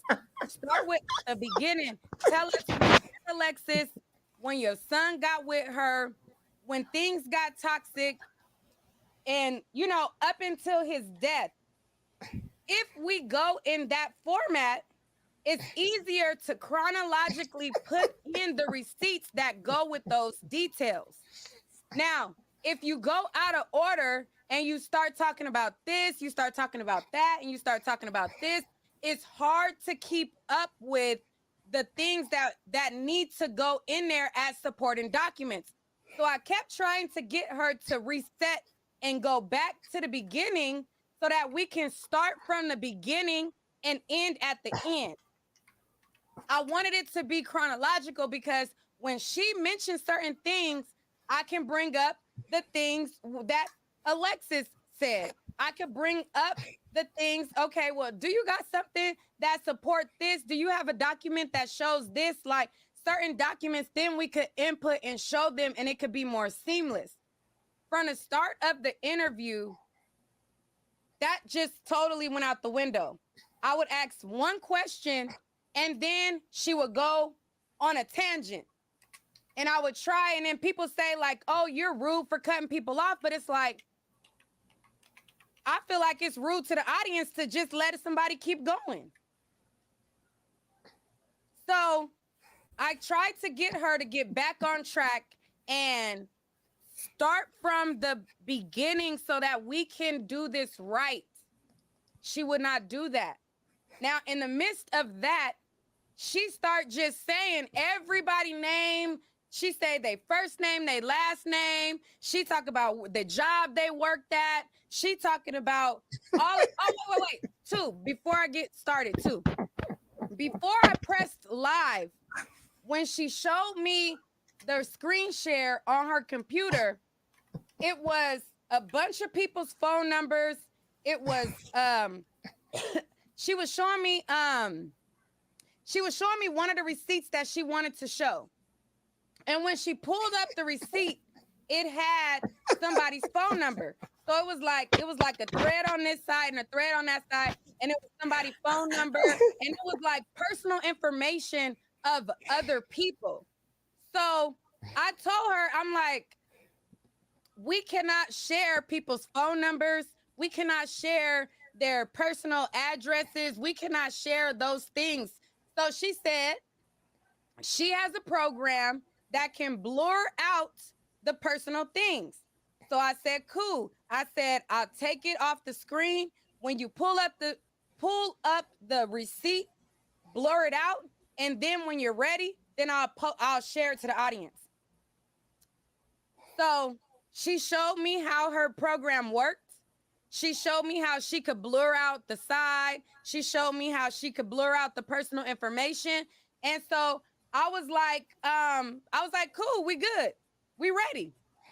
So that took up about 30 minutes backstage before we even started the interview. Okay. So that was like the direct right before we hit go live. That wasn't something that wasn't fresh. That was something that I literally just told her. I said, we can't share those phone numbers. She showed me how her program works. She said she got a program on her computer that blurs out this. She demonstrated it to me. She blurred out the side. She blurred out this. And I said, okay, cool. The people are waiting. We got to go. So, hold on. Let me take a drink of water real quick because I am losing my voice.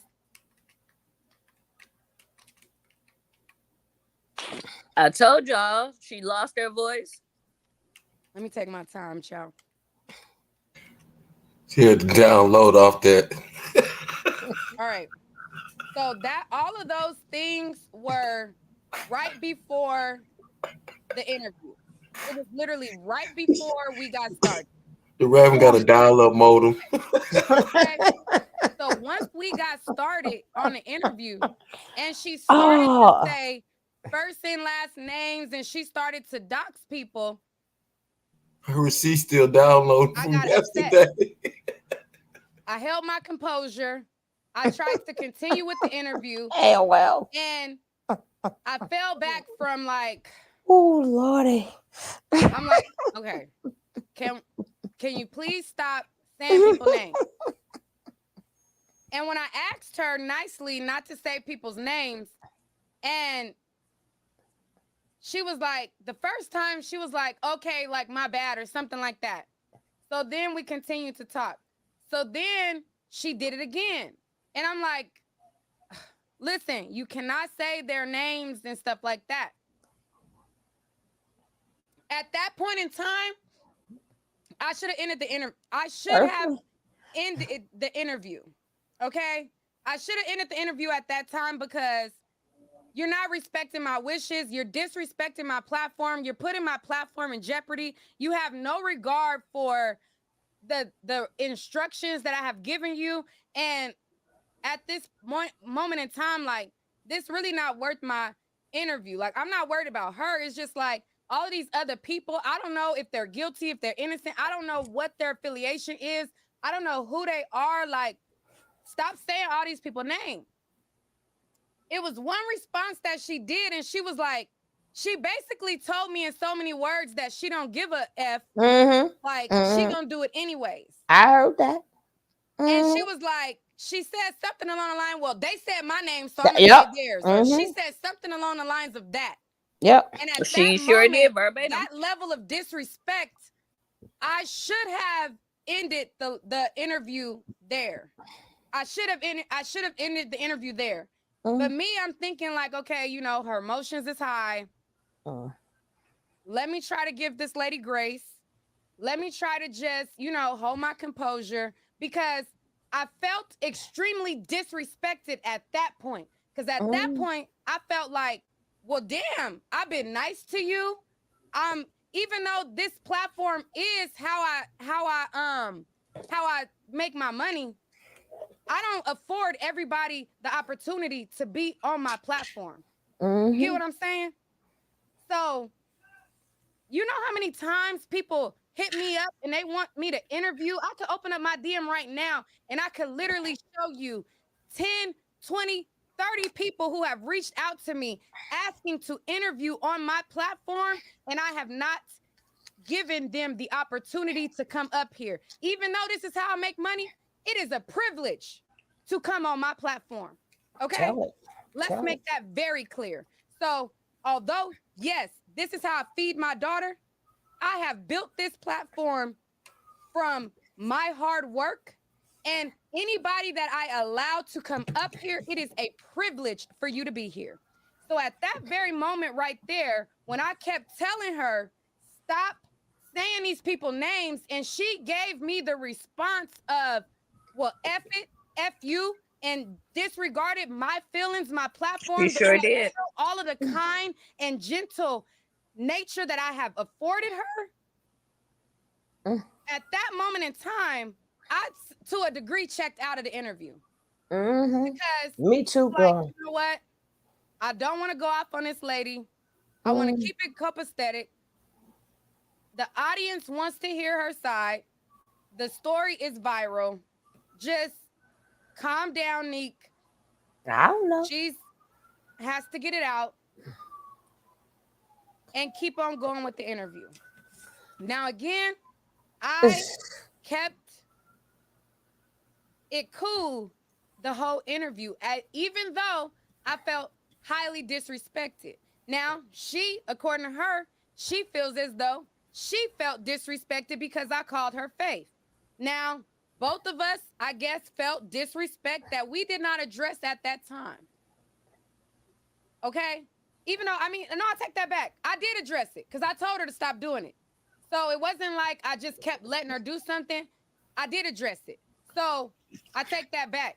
I addressed the disrespect, but I did not put her on notice to the fact of, you better stop. Like, I didn't do it like that because I was being respectful, but I did address it. Now, she felt disrespected because I called her Faith. Now, she could have addressed the same way I said, hey, can you stop saying people's name? She could have easily said, hey, can you call me Miss whatever, or call me Reverend whatever. Once we got to the end and I cannot get you on board, it got so bad in the interview to where I'm like, listen, let me ask you a question, answer it, basically, yes or no, and then stop. An 8-hour track. Once you stop, allow me the time to ask another question, and then stop. Oh. And then when I did that, that didn't work. So I'm like, you know what? Let me just talk directly to her son. Oh, Lord. Let me talk directly to her son. So I'm like, Jonathan, let me just talk directly to you. I mean, sorry, I didn't even mean to say her son's name. Her son. What's the timestamp right here? 51. Okay, cool. I said, let me just talk directly to your son. A cam order. As I'm talking to her son, she don't even allow her son to speak. She pretty much make her son shut up. So at that moment, it's like, okay. Oh my God. It's a wrap. I'm like, in my mind, I'm just sitting through it. I'm like, I feel highly disrespected. You trying to hijack it. And because you are older than me, I'm not giving you the energy that I would give somebody that's a peer to me. That's my age. So I gave you that respect of not popping off on you. And the fact that you have been dealing with the loss of a son. Okay? But dealing with grief is not an excuse to be a vile, evil, nasty person. Now, although I can excuse some of the behaviors, and I can chalk some of the behaviors up to being a grieving mother, some of the stuff is just who you are. Period. Now, you come from a generation where you feel like anybody that's younger than you is beneath you. Anybody that is younger than you is inferior to you. Anybody who doesn't have as many degrees as you feel like they are also lower than you. But let me tell you, I don't care how many programs you go into. I don't care how many books you study or how many tests you take. Common sense cannot be bought. Logical comprehension cannot be bought. Being a genuine and nice person, you either got it or you don't. And there is no book or anything that can change who you are at your core. It can help you try to improve on who you are. But if at your core you are evil and you can cover it up with as much Bible thumping as you want.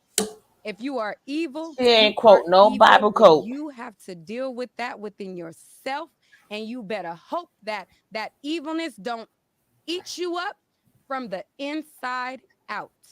Okay? Now, because you have been dealing with the loss of your son, I didn't really want to go in on you. And I'm still gonna not go in on you. But let me put you on notice right here, right now. Diana is not employed by Nick at Night. Diana is not,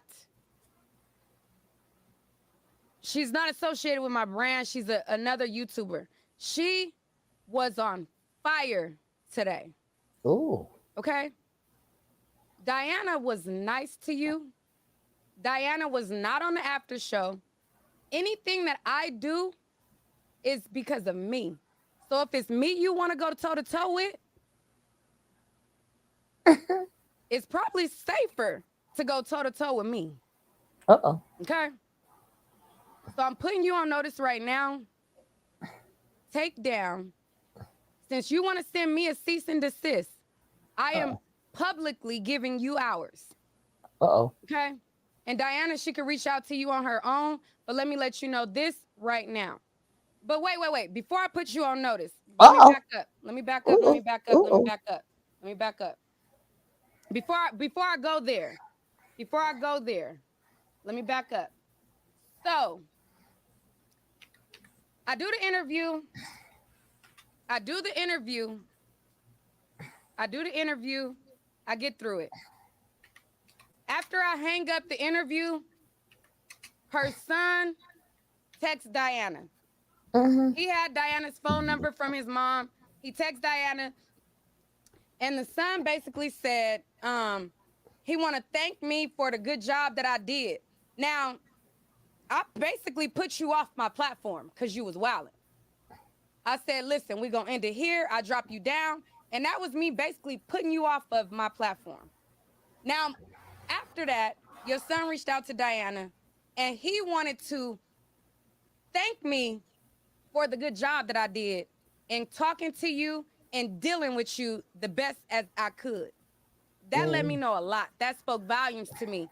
That spoke volumes that your son, even though he didn't say that he was embarrassed by your behavior, the fact that he wanted to personally reach out to me and make sure that I knew that, you know, he was grateful, that spoke volumes. Now, Get my TV, Kev. I didn't find out that he reached out to Diana until the next day. And so, people in my audience, I'm gonna get to Facebook. I'm gonna get to Facebook. I'm gonna get to Facebook. I'm gonna get there. Let me. I'm gonna get to Facebook. I'm gonna address Facebook because yes, she did dox us. And that's okay. That's cool. We'll get to that. So, even though she was ungrateful of the privilege that she had on my platform, her son was not ungrateful. He was very grateful. And he reached out and he said that he wanted to thank me, that I did a good job, and he wanted to personally reach out to me. And he asked Diana if I could call him. Mm-mm. Now, before I got a chance to call him, my mom called me. She wanted me to do an after show. I was highly upset. I was fuming. I was mad because Mm. I don't like when older people think that they can son you and disrespect you and demand respect. It's the same with other people that I've addressed on my platform too. Like, I just don't like when groups of people, whether they're older, whatever affiliation they have, I do not, it really is my pet peeve and it is something to my core when people ask of you respect that they're not willing to give. So I was upset. I was angry. And my mom reached out to me. She said, "Hey, you should go live and just chill with your people. Your people want you to they want you to talk to them. They got questions, they want to whatever. I was mad. Now, because I was mad, I should not have did the after show. I shouldn't have Oh. because I wasn't in a place, I wasn't calm yet, and I was still upset that she tried me. And it wasn't just that she tried me with keep saying people names. When she called herself trying to check me, I just didn't receive it well because it's like you got the audacity to ask me to respect you, and you have been saying fuck me this whole entire time. Oh. Mm-hmm. So I was That really she mad did. about that. Okay. And so my mom was like, "Nah, calm down. Don't go off. Don't address her." My mom's like, "No, just talk to your people, whatever. Don't, just have fun. Just hang out with your night owls. Y'all do an after show. Whoa, whoa, whoa, whoa, whoa." So in the midst of me in the process of setting up my after show, I started to get DMs from some of my night owls. Some of my night owls, they started to basically tell me like, "No, Neek, are you going back live? Come back live." Rose hit me up. She's like, "Neek, go back live." Yusuf, he hit me up and he said, "Hey, Neek, I'm about to do an after show on my thing. Come on my panel. Come back. Come talk to us. Blah blah blah." And so I told Yusuf, I said, "Yusuf, I'm gonna just go live from my page and I'm gonna do the after show on my page." And Yusuf said, "Okay, I'm gonna end my after show. I'm gonna come to yours, whatever." So when I go live, or when I'm about to go live, then I seen a comment, and the comment was like, "Oh, you don't know what you're doing as an interviewer. You should have prepared." You like basically like dogging my platform, saying that my platform was like, I'm ill prepared. I don't know what I'm doing. I shouldn't be interviewing people, all this stuff like that. And that kind of made me mad too, because it's like that that comment, it triggered me again because that's so far from the truth.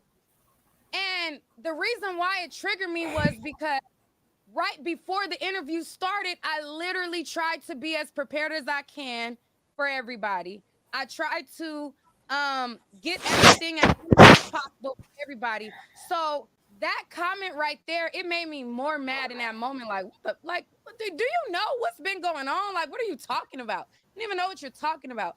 But I will admit, I should not have read the comments. Okay? I shouldn't have read the comment. I shouldn't have. And later I talked to the woman's son, and he brought that up to me when we had a conversation after the fact. And I agree with him. And I'll get to that part in a little bit. And sorry it take me a long time to tell stories. Hey, I gotta tell everything. Okay. I gotta tell. Mm-hmm. So anyway, so I read that comment and I got re-triggered. And I should have not went live because it did re-trigger me. And me being an Mm-hmm. adult, I can self-reflect on when I'm acting out of order. If I'm acting out of line, I got enough self-awareness that I know when I probably shouldn't have did something or whatever. Like, I probably should not have went live right after I got re-triggered by reading that comment, but I did anyway. I went live. So when I went live, as I'm going live and I'm going up to go live, I'm getting messages that the grandmother is talking mess about me on Facebook. So I'm like, oh, she talking mess on Facebook already? Like, what is going on here? So in response to, you know, that, it ticked me off because I felt like,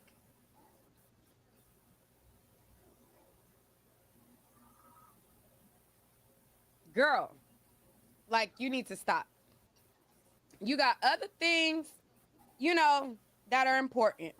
So in my live, I did address a couple of things, and I talked about how I was upset about how, you know, she disrespected my platform. I talked about how I tried to prepare. I talked about how I didn't like how, you know, she had no regard for me, but wanted me to have regard for her. And I also had a panel, and there were other people who shared opinions about her as well. Now, I talked about how I felt. Other people talked about how they felt, and she started talking mess in the comments. But before she started talking mess in the comments, I was basically like, dang, I probably should take it down. Because in the interview, my intention was, this don't look good for her. This interview does not shed her in the best light. She looks cuckoo for Cocoa Puffs, in my opinion. Now, I'm not going to say that she's cuckoo for Cocoa Puffs as a diagnosis, because I'm not her doctor, her therapist, or anything. I'm just saying the way that it looked from a viewer point, I thought, while she couldn't keep it together, and I seen some of the comments, I'm like, she looks cuckoo for Cocoa Puffs. My intention when I reached out to her was not to have her look cuckoo for Cocoa Puffs. I wanted her to have a fair platform to address the other side of the story. Okay? So if Alexis came up on my channel and she shared her side, I wanted her to share her side. Now, throughout the interview, I'm like, ooh, she looks cuckoo. I'm like, this is not going to go over well. And I'm like, I told them, I'm like, you know, because you keep saying people names, because in my mind, I knew, I'm like, this is not a good look. I'm like, I'm going to take it down and I'm going to like redact it, and then I'm going to put it back up. So my intention was to You can't redact that. down, redact the names, and then post clips of what she said up in order. Okay? That was my plan. And I told everybody on live, I'm going to take this down. You know, you said a lot of people's names, and I'm going to put it back up. That was my plan. My plan was not to permanently take it down. My plan was to take it down and help represent her story in a better light, because she looked like she was off the rails. She looked like she could not she has no self-control. Yep. And the behavior that she is exhibiting now shows me that she has no self-control at all. And it's crazy, because you think that when you get older, the older you are, you're supposed to get more patience, more understanding, more this, more that. That's not the case. So anyways, so while I'm live, I'm talking, I'm holding my panel, and then Tommy Sotomayor, he comes on my panel. Now, when Tommy Sotomayor comes on my panel, I was just like, oh, dang, this is awkward, because he's on my panel, and I know that I have said some wild things about Tommy on my page. I have said some very nasty things about him, but I also know that when I covered the story, I knew that I was talking mess about him, but I did not take up for the person that was on the other side of the story. So I kind of was talking mess about both of them. So I was trying to recall, like, dang, I know I talked mess about this guy. Like, I know I talked mess about him. So when he came on my page, I'm like, you know, I talked about you before, right? So yep. I told him that I talked mess about him. We had a conversation. I ended up reviewing the videos that I talked about him, He told me his side, and that was that. Now, again, I match energy. I want you guys to understand that. When it comes to me, I match energy. Okay. Now, although I've said some disrespectful things to Sonny Sotomayor, I've called him out of his name. I called him the B word. I called him this. I called him that. I called him all kind of unfavorable things because of the things that he has said about Black women. Right. I match energy. When Tommy came on my platform, he did not disrespect me. He did not call me out my name. Now, he did gaslight me a little bit. Yes, But he that's neither did. here nor there. Yes, he He did. didn't come for me in a disrespectful manner. I'm glad she So saw the because gaslighting. he did not come for me in a disrespectful manner, I didn't have a problem with telling him that I had a problem with what he said, but being able to also converse. Now, there's other people who felt like you should have never talked to Tommy. You should have never, but that's not how I operate. I operate off of if I ever talk crap about you, if I say something behind your back, if I say something about you, I could say it to your face. I've always been raised that whatever you say about somebody, you should be able to say it to their face. So when he came on here and he was not hyphy and he didn't disrespect me, I still let him know the things that I've said to him to his face while he was there. And he took it well.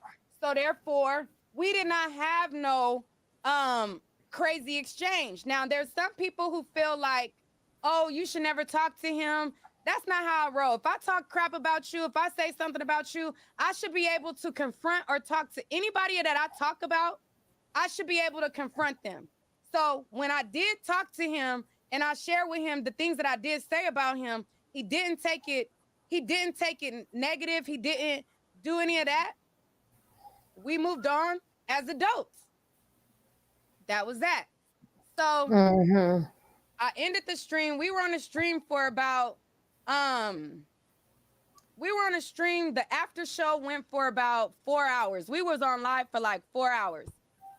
So after the after show happened, I edited out 2 hours of it. So I chopped 2 hours of it down, and I just started the show from when Tommy came on from there, and I left that up. But I edited out everything else out of respect because I didn't want me because there was a time that, she was talking mess in my chat. I was talking to her. We was going back and forth. And I'm like, this ain't really a good look. So let me take that out. Like, I don't want, to leave something like that up, like, whatever. So I was debating whether or not I should just wash my hands with the whole interview altogether. Okay. So I'm like, all throughout while I was talking to everybody, I'm like, should I take the interview down? Like, should I?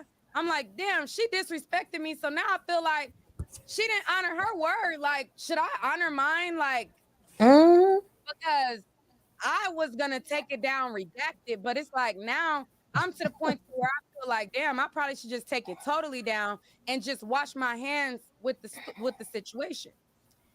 So as I'm asking people, they're like, no, don't take it down. Don't take it down. Don't take it down. Anything like that. Venus says, I wouldn't, she says, wait, what did Venus say?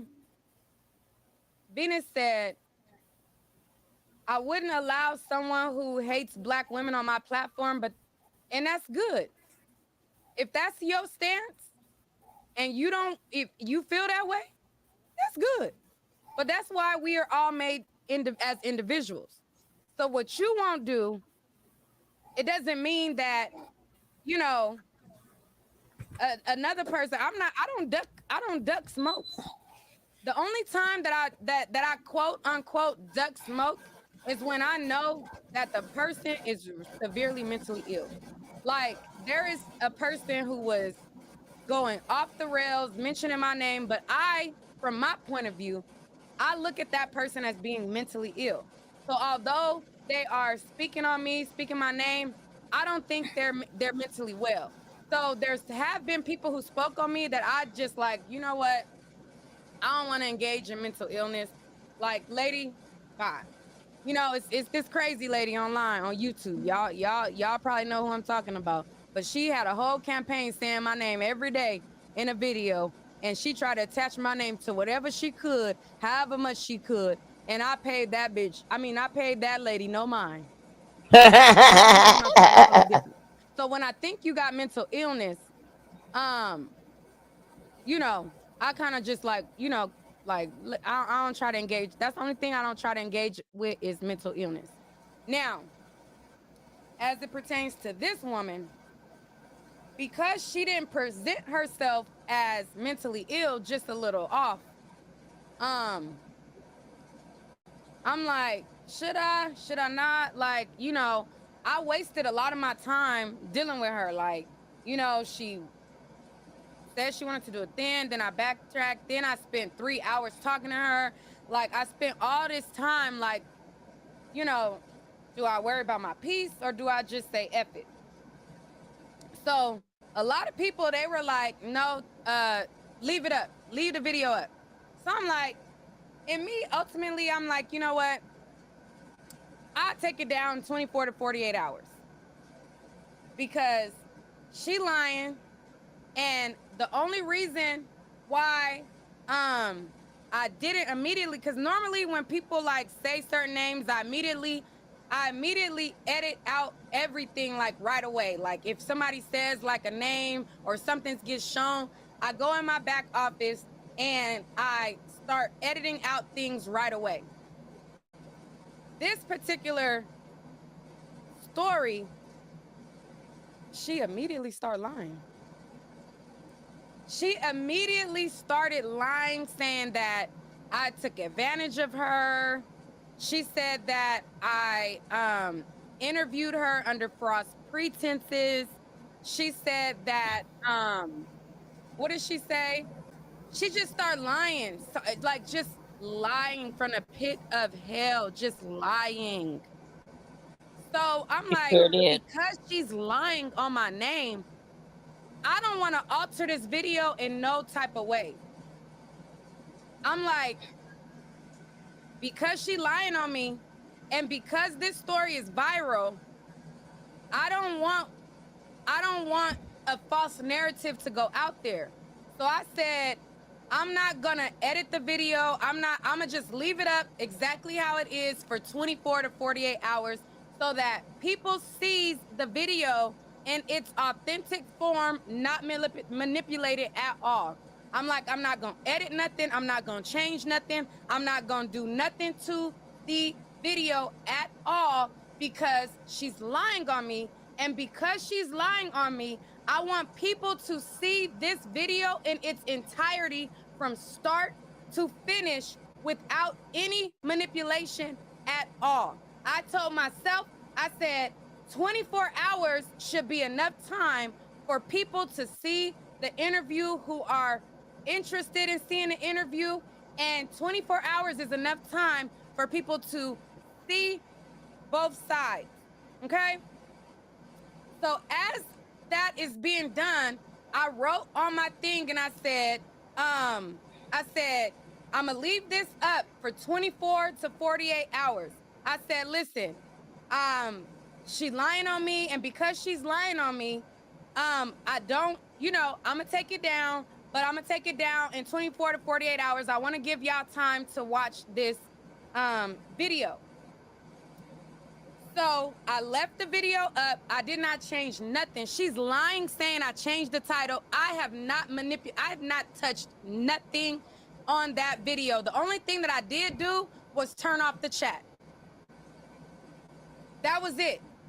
That was the only thing that I did. Only thing that I did was turn off the chat.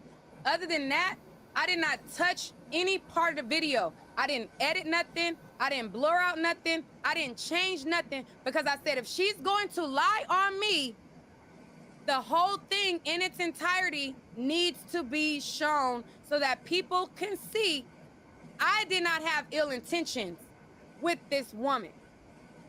So, since that, she sends me a cease and desist that she wrote up. Okay? So she went on Google, she got the format of a cease and desist, and she typed up a cease and desist signed by her. Now, to my recollection, she is not an attorney. She is not an attorney. She's not even a doctor. Now, what I heard and what I recall from the interview is that she's in a doctor program. So that tells me you are not a doctor yet, or else your name would say Dr. Miss whatever. You're not a doctor. You're not an attorney. You are a civilian like I am a civilian. So as a civilian, you typed up a formatted cease and desist and you sent it to me. Okay? I'm glad we all know how to use our Googles. I'm glad that we all know how to use the internet. That's good. I know how to use the internet as well. And I'm going to tell you right now, Diana knows how to use the internet even better than me. Anything I need researched. Somebody call Diana for me, god dang it. Call Diana for me, god dang it. I don't know why she don't want to pursue YouTube, but I get it. Or you know, on the forefront. Because Diana, as y'all think that I'm a beast when it comes to research, Diana is the GOAT. Somebody call Diana for me. What am I saying? Diana the GOAT when it comes to looking up information and all of that. And that's important. And I'm going to tell you why that's important in a second. We'll get to it.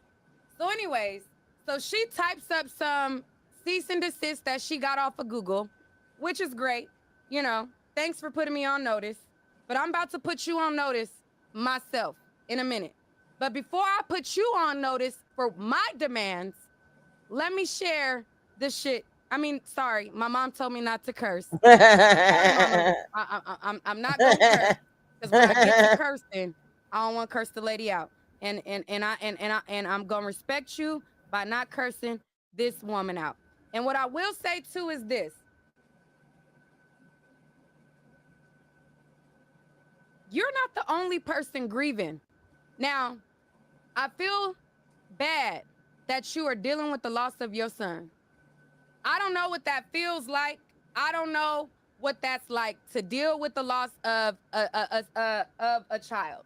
I know that has to be miserable. That has to be miserable. Okay? That has to be very miserable. And I wouldn't wish that on anybody. And I'm sorry that you're going through that. But just because you are dealing with the loss of your son does not afford you the right. It does not give you the right to dox my name, which you didn't dox my name because you don't know my name. My name is not Monique. Okay? You attempted, but my name is not Monique. Okay? Does not give you the right to dox Diana. Does not give you the right to post our phone numbers.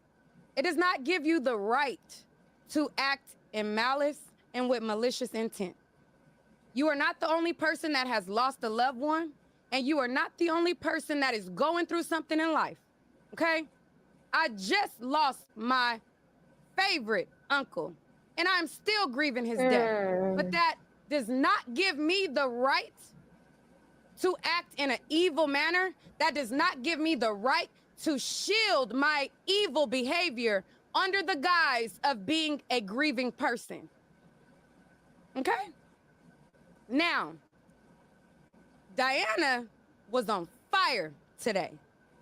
You released her first name, her last name, you released her phone number.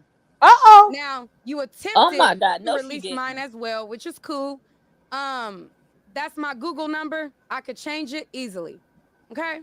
I could change my Google number easily.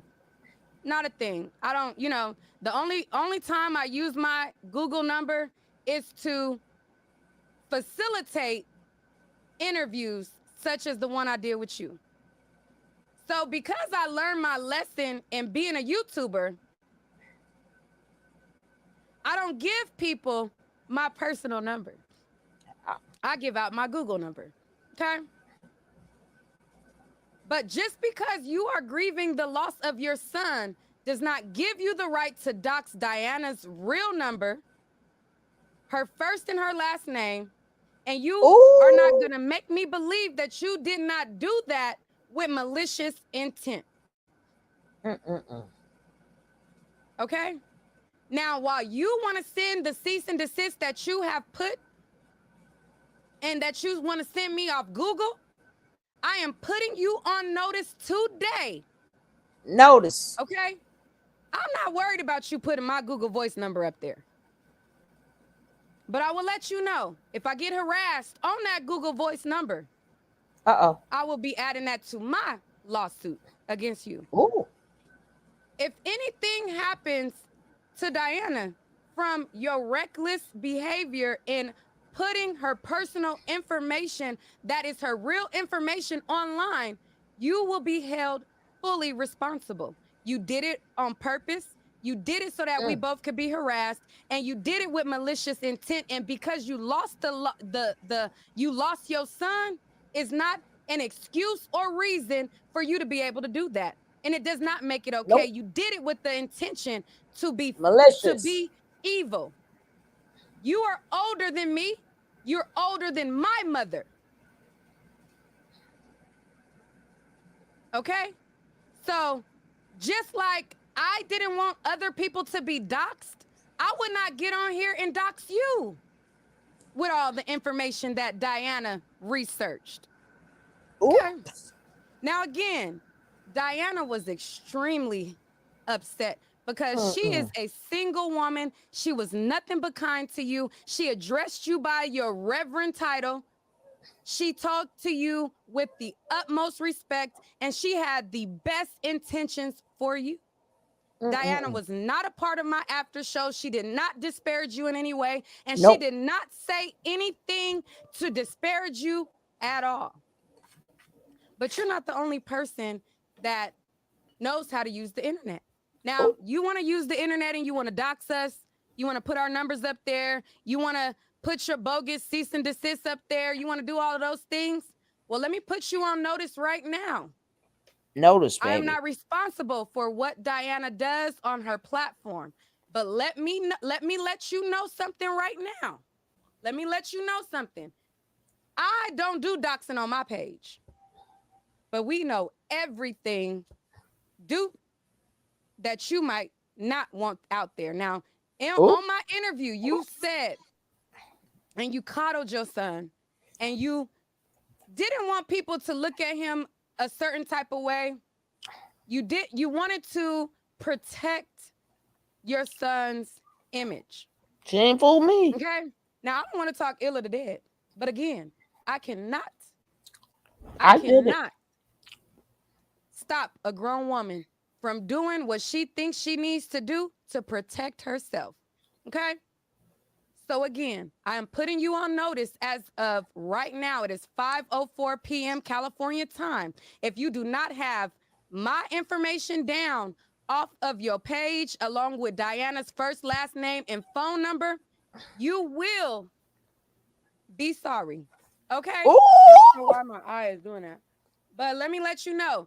Feel the fire, baby. If you want to, that sounds like a pull-up. The integrity of your son, if you want to protect his legacy, that sounds like you catch me outside. Now, after I was contacted by your son, we had a conversation. Now I talked to your son, and it's crazy that you got all of these degrees, right? You have all of these degrees, and your son is a sweetheart. He is really a sweetheart. Now, he mad at me right now, which is cool. I'm a grown woman. It is what it is. I can accept the things that I have done, and I can own up to anything that I have done. Okay? So, in the background, before she doxed our phone numbers, okay? So wait. So let me back up real quick. So before she doxed our phone number, she sent me the cease and desist, right? So she sent me this bogus cease and desist. So let me read to y'all this cease and desist that she put. Okay. And let me read you the correspondence, and then I'm gonna put you on further notice of some of the things that Diana, I talked her off of the ledge today. She wanted to do a hit piece on you. She found so much stuff out with her research. And I said, Diana, no, don't dox her. Don't do it. Don't. Just because she's being petty with us, let's not stoop to her level. She's the elder, but she's acting like a child. Let's not be brought down to her level. Let's not act the way that she's acting. Okay? Now, before she doxed us, we had an exchange. Okay? So me and her, we had a back and forth when she sent me this cease and desist, okay? That's not legal. Somebody said I should have let her. Hey, again, I can't stop her from doing what she want to do, but I did stop her at least I stopped her until I addressed it live and until we put her on notice. I called her off. I said, Diana, don't do it. Diana done found everything, baby. Hair flip. I said, Diana, don't do it. Don't do it. Just wait. Let me address her online. But first, let me read this cease and desist. So she sent me this cease and desist that she, again, typed up. And so she said, formal notice of a revocation of interview use. Dear Nick at Night, I'm writing to formally revoke any permission granted, implicitly or explicitly, for the use of my interview in your broadcast and associated media.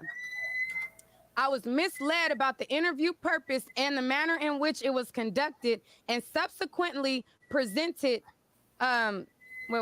She said, I was misled about the interview's purpose and the manner in which it was conducted and subsequently presented deviates significantly from our agreement. During the interview, you shifted the focus from the intended purpose of discussing justice to personal attacks and misrepresentation of my statements. After my participation, you altered the video title, which I did not. I never altered the video title. The same title that I started the video with is the same title that it is now. So she said, after my participation, you altered the video title and continued to discuss highly personal and sensitive family matters without my consent, which was both inappropriate and unethical. Furthermore, the tone of the conversation deteriorated. The tone of the conversation deteriorated with the use of profanity, which I find wholly unacceptable. This action is also a response to the misleading portrayal of my intent regarding the care of my grandson, directly contradicting my efforts to address and correct the falsehood spread by Alexis. Please be advised that I am taking legal steps to address this matter. I expect the immediate removal of the interview from all platforms and a cessation of its use in any form. Failure to comply with this notice will result in further legal action. Sincerely, whatever. All right. So she sent me this. I don't know what's going on with my eye, my allergies or what. What's happening? Somebody get Diane on the phone. She sent me this message. Okay. So she sent me that after I had already said I would take the video down 24 to 48 hours, right? So she sends me that message, and I'm like, lady, like, you're really doing a lot. Because I already said within 24 to 48 hours, I'd take the video down. I don't have a problem taking the video down because it makes you look cuckoo. So at this point, it went from me extending the courtesy, because I was extending a courtesy and grace down. to now you are demanding me to take down content that I own. I am the owner of the content that I created. You participated in it and you agreed to the interview. Within the interview, I conducted the interview to the best of my ability, and I tried to do the things that I promised that I would allow to be done, which was you sharing your side in a healthy way that shares your story so that people could hear your side. I attempted to do that. Now that you are coming at me with this, it's like, I don't have to do nothing. Uh-oh. Because I did not dox anybody. You did. I did not put up personal, private information. You did. Okay? Move, Carter. So, if there's any blowback, because I was looking up the laws and it was saying something. Some of them said like the interviewer has full copyright, and then some of the information said that, you know, she's responsible for things that she did in the interview, and I'm responsible for my conduct. So your conduct in the interview, you doxed people, you violated laws and things like that. Not me. You did. I created the content that belongs ultimately to my platform. So if I want to take it down, I can. See, the thing is, since Tasha K got sued by Cardi B, everybody wants to throw out lawsuits and they forget the reason why Cardi B lost that lawsuit. Not Cardi B lost the lawsuit. Tasha K lost the lawsuit. We ain't trying to get Tasha K up in here. Tasha K said an allegation that Cardi B deemed not to be true and asked for it to be taken down. Cardi B was not a participant of the interview. Cardi B requested that the untrue statements be redacted. I did not make any untrue statements on my thing. All I did was give my opinion based on what was out there, and I gave my opinion delicately and everything like that. Okay? So, y'all keep, I'ma sue you. I didn't defame you. I didn't lie to you, and I didn't ambush you. If I was being a messy blogger and I was trying to ambush you and I was trying to do things for ratings and I was trying to just have a gossip fest, as you say, I would have pulled up everything that was able to be obtained on your son, and I would have refuted the fake, phony narrative that you presented of girl. We did it. If I was about the views, if I wanted to be, Diane is simply Anna. Oh, I know her. Simply Anna is Diana. But you messing with the joke, girl. Neek is a goddamn Aquarius. Oh my God. She better be glad she made it through that fucking interview without getting cussed out. I don't know no Aquarius that don't have a terrible fucking temper. Aquarius? Listen, Girl, I ain't worried about that. All I'm just saying. Genesis, you are absolutely correct. No, but I'm cool with Simply Anna. It's crazy. I'm cool. And she used to say she is sweet, and she used to always say, "You need to reach out." I better call up. Hey, girl, yeah, what's up?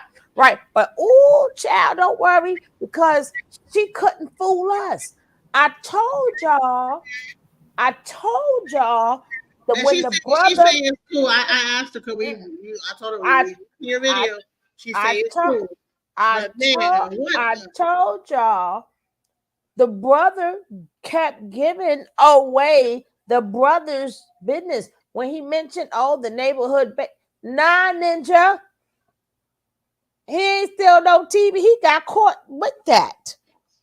That's the case. That's the felony. A felony ain't no TV. What is the TV? What was that? What would that be? That's not a felony. What would that be?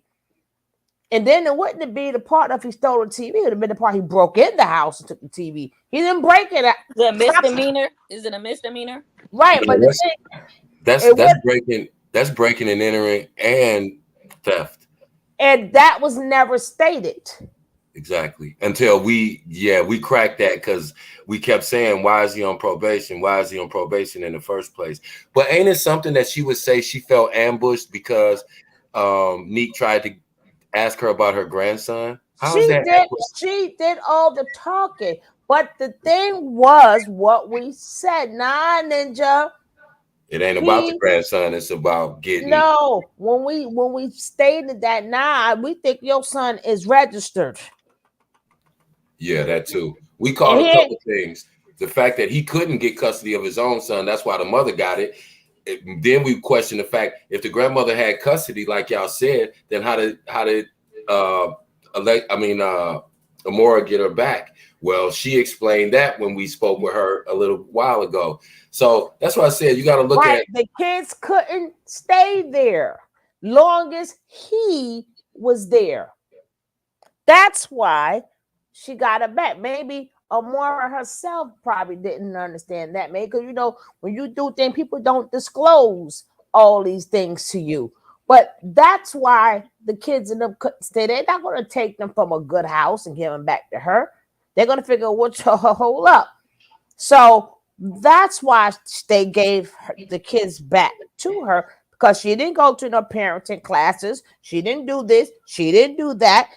It wasn't a safe, according to the law, it wasn't a safe place for them to stay long as he, the grown-ass man, who was staying at her house. And that's why she said, remember when we had an interview with her, DJ, she said we didn't live together because he couldn't live in her house neither. You remember when I asked her directly, I said, if you had just a reasonably cordial relationship with the grandmother, would you have given your son to her? She said, yes, absolutely. So that shows you right there that the grandson was never a part of this equation. He was just a tool for the grandmother to try to get a investigation. And that's why I said, Kevin, that she was never going to give her grandchild or her kids to that lady. And that lady sat there for 3 hours looking for something. What y'all call her computer? Y'all ain't shit. That's what all of y'all know, right? Y'all call it a floppy disk. Y'all call it a floppy disk. Early model IBM that take the floppy disks and got the big dial-up motor. She had Steve Jobs. She was waiting for that running man with the AOL. Man, she was printing out. Oh man, I can't tell y'all. She was doing all kinds of stuff. Put together and remember all the accusations and all of those text messages and those screenshots she claimed she had, and Neek kept saying she took 2 days claiming she was getting all the receipts together, and we still ain't seen nan receipt. But here's the thing, she said when she was interviewing with Neek, she said, I'm about to get him right now. And then when her son started talking, she folded her arm and stopped looking for it.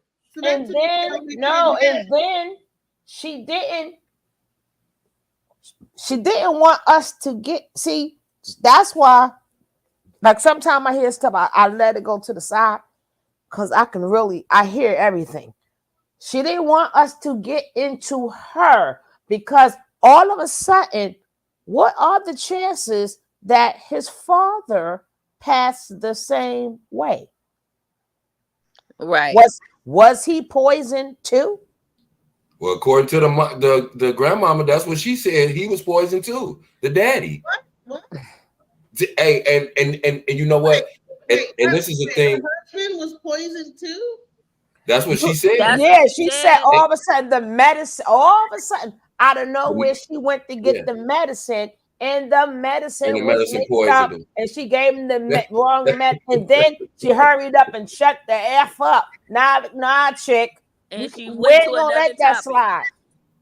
Hey, Neek helped her out there. Because Neek could be like, well, what happened? The medicine? What happened with the medicine? So this lady been crazy. Yeah, that's why I told her at this point I would not under any circumstances allow my child around those people. I know that's his father's family and his father is gone now, but it wouldn't do that boy no good to be around those people. That's the And the truth. cousin said, I'm just here to support my aunt. She didn't even say, oh yeah. She didn't have nothing. Because she said she wasn't around to testify about not to testify but to speak on anything. Because she wasn't around. How can she really even be like, yeah, my cousin was this, my cousin was that, or I saw this interaction with them too? And then she gonna ask Nick, who's this, who's that? Nick said, I didn't share the link with nobody but you. Oh yeah, I put the link on Facebook. So what she thought, she was trying to ambush Nick. She wanted to make this a justice for my son thing. That's all this was. She said, I shared the link with my son's friends and our with family, all his friends on Facebook. Now, if somebody clicked on the link. If somebody sends you if somebody sends you a private link so that you can come up, why would you share it with all his friends? Because if all of his friends was behind him, they could have did this before she got on Neek, because they all got pages. Why didn't y'all put this on y'all pages? Because his friends know what he was into, so they're not gonna get up there saying all of this crazy stuff because they know their friends come to support her. Why didn't they come up and say, you know what? I saw it, and I saw it, because they're addicts. Nobody came up there, so she did all this sharing on Facebook. No, she had a couple of people popping up there, but then she act like she didn't know who was the people that was popping up. Right, because somebody might have came up there and said, about three of them kept. Remember, she kept I used to run with him. Remember, she kept saying people in the back. I don't know who they is. There's somebody named John popped up. Who said, I don't know who it is. If you shared it with his whole Facebook friend list, it might have been what she was scared of. And you notice when they told her that Amora was in the chat, the brother immediately said, do not let her up here. Don't let her up here. Why not? If you could prove that she's lying very easily, why wouldn't you want to talk to her?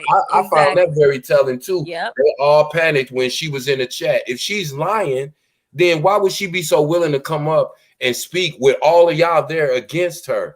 That's how much they was scared of what she was going to say. Because if they had so much evidence against her and they had all of this, they son was such and when somebody got to keep telling you how good a person that person is, he's a good person, but he broke in somebody's house and stole a TV. He's on probation. You get what I'm saying? No, Kev. The first lie, well, he was walking down the block and he was an adolescent and somebody just gave him a pill. I don't know what it was, but he took it. It's so sad. And but then, like I said, here's a kid now. He's got one whole side of his family wiped out because and it's crazy. That would have been the lie we would have thought if Nick had said, well, how old was he? And then all of a sudden, I don't remember the age. No, forget about the age. You specifically said he was a minor. So it ended up being he was 20 years right. old. So you threw y'all how y'all trying to have justice and y'all couldn't even get y'all lives right. But what's even sadder is that they're trying to reopen the case and put Amora through more bullshit. But I want to know, is that factual or is that something going through the grapevine that got back to Amora? Because I don't really think that unless they have something new. It's going on Facebook, but she said she was never charged because listen. Obviously in 2014, the same people that gave him the same pills then in when he died, passed away, when he ascended 4 years ago, gave him the same damn pill. This was y'all need to be looked into, not her. Amora said that they are reopening the case up now based on this whole situation coming to light. Listen, that's why they have no win, partner. You ain't got no wins at Mikasa. They have no win because the mother sat up there, or the brother. The mother sat there and wanted to give us the people who was there. You just closed the case. The people who passed him the pill in 2014. His homies, who he stayed around, who was there when he started his drugs, and they was there when he ended his drugs. So all that tumultuous and relationship that they had, it doesn't help the case, because you just got finished telling us the people who was there from 2014 and who was there at the last. Listen, this is They're what people in jail for the whole situation. And so Lacey says he had to kick Amora door down to save the children. He kept kicking the door down. Waving the fo. No, he wasn't waving the fo. That's Biggie's lyrics. But no, he kept kicking the door down. They gonna kick down the door with the fo. You know what I'm saying? Listen, who was that said all they had to do? I think it was yesterday. They said all they had to do was have the kids open the door. Why are you kicking down doors when the kids is old enough to open the door? That was me that said that. Exactly. Listen, I did a little research. All I did was one search. It was 2 articles about this situation. This is what people don't realize. I don't know where this whole his mama about a case being there was never, listen to me, you can look it up. Don't believe me, just go look it up, because this is in the paper locally. There was never any kind of or homicide investigation whatsoever. At the very time of this man's death, the moment he passed away, they knew that he passed away from fentanyl. He was in a coma for several days after he had lost consciousness, and then he passed away several days later. It was never investigated as a homicide or a M, because they had no evidence to think so. So they're not going to reopen a case that was never opened. It was never ever suspect. Can you share that? Yeah, I'll go back in my phone and I'll put it. Yeah, but they'll tell you in there clearly it was never foul play. It was never foul play. It tells you in the first paragraph that it was an accidental drug overdose and that there was no foul play suspected. That's just what it is. That's just what it is. You know, we the best. We the best. Stop playing with us. We do this. See, that's what people underestimate. Thank you. We do this. We do the this. audacity of the brother to say that, that's just what the coroner wrote on there because they just took our word for it. They would lose their practice if they ever done. Because he was in the system. Because he was in the system. I heard of a lot of people in the system. Amora already said that all the things that she showed on Nick at Night, that whole thing came up during the investigation, and that she came with all that stuff. And all those like texts she showed on Nick at Night, they saw all that and they still label it as an accidental overdose. So to me, I think it's just disingenuous for a Dr. Reverend Evangelist Mrs. Now she's a Dr. Evangelist. And if you actually look at it, you know, they police blotters are public information. He was never charged, but they have documented that the police were called to that residence 3 different occasions. Not for her. They were called about him. One was the door kicking incident. Another one, they didn't clarify. It just said disturbance. And I forgot what the third one was, but all 3 of those reports were pertaining to him. Nobody called the police on her. That's what people have to understand too. So it's the mother, again, the mother is just basing what she feels.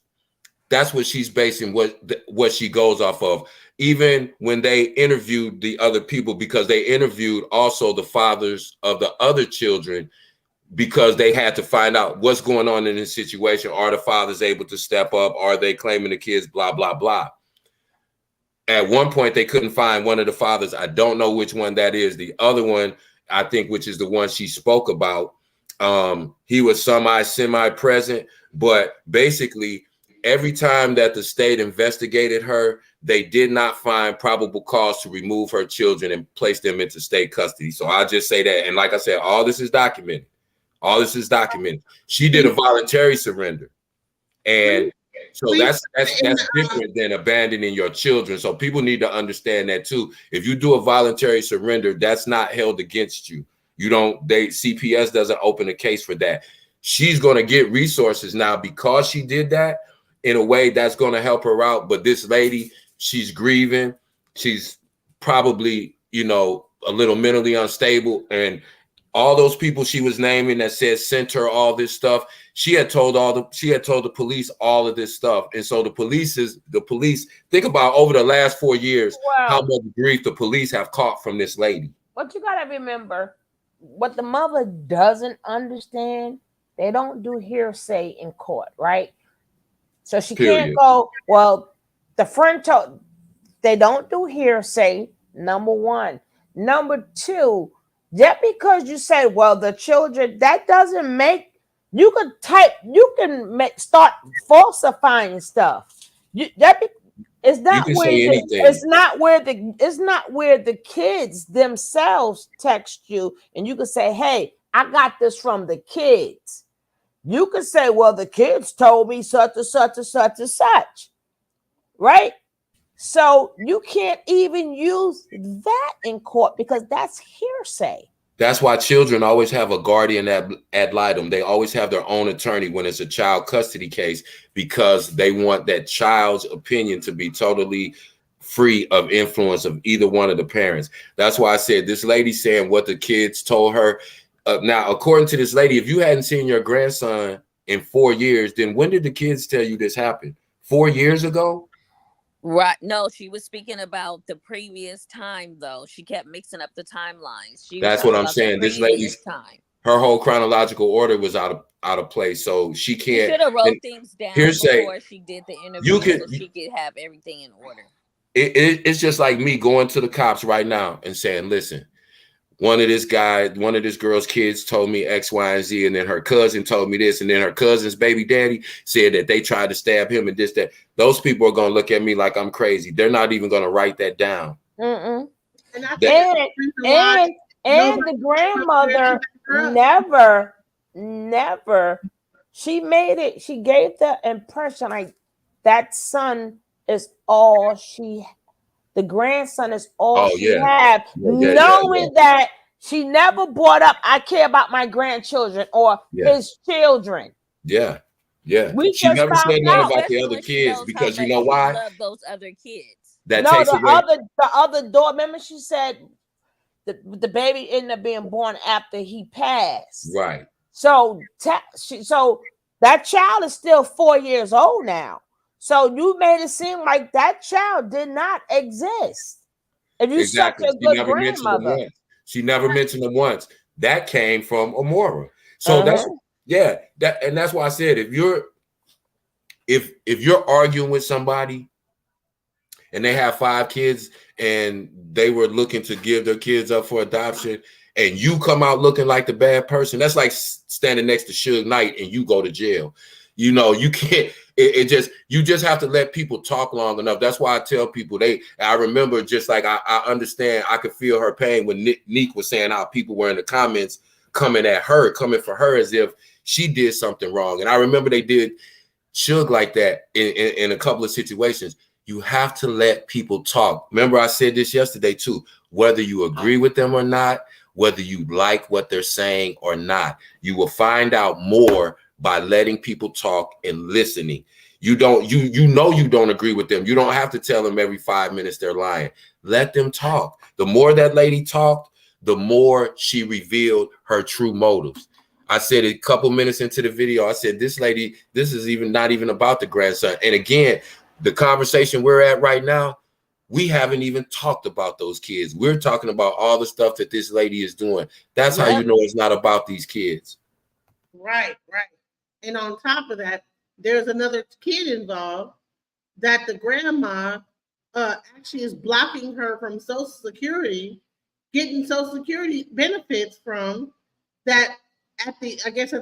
Before he passed away, she allowed this other woman to come in. I don't know who this woman is, but it's crazy that she would not do a blood test in order for her own grandson to get Social Security benefits while her son is deceased. I'm sorry, she called Amora a witch. She looks like a witch. Her hair, her locks, the way that she looks like she is eating away at herself. I don't think she claims that other grandchild either. I really don't. I don't think she acknowledges him. I don't think she has a relationship with that child's mother. That's why she didn't mention him, because then if she mentions him, then she has to explain why are you making a difference. But see, that's why I said this lady, she has some mental issues, and I would not under any circumstances let my child around those people. The Popo said that too. That's why they took him. The law even said it. Right. That's the crazy. Lord When they even do said that, it. you know there's something going on. If you got Reverend, it's written on your name, and they say these kids got to go, something ain't right. Reverend, Dr. Evangelist, and Miss. The police were already familiar with this family. So that tells you everything you need to know. They've had this guy has had run-ins with them. The mother has tried to intervene and act like he didn't do nothing. And she don't want to acknowledge her son had another child out of wedlock, and apparently he wasn't with that girl either. Because the son allegedly, all this is allegedly for entertainment purposes. We don't know nothing, right? So everything is alleged. Now, is allegedly, I think she mad because that son took the same path as his father. Exactly. I agree. Exactly. I 100%. 100%. And I think she pushed it. You could tell I don't want you being nothing like your daddy. It was her orchestrating. She coddled that boy. She coddled that boy. He damn near 30 years old and didn't have his own place. She talking about she was gonna get a place for him. Not he was gonna get a place for him and his son. She was gonna get him a place for him and his son. That's the problem. If y'all also highly educated, and if he was in college and he was doing X, Y, and Z, where was he working? How was he supporting that child? He was doing all this and that. How was he supporting that child? Because y'all didn't say he had no job. Y'all said he was in college. He could have been getting financial aid and still been getting help. He might have been getting a crazy check too. A lot of places they call college. They even call college when you're in the street. They call it college street knowledge. They call college too. ICDC. Yeah, college. Because there's no way you kept cleaning up all of his bad behavior, and there's no way. First of all, we didn't even know he had a felony. You could have left that part out. They could have left all of that out, right? Because nobody mentioned it, not even Amora, right? Amora didn't even mention nothing about him having a felony, and so you did all that for nothing. There was no need to mention none of that. And they don't give you a felony on a first offense for stealing a TV. He did some other stuff.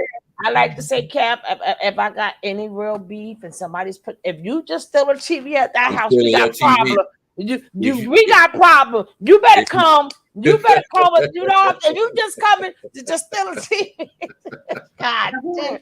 Can you imagine me going in court and throwing myself on the mercy of the court and saying, Your Honor, the reason I stole this TV because this man winked at my sister and asked her for a phone. No, because he's the neighborhood basis. Yeah. And then he represented my sister. He did. Hold on, who's stealing TVs for vindication? Like, oh, you know Thank what? You. They did that for you. Oh, okay. I'm about to go and get that flat. I'm gonna go beat him up. Yeah, I'm gonna go beat him up. TVs and Ray-Rays and Pookie. My thing is, what did you do with the TV after you stole it? The thing is, he gave it to the girl. No, the funny part is, who called the popo? I mean, if he is the neighborhood baby, right? Who is the one that called the po? Hello, police? No, nobody called the popo. The dude who did it with him snitched. He snitched. His accomplice snitched. Again, if the story is true, how do you tell this to the popo? Exactly. It don't matter which way. I know. The snitching part ain't true neither. She walked or unless the snitch got caught. Maybe the police went to the snitch house. Yep. And said, I know you took that TV. Hold on. Yep. Maybe it wasn't even a snitch. Maybe it wasn't a snitch. That damn girl said, this is what happened to me, and they blamed it. He is the neighborhood damn guy going around messing with the women. And TV. Exactly. Wow. The guy knows him too. How did they go to his house and know that he stole the TV? Because they know him. Yeah, and then what Bapus is gonna be like? Nah, man, he didn't steal my TV because he ain't gonna want to be nowhere near. Exactly. Thank you. Even if Thank you you. a snitch, Thank you. a snitch ain't gonna say, you know what? How's the victim gonna tell the police that? Right, exactly. How do you explain this? I'm because snitching on my friend because he stole the TV because he's the neighborhood baby. Like, you can't even snitch that. And here's the thing too.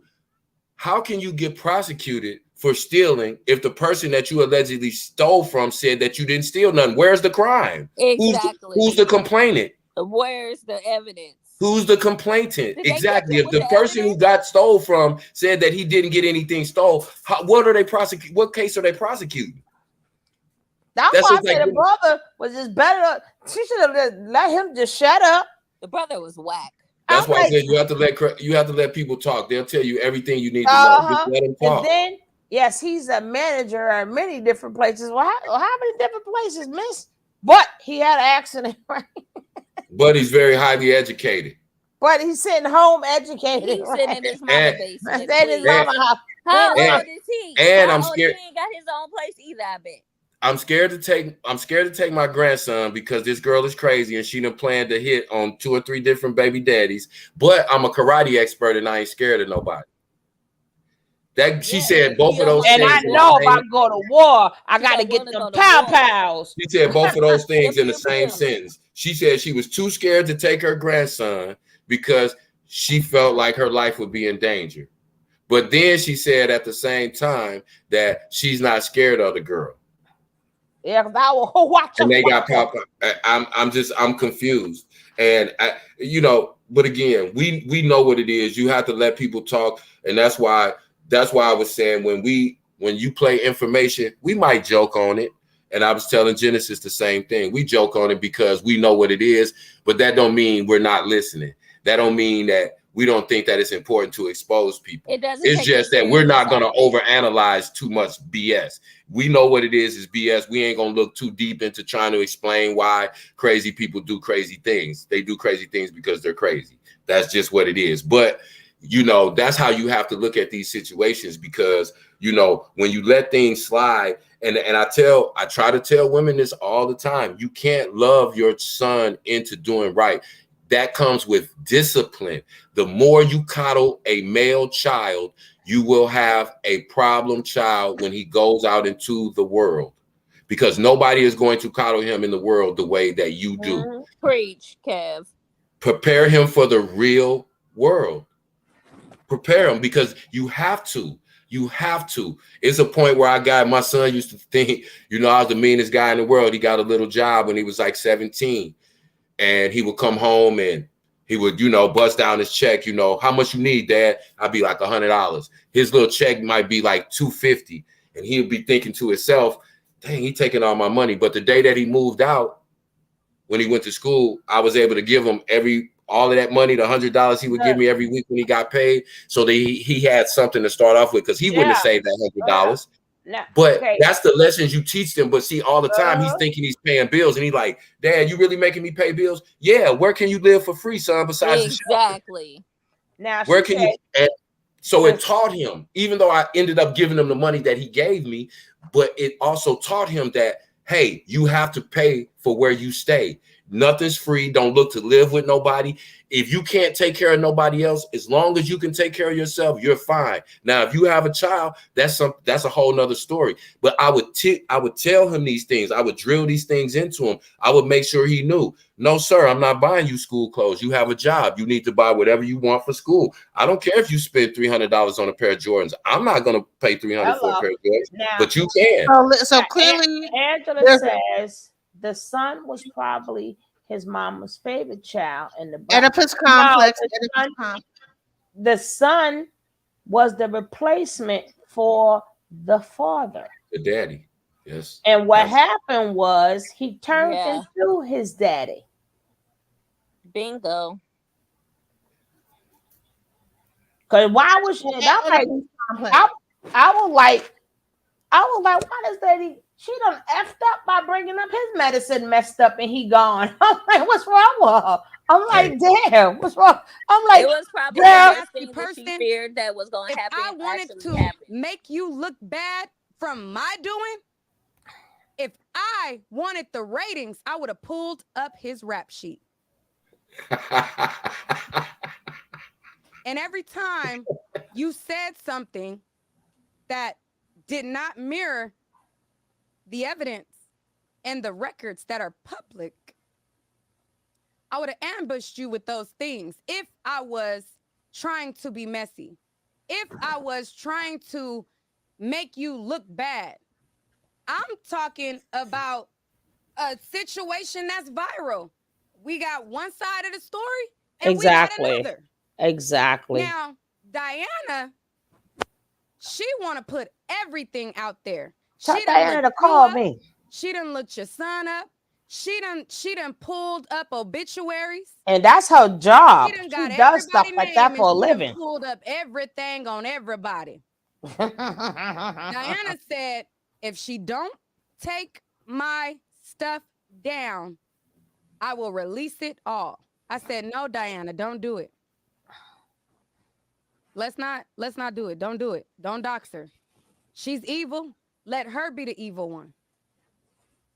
We don't gotta put a smear campaign on the dead. That's not our intention. That's not what we about. That's not something that we wanted to do. So even though you have researched some very interesting things, even about her and her status, Tell Diana to call me now. things that Come on, Anna. you found out under her name that is public. I said, Diana, don't do it. She want to put us in danger. She want to try to be funny. She want to put our phone numbers up there. She want to try to do all of this. She want to try. I said, listen, we're not going to stoop to her level, but what we will do is put her on notice. Now I'm putting you on notice, ma'am. I don't do doxing on my channel. But Diana do. Diana's a YouTuber. She's her own entity. Oh. Now, just so that you know what I'm for real, I'm going to just throw it out, girl. Throw it out.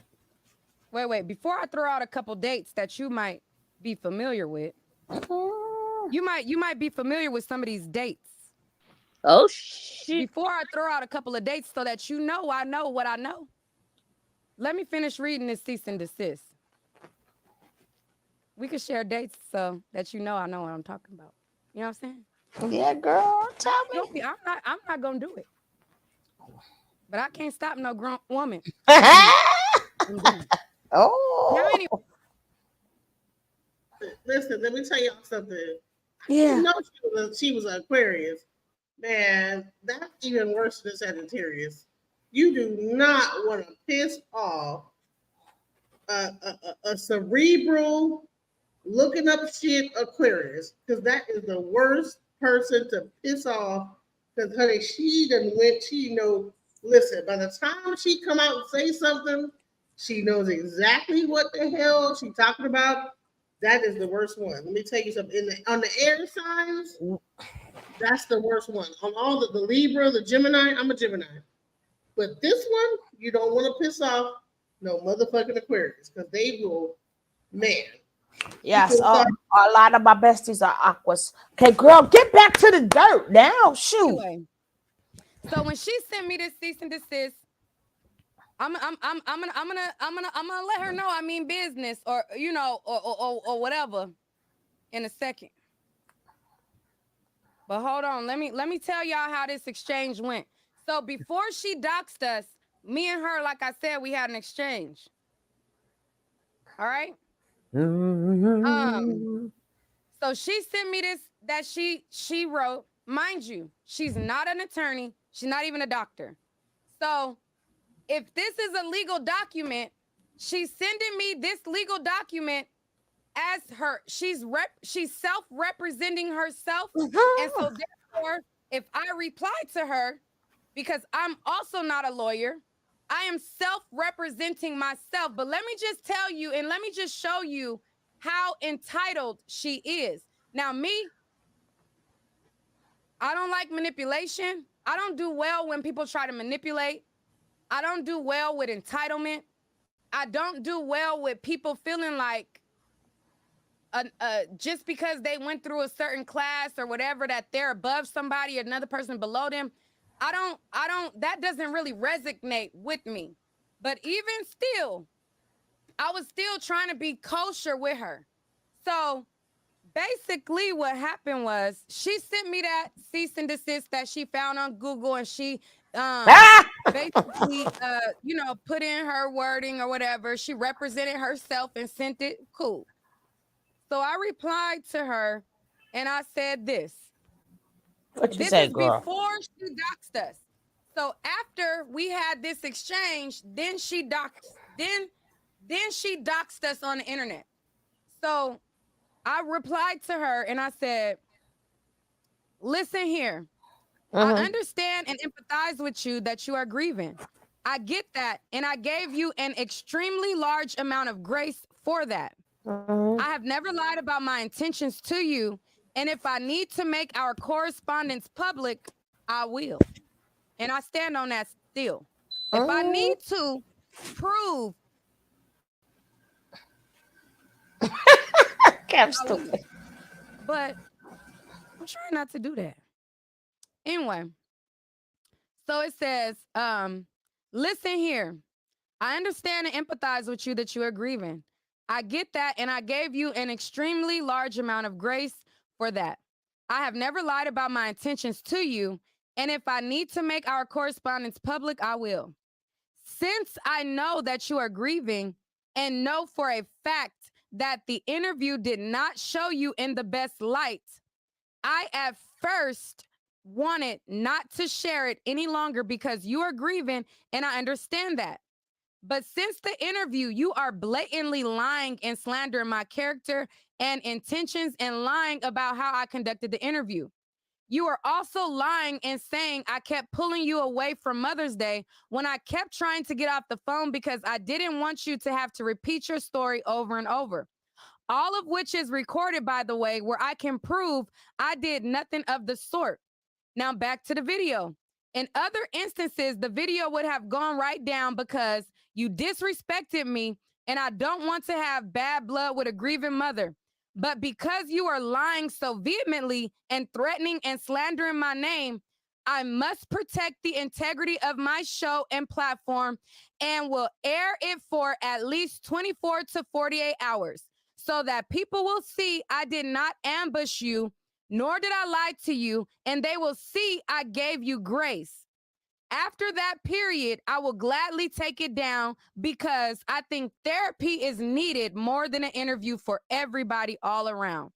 Now, what I will say in closing is, if you keep slandering my name and lying going forward, I will be forced to have to protect the integrity of my platform and share all communications and keep the video up. I do not wish to keep it up past the time I have stated, but if I am being slandered, people have to see the truth. I have never had this happen in an interview, and you can clearly see for yourself on my channel. I am fair to everyone. You literally see me ask Alexis questions that the audience wanted to know. It was no different with you. I even still, with the amount of questions they had, kept it respectful of you. It was times I even turned the comments off so that you can speak. However, that's not how I run my page, and my audience didn't like that. You asked me not to bring Alexis up on the panel, and I respected that. However, you had no respect for my platform, even still after I accommodated your wishes. You disrespected time and time again, and you continue to disrespect my platform to no avail, doxing people left and right. I told you prior to the interview not to. So after I sent her that, she sent me another message, okay? So she sent me another message, and it says, Dear Nick at Night, I am formally requesting that you immediately cease and desist from airing the interview, distributing it further, or making any claims regarding our prior communications without legal consultation. This includes both the original interview and the after interview discussion, during which disrespectful behavior such as yelling and using profanity in reference to me was observed. Additionally, I demand that you cease all communication with me and stop discussing me in any public or private forum. These materials must be removed from all platforms immediately, and any unauthorized copies circulating on social media also need to be addressed. I have retained copies of the communication from your representative who continued to contact me throughout Mother's Day, despite my explicit statements in private messages about being preoccupied with seeking justice for my son and securing the welfare of my grandson. Your persistent attempts to engage with me under these circumstances further illustrate the lack of respect and consideration for my situation. The continual attempts to contact me solely to draw me into a broadcast that turned out to be more of a gossip fest rather than an informative session about serious issues showed complete disregard for my personal circumstances and the significance of the day. The ongoing airing of the interview segments and the threats to publicize our communications are unacceptable and in direct contradiction to your claims of understanding and grace. Such actions exploit my family's tragedy for personal gain and further distress all involved parties. You are hereby instructed to cease and desist all communications with me and about me. Remove all related content from all platforms and prevent further dissemination of any part of our interaction.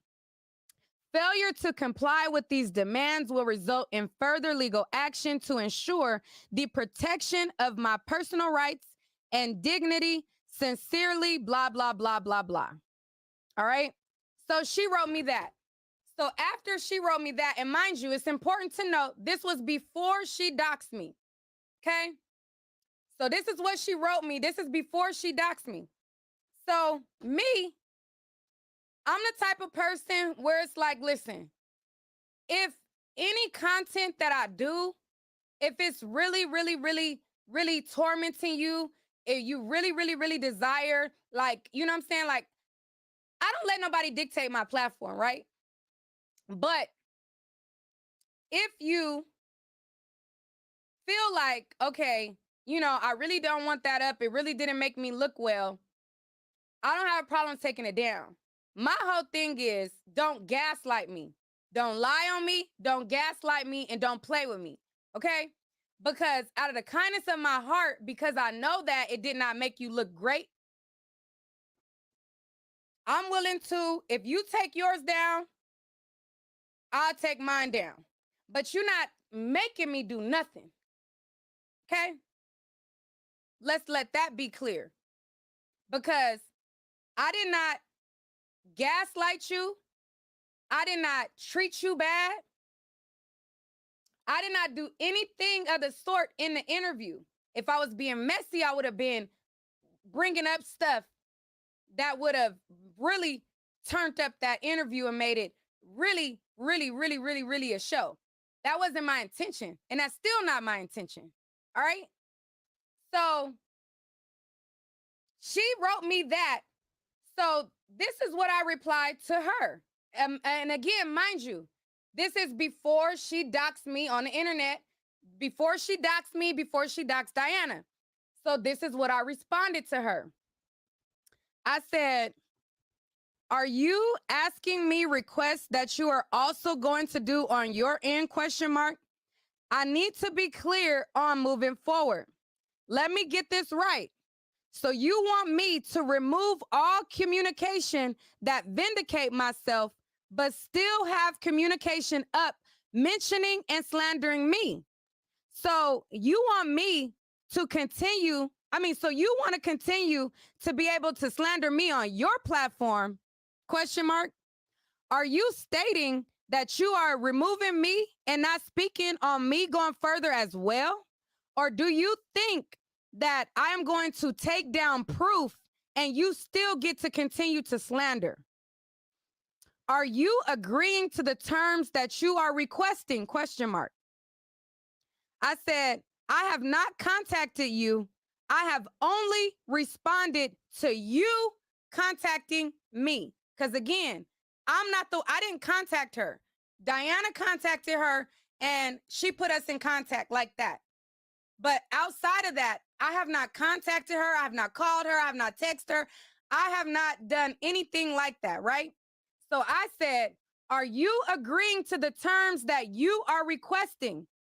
I have not contacted you. I have only responded to you contacting me so that we are very clear, as I see you like to flip and switch things up. I said, Diana reached out to you, not me. And I told her several times to not keep contacting you. And I told her to allow you to come to the interview when you were ready, if ever. I said, if you are taking down communications and slander about me from your profile, then after 24 to 48 hours, like I said, I will do so as well. I said, basically, as long as I'm on your page, you will be on mine.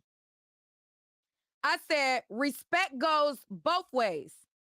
I do not give you consent to lie on me on your platform. And if you want me to take down an interview that did not convey the message of justice for your son in the best light, which again was not because of me, then I could do that. I said, give the respect you ask of others, because just being an elder does not make me beneath you or undeserving of the same respect I extend. So if you cease, so will I. But I will not be bullied to take down something that proves the slander you are trying to be, that you are saying to be, is false. But if you take yours down and notify me it has been done, I will do the same. So that's what I wrote her. I said, listen, I'm willing to work with you. If you don't want it up, I respect that. But respect goes both ways. You can't disrespect me and then think that I have to give you respect just because you were born before me. That's not how it works. I don't care if you 60, 50, 40. I don't care if you 80 years old. I don't care if you 100 years old. Just because you were born before me does not make me inferior to you. It does not make me less of a person deserving respect than you. Respect goes both ways. If you want me to do something for you, then do the same thing for me that you request. Take your post down, I'll take mine down. But until you take it down, it's going to be up. As soon as you take it down, I'll take it down with the click of a button, and it's nothing. But for me, don't demand something of me that you won't do yourself. That's not how it works. And if you want to get legal, the judge will tell you that's not how it works. You can't defame people, dox people, share their personal information, try to get people to harass them, but then you want them to listen to what you say and take down stuff that you say. That's not how it works. I don't care if you're grieving or not. That is not how life works. Everybody is going through something, and everybody is grieving something in some form of capacity. That is not how it works. So when I said that, she responded. And so this is what she said to me in response. That's too much talking for me. She Shit. said, Dear Monique, DBA, Nick at Night. And mind you, my name is not Monique. Okay? It is So, now, I don't know where according she got to the Monique doctor. from, but my name is not Monique. That is not my name.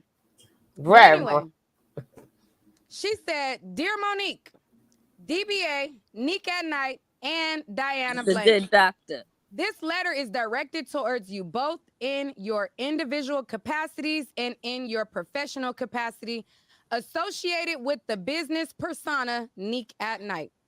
Your recent communications directly violate the cease and desist notice issued to you. Mm, which mm, demands mm. an immediate cessation of all communication directed or referencing me. So because I responded to her and I asked her and I said, basically, are you going to do the same thing in return that you're requesting of me? Like, you're asking me to take the video down. Are you going to do the same thing? Because I responded to her and asked her, are you going to do the same thing in return? This is what she replied. So she basically told me, in summary, this is what she told me. She basically told me, and I'm going to read it in full, but basically what she told me was, this ain't no two-way street. This ain't up for debate. This ain't up for negotiation. She basically said, I said what I said. You better do what I said or else. And you don't get to ask me nothing. That's basically what she said. And then she closed out with saying, I don't have the right to contact her. I got to contact her through an attorney.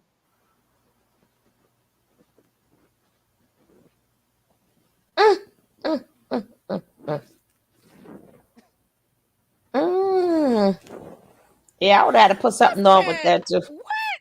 She said I violated the cease and desist, and I don't have a right to contact her. That any further communication, I gotta use an attorney. Now I'm gonna read it in full. But I'm like, you're not attorney. So and I'm like, at that moment, I was like, oh my God, this lady is crazy entitled. Unhinged. You mean to tell me that you able to act as your own representative, but I can't act as my own representative? At that point, I said, oh, this is nuts. Huh? You're not a lawyer? So how you gonna tell me you could write me anything that you want? You could say anything that you want to say to me, but I can't say nothing back? And at that point,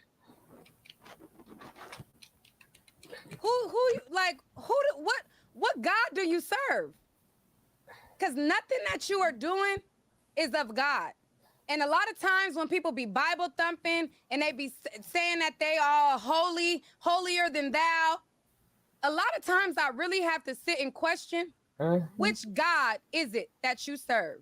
Because there can be multiple gods. A lot of people believe in several different things. And the God that you serve and that you answer to is not the God that I serve. Because the things that you are doing are not of God. And they are not of the God that I serve.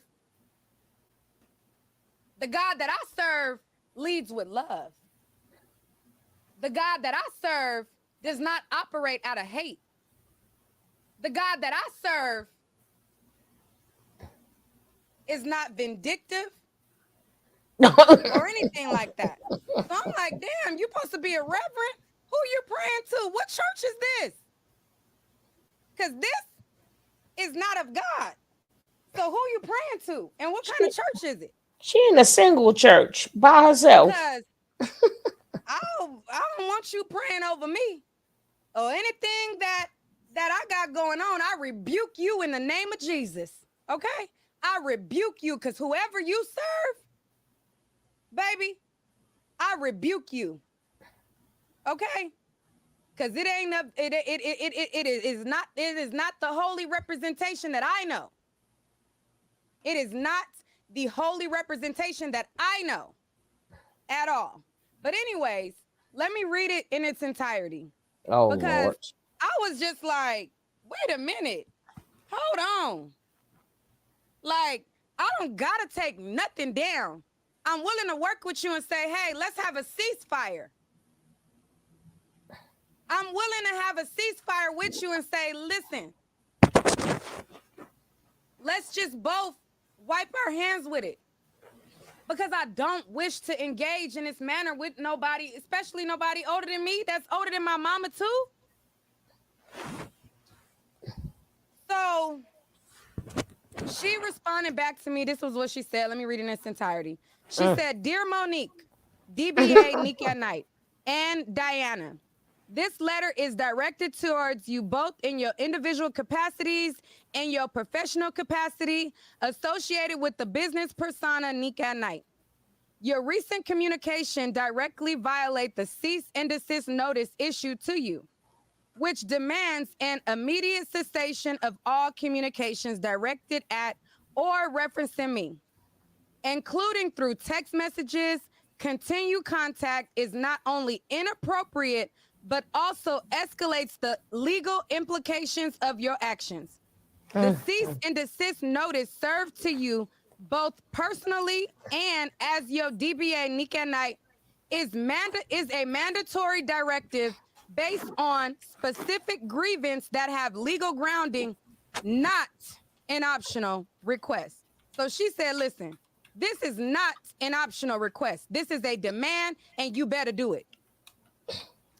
She said, "Please be aware that any further disregard for this notice will compel me to take legal measures. No, it will compel me to take additional legal measures to enforce my rights and ensure my personal well-being. This is your final warning to adhere to strictly the terms of the legal notice provided. No further communication from you will be tolerated unless it is conducted through legal representatives. Should you choose to dispute this matter formally, sincerely, Reverend, whoever. So she said, this is your final warning to adhere strictly to the terms provided. No further communication from you will be tolerated. Now, that's important. Now, in the midst of her sending me this, she broke it too. Her son had communications with Diana. So, like I said, back to the son. So let me get back to the son and why this is important. So her son had texted Diana the night before, and it was before he saw my after show. He texted her. He wanted to talk to me. He wanted to thank me for the good job that I did, and he wanted to talk to me. And basically, from what I gather, he wanted to, like, you know, thank me for the time, and he was grateful. So Diana, so in between the time that Diana responded to him, I had done the after show. Me and his mom had words, and, you know, things had kind of went left. So by the time Diana had seen his message and she responded to him, she basically was like, well, I do know, like, she said something along the lines to him, like, you know, things end up going left.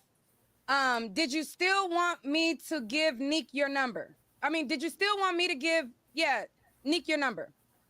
And so her son was basically like, yes. Like, even, you know, he had, like, she was like, okay, when Nick gets up, when she wakes up, I'll tell her to call you. Okay? So Diana had told his son, she was like, you know, things went left. I don't know. Like, are you sure you want me to give Nick your number? He said, yes, he still wanted to speak to me. So I was like, I don't know. I don't want to talk to him because his mom already doing too much. I said, I don't want to talk to him. I don't want no further communication with them. I said, this is crazy. This is too much. So Diana was like, oh, you probably should talk to him. He's more reasonable. He, you know, he's the only one that seemed like he got some sense. So then I talked to my mom, and my mom said, no. She said, talk to the son. She said, talk to him because he probably can calm his mama down and mediate this whole thing and shut everything down. So I'm like, Mom, I don't know. I'm like, it's already too, like, you know what I'm saying? Like, I don't like when stuff get too messy. You know what I'm saying? It's already too much already. And then my mom was like, no, he seemed reasonable. She said, I think that her son is a good person. I could tell from the interview. She said, I think it's a good idea for you to talk to him. So I said, okay. So I said, Diana, go ahead and call her son. So me and Diana get on the phone. I talk to her son. Her son tells me how grateful he was for me to do the interview, but how disappointed he was in my after show. He expressed to me that he had the utmost respect for me as a journalist. He said, you know, he got respect for me. You know, I did the best that I could with given what, you know, I was working with. And he wants to thank me. He said, but I got to, you know, basically he like, but I got to be real. Everything that I thought of you and the person that I thought you were, it kind of got undone when I saw your after show. He said, in so many words, I'm going to summarize. He was basically like, you know, I had all the utmost respect for you. I thought you was a good journalist. I thought you did good. I thought you, you know, you handled yourself very well. He said, but when you did the after show and you had Tommy Sotomayor on there, he said, it put a bad taste in my mouth and it made me feel, you know what I'm saying, like a different type of way. And it made me look at you different. And so when I'm talking to him, I said, you know, I can respect that. You know, it is what it is. So her son also said to me, he said, listen, he said, when I was doing the interview, I kept getting riled up by the comments. He said, as I'm getting riled up by the comments, you told me that, you know, it was easier to communicate without looking at the comments. So I told him, I said, you know, when I started off, I got triggered. I was, you know, responding to a comment. And then he was just saying basically like, you know, it's ironic that you told me to calm down and not to look at the comments. And then you popped off at one of the comments. And I said, you're right. And I told him, I said, you're right. I do receive that. Because I'm not a person who, I don't do stuff and think I don't do stuff without wrong. Like, I received that. When he told me that, I said, you're right. You are right about that. You know what I'm saying? I said, but my intention and the reason why I did the after show was not because of the comment. I said, I like to tussle in the comments myself. Somebody talk mess to me, I talk back to them. And that's what I do after the fact. I said, but I do receive what you said because that is real. You know what I'm saying? If you selling me some real stuff, I can receive it. I'm a woman about my shit. And if I do something that is hypocritical and you call it out, I don't mind being like, you're right. I probably shouldn't have been triggered by a comment that was real. So, you know, we had that conversation and he was basically saying, you know, from me to you, if you could just do me a solid and take it down. I said, listen, I'm going to be real with you. I said, me and your mom had some exchanges. I said, I don't have a problem taking it down. He said, you know, I didn't like the fact that you talked to Tommy Sotomayor. Nobody did, but you look in the best light. It's not a good look for you to have him on your platform. I don't think you should have that, you know, that representation. I feel like, you know, it's not a good look. And he was like, I don't like the fact that he was just even in the equation at all. What? Or whatever the fact. And I was just telling him, like, listen, I don't know Tommy from a can of paint. I don't know that man. That was the first time I talked to him in anything like that. He was like, just for me, he was like, can you take down the video that you did with Tommy and take down the interview? I said, listen, I said, I don't know about taking down the full interview with Tommy. I said, but I can edit out the parts that your mom was mentioned. And I don't have a problem taking the interview down if your mother takes down the post that she is lying on me about. I said, if you call me right now or you text Diana and you say, hey, I just talked to my mama, she took the post down. I said, I'll take the interview down immediately. I'll take it right down. I said, but I will not be bullied by your mama. Your mama will not ask or request me to do things that she's not willing to do herself. So he said, I can't make my mama do nothing. I'm just basically asking you a solid for me. And I told him, I said, I can't do that. That's right. I'm not going to take the interview down and I will not be bullied. As long as she has the communications up, I will have the interview up.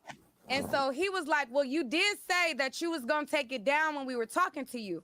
And I had to remind him and tell him that I did not say that I was taking the interview down permanently.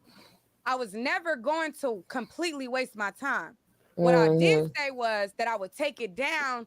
I would format it in a way that it was more palatable for the audience, and I would put it in a way that she didn't look so cuckoo. That's the gesture that I was extending. I was not extending to completely take it down altogether. So I had to remind him of that. Like, listen, I said that I would take it down so that I can put it together in a way that it makes it more palatable and it's not all over the place. But I did not say that wasn't what I was saying. So I had to remind him of that. So then I'm like, but because everything got so messy, I don't mind completely just washing my hands with the situation and calling a ceasefire. She take her post down. I take my interview down. But I will not budge without her budging. So he said he can't make no promises that his mom will take it down because his mom is her own woman and she's his mother. And basically, in so many words, like he got to listen to her. She don't got to listen to him type thing. So I said, that's fine and dandy, but I'm just letting you know, if she take it down, that's when I will take mine down. But I'm not taking nothing down without her taking her communication down. So he said that he will talk to his mama. So I don't know if he ended up having a conversation with her and she got mad at the fact that we had a conversation after she sent this entitled cease and desist. But after I had a conversation with her son, which I did, we didn't have a negative exchange. We both said our opinions. I told him, it's fine if you feel like you don't F with me because I don't F with your mama or because, you know what I'm saying? That's cool. That's fine. I didn't expect to ever talk to y'all again anyway. That's fine with me. I don't care. I'm fine. I'm still going to sleep good at night or whatever. Okay. But I told him, I said, but I'm not budging anything until your mother budges. So again, he said he was going to talk to her. So I've been checking social media to see if she took it down. And to my surprise, instead of taking the post down, she added I'm to on it, Kev. So, like I said again, I don't know if she got mad because she felt like I gotta listen to her and I gotta, you know what I'm saying? Whatever. She doxed me and Diana. So she put Diana first and last name on her page. She put her phone number. She put my phone number. She put the name that she thought is my name. And, she doxed our information on there. She put all of that stuff up there. And so when Diana got wind of it, she was heated. Because, again, Diana did not say nothing mean to her. Diana did not miscall her anything. She called her Reverend.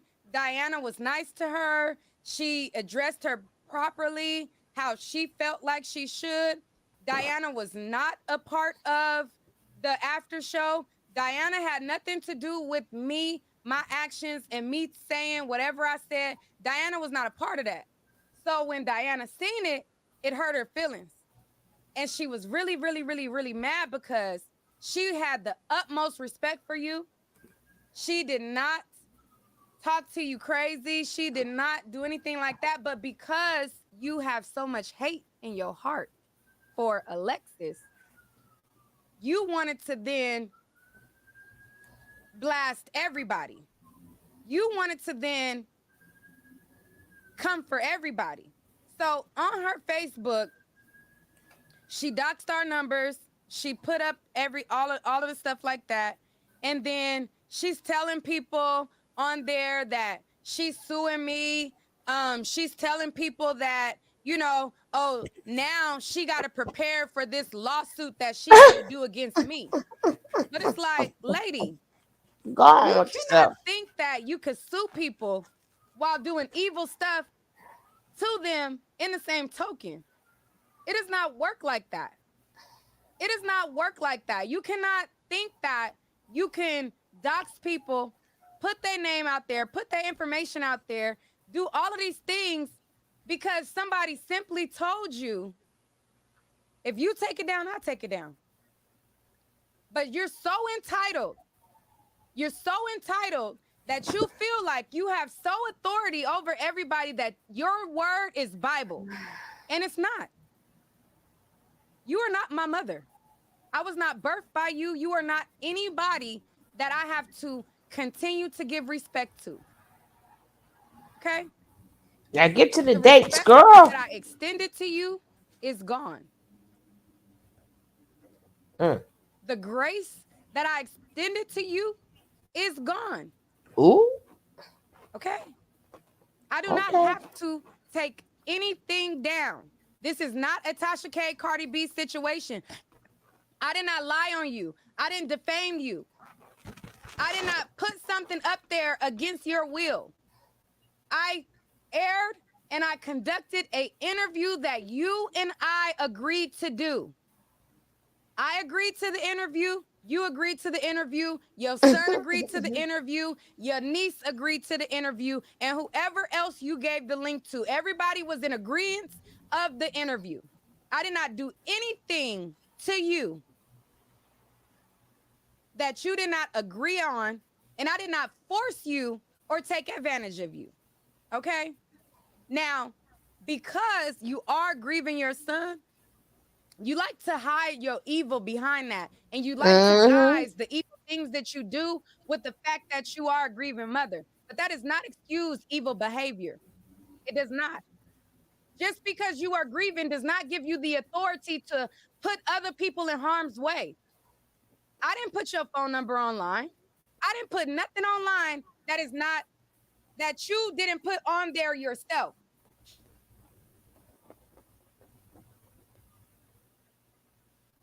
So, no, Diana's not her niece. Why you say Diana must be her niece?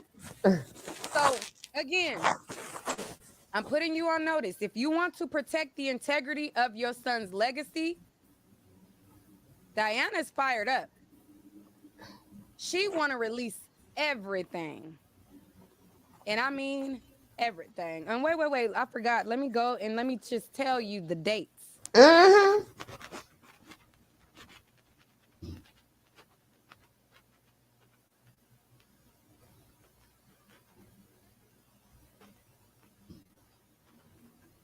She froze. No.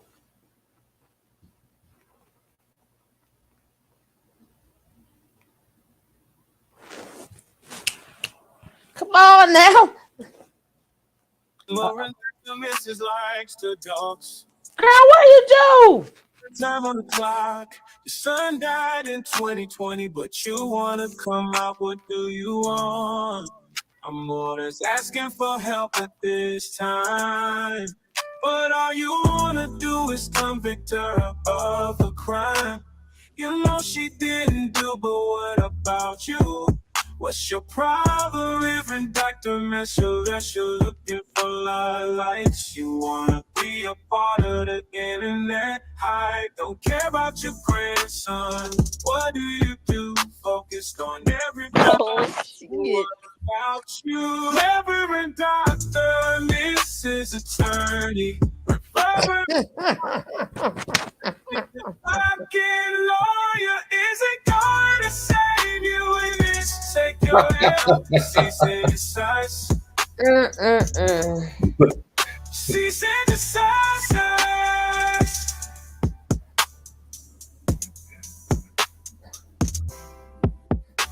Genesis, you crazy. She got right to the dates and bam. Not the attorney remix. Oh man. No. When did we just witness, y'all? When did we witness? I don't know, but I do want to hear them dates, man. Listen, we gotta like get on it. It's been a lot, so we just gonna take a second to breathe, okay? You ain't gonna give us the date, Reverend huh? Dr. Mrs. likes the dots, but look at the time on the clock. Oh, shit. Your son died in 2020, but you want to come out, what do you want? Amoras asking for help at this time, but all you want to do is convict her of a crime. Oh, You know she didn't do that it. But beat is what about you? hot. What's your problem? Reverend Dr. Mess, you're looking for likes. You want to be a part of the internet. Hey. Don't care about your grandson. What do you do? Focus on everybody. You gonna sue your ass now? You gonna get a letter? Boy, this AI ain't shit. You get a cease and desist. You gonna get a cease and desist? Dear Adonis. They not like us. They not like us. God damn. That beat is banging. Man, we gotta start that over because it's banging. You missed it, right? He talking. All I know, we are not. I'm not part of the cease and desist. Grandma gonna send her. Reverend Dr. Mrs. likes the dots, but look at Dr. the time on the Mrs. clock. Your son died in 2020, but you want to come That out, what do Dr. you Mrs. want? I'm Tell always him, asking for Jackie, help at we this ain't time, got but no all you wanna parts of do the is cease and convict her desist. of You a get ready to crime. send her You know right she now. didn't do. But what about you? What's your problem? Reverend Dr. Mess, you're looking for likes. You want to be a part of the internet hype. Don't care about your grandson. What do you do? Focused on everybody. Yeah, we got to But change what our about name. you? Reverend Dr. I'm going under alias Doxin Doxin. Reverend Doctor. Not Rev not Reverend like Doctor. us. Rev not like us. Rev not like us. Reverend Doctor. We're gonna have to come underground. Help, We're gonna have to Jackie. go under. Help, Jackie. We ain't want no parts of the cease and desist. She gonna write DJ a whole long book and shit. I heard this on your channel. Let's be clear. And This I wanted that. This is a DJ Genesis mix. This is not all copyright claim. I'm not part of this. But you want to come out, what do you want? Amora is asking for help at this time, but all you want to do is convict her of a crime. You know she didn't do it, but what about you? What's your problem? With us, you're looking for likes. You want to be a part of the internet hype. Don't care about your grandson. What do you do? Focused on everybody. But what about you? Reverend Dr. Mrs. Your ass is dead, DJ. Dr. Mrs. Rocky Lawyer isn't gonna say doing this. Take your LC success. Now that other beat was bumping. We're gonna have to change the name of the channel and everything. We're gonna have to go underground on the dark web. She is gonna find every one of us. She gonna get the names in the chat and everything. This lady is crazy. She can do all that and she still ain't got no damn receipts for us. We might have went too far with this fool Genesis. Let's think about this again. Let's rethink this. Listen, Reverend Dr. Mrs. Attorney. Reverend Dr. Mrs. likes to talk. Oh, Look at the time on the clock. Your son died in 2020, but you want to come out. What do you want? He's singing like Anthony Help, Hamilton. Jackie. Help, Jackie. She gonna send us a cease and desist. Do is convict her of a crime. Not he died in 2020. What about you? What's your problem, Reverend Dr. Mess? Oh, crazy. Dr. Miss, Dr. Reverend Miss. Oh, God. Dr. Reverend Attorney. Focused on everybody, but Oh, what man. about you? Reverend Dr. Mrs. Attorney. Reverend Dr. Mrs. That Reverend Dr. Mrs. Attorney. And they're gonna put the auto tune. They put the T-Pain on it too. She gonna put all this in the cease and desist, and she called Reverend Dr. Listen at the Boy, they T-Pain. say laughter is good for the soul. Let me tell you something. She writing all this shit down right now. She called Reverend Dr. Mrs. She brought up my son, Mrs. likes to talk. and she sound like the top shit. I handle this in court. Died in 2020, Oh, but you want to come out. What do you want? Amora's asking for help at this time. Oh, man.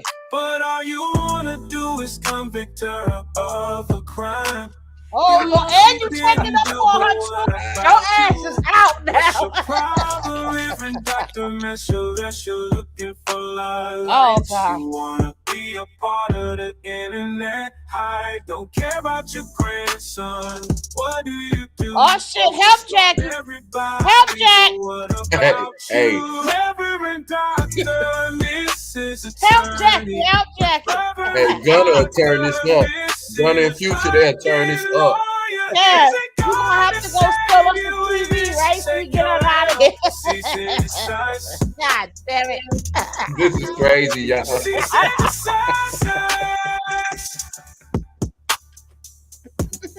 Oh my God. Mrs. Dr.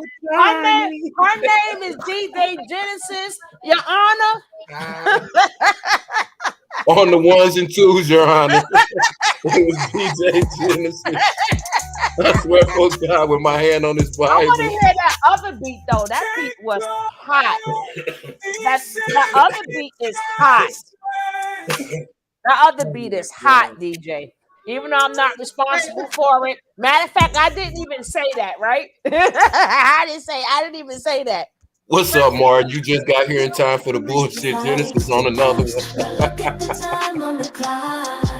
God damn it. Not that one. Now that other one is hot. Now she put the Summer Walker on it. That shit is hot. I didn't say that though. Somebody else said.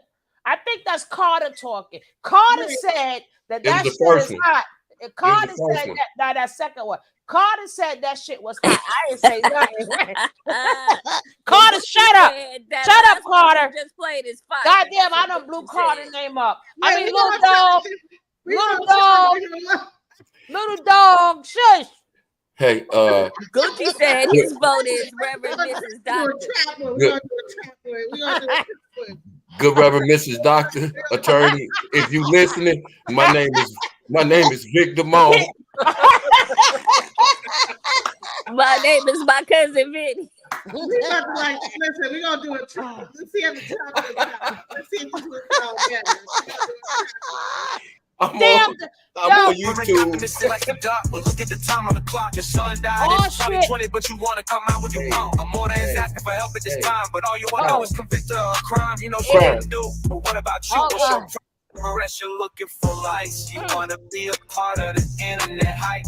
Don't care about your grandson. What do you do? Not at all.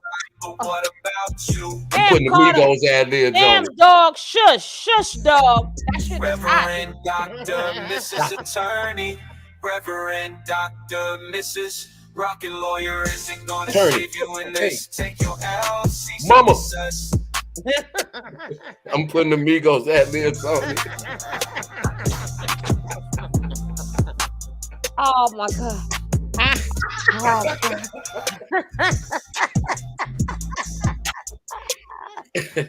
Oh, God.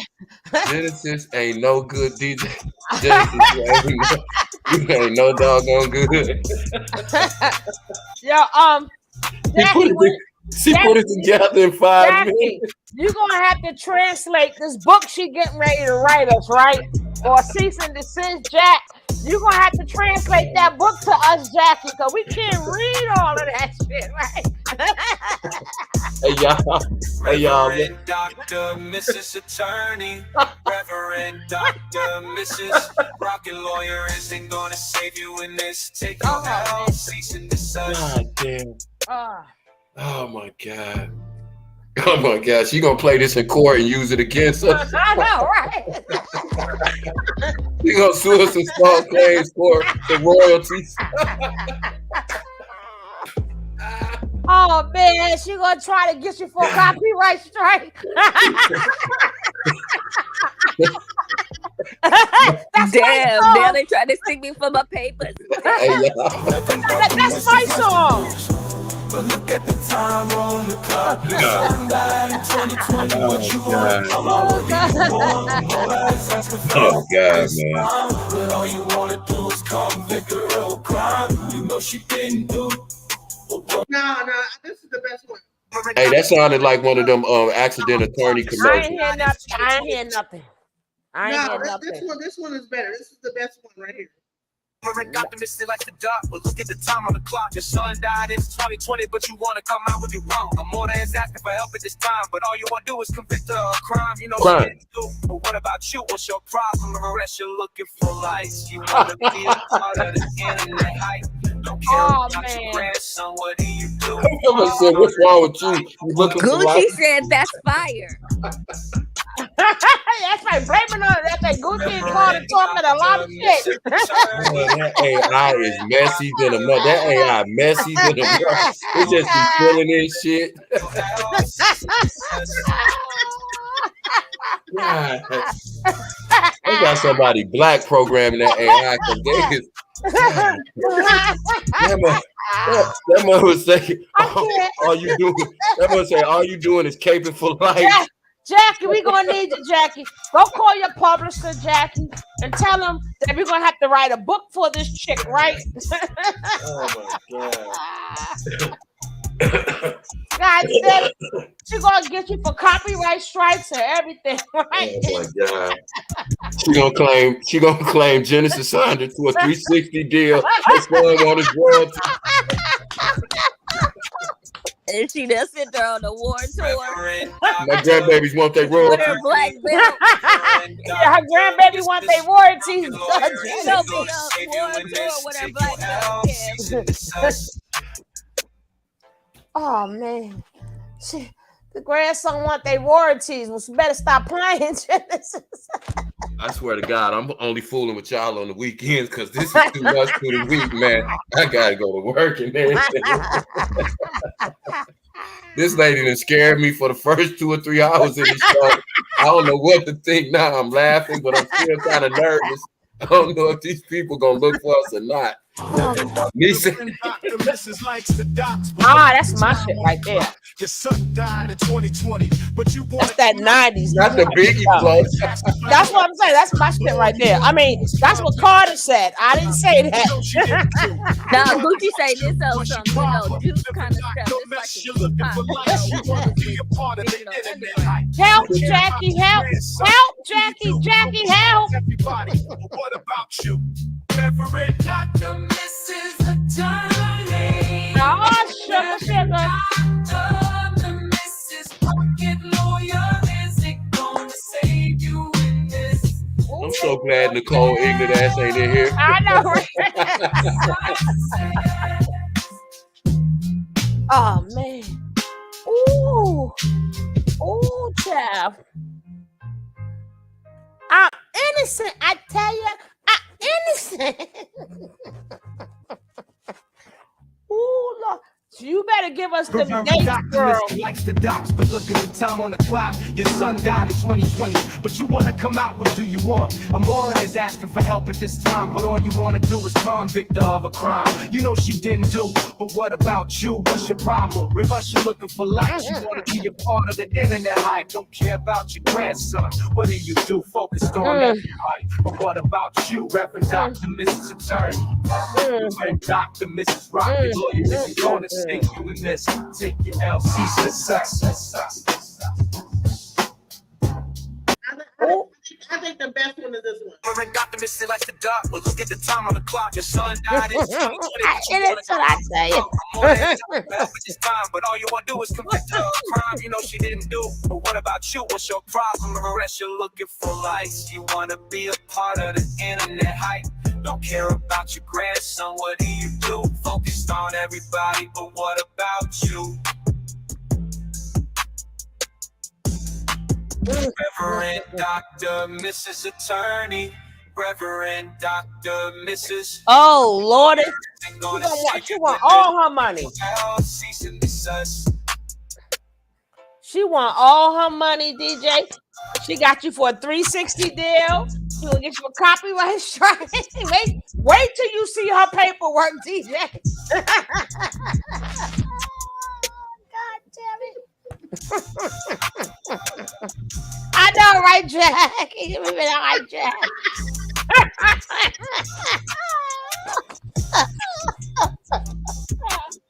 Man, you know I'm a fool. You can't be around me Oh man, I don't know nothing. I don't know nothing.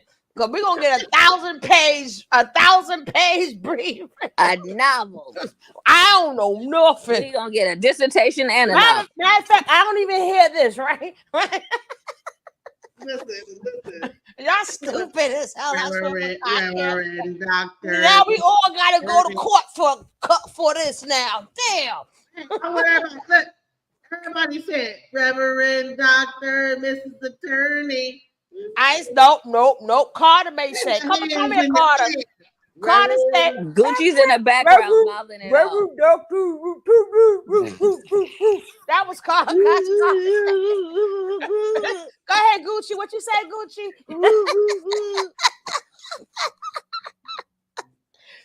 Gucci and Carter going crazy tonight. They're talking about they like stuff and that's hot and stuff. What's wrong with y'all dogs tonight? Me and Keisha ain't say nothing. Reverend Doctor, Mrs. Attorney. Go ahead, Gucci. Bitch. Hold on. Kev got some dogs too. I hear them in the back, Kev. I hear your dogs in the back singing. Reverend Doctor, Mrs. Attorney. Oh, child. I want to cease and desist. Okay, let's hear these dates. Okay. All right, here we go. Oh, child. We're gonna take a quick music break to break up the monotony. Here we go. Of certain things so that you know what I'm talking about. And you lied as well. He was not on probation for a TV. He was on probation for something else. See, we told y'all. Okay. Y'all done got my granny involved now. Y'all, she watching the replay from the beginning. He was on probation for something else. And again, Diana, she pulled up all these things. Let's see. What is this? What's the date? Okay. Help me, Jesus. But that was sort Let of me not say promising. discharge, but how many charges he got? First record that pulls up is August 2014. The 14th when he took that pill, huh? That was right when he took that first accidental trip. No, they said that was on the 4th of July when he took that pill. No, 2014 though. Online, but I'm not going to do that. But Diana wants to. She wants to air it out. She wants to air you out. She wants to air your son out. She wants to unload the clip. Okay? She was nice to you. Now, I wasn't nice in my after show, but I shared a lot of grace to you. Okay? Diana does not deserve to be doxxed. I don't deserve to be doxxed. All I asked for you was to do unto others as you want done to yourself. And since she likes the docs, here we go. This is it. Face Cobb. Oh, she didn't put Reverend Dr. Mrs. Attorney on here. She put Seer Reverend Faith and Cobb. I think she said, girl, let me get the glasses. Hold on. Let me get the glasses. Girl. I gotta go clean my glasses now. And by the way, her real name ain't Faith. It goes along with Reverend. So just so y'all know. Tevrin. Okay, we ain't gonna say Heverin. The devil. We're definitely not gonna say Reverend Dr. Devlin. Reverend Dr. Devlin. She forgot to put it right. It should have said Reverend Dr. Mrs. Attorney. Oh, yo, wait a minute. That's the son right there, right? That's the son. Yo.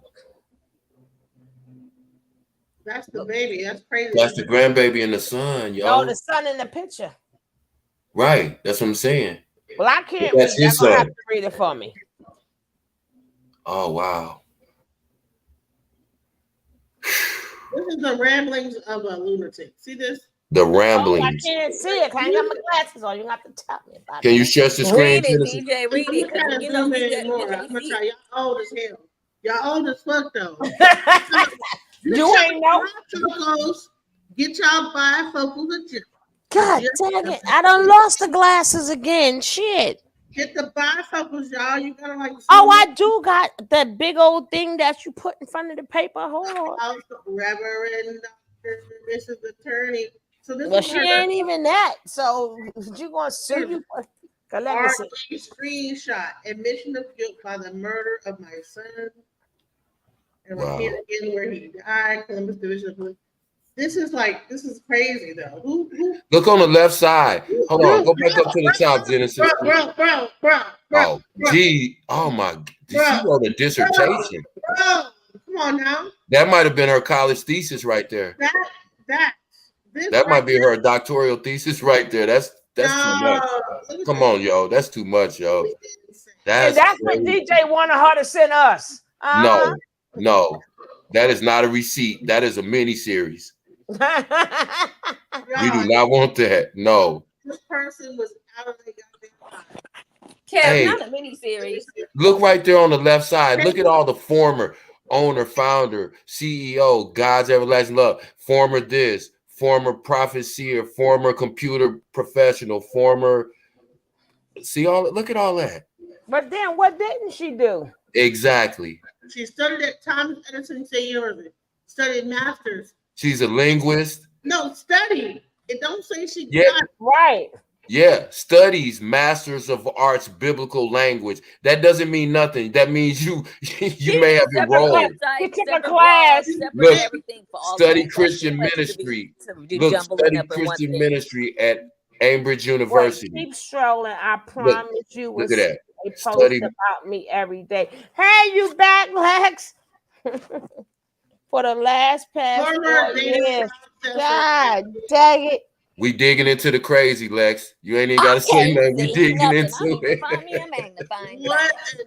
I got me a magnifying glass right now. Former old martial arts instructor.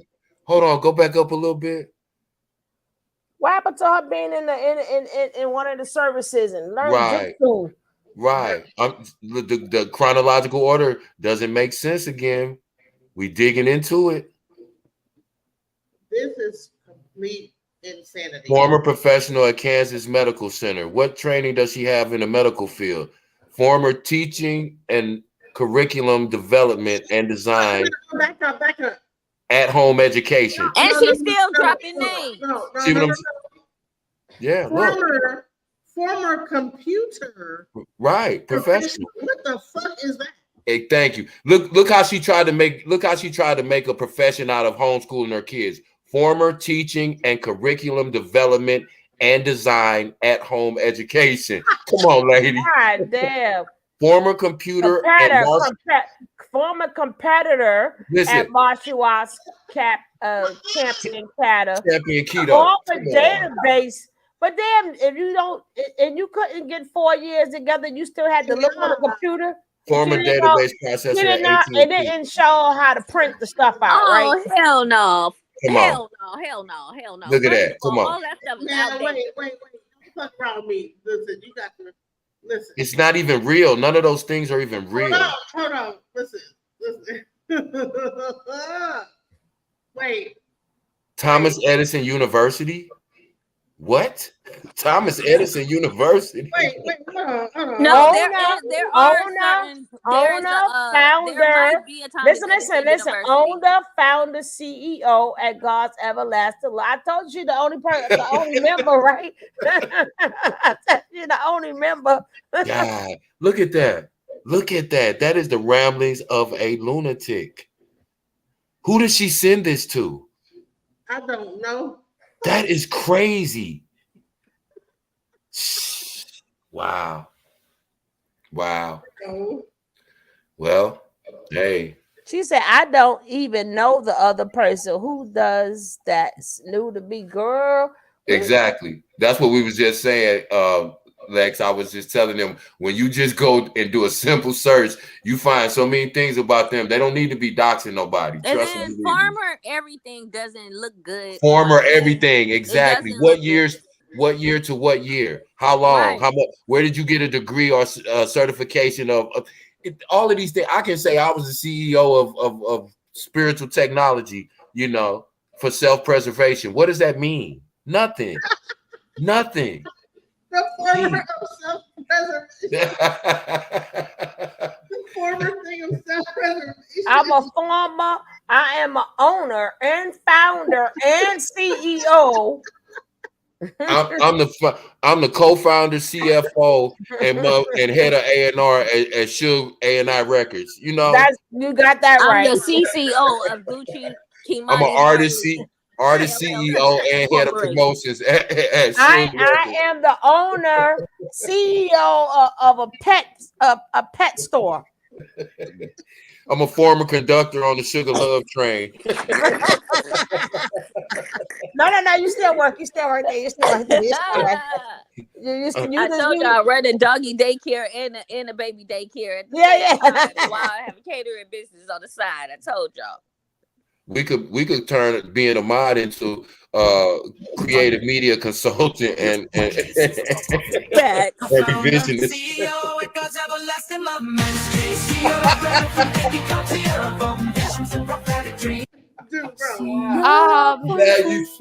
We ain't got no dago sense. It sounds like the new rock and roll churches when they be having their theme music. Exactly. I am intelligent. You talk about. Oh, I ain't got nothing to do with this. We just crossing all type of lines right now, y'all. I ain't got nothing to do with this. Oh my gosh. He's not gonna send me a cease and desist, damn it. That lady is over there poking holes in voodoo dolls right now, cussing us. Because Carter would eat that damn paper up. Carter, get it. Y'all gotta be quiet. My dog ate it. Y'all gotta hear it, man. Y'all gotta hear the whole song, man. Y'all be quiet, y'all. See She's trying to really get us. Clear of open visions and prophetic dreams, prophecy of archaic for one who sees a prophet, former teaching and curriculum development and design at home education, former competitor and martial arts champion Kato. God damn it. The way they say database designer. It's the way they singing it. Professor at AT&T. Studies DMN. Doctor of Ministry at Lord, copyright your ass now. Master of Science. Study Master of Science in Criminal Justice. MSCJ. Criminal Justice. MSCJ. Criminal Justice. MSCJ. Crim at Walton University. Studied Masters of Arts in Neological Studies at Columbia International University. Studied Christian ministry at Cambridge University. Yeah, at the end she'll be like, psych. Studies Master of Arts in Biblical Languages, Language Exegesis, and Literature. I feel like I'm at a white church. I know, right? She's terrible. Thompson State University. God. Psych. Psych. Psych.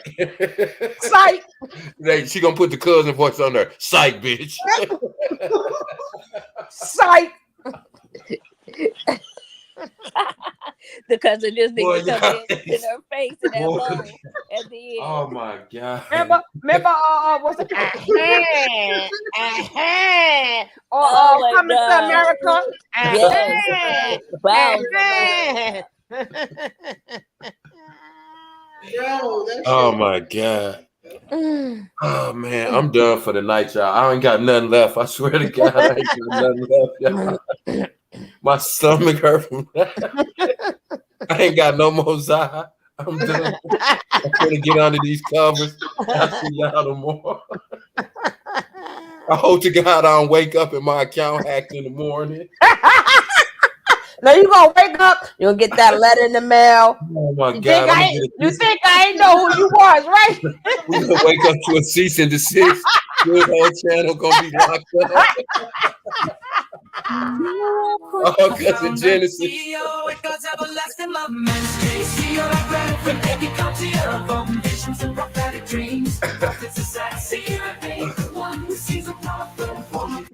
She didn't put this lady in the top No, 40. this is the one. This is the one. You're up when she talk, tear of open visions and prophetic dreams. Prophecy of... That's the one right there.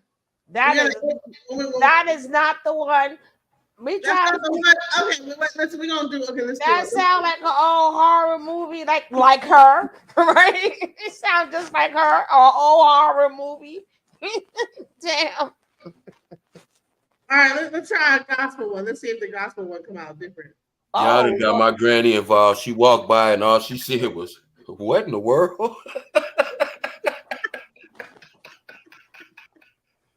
I couldn't even tell her. She just started to replay over.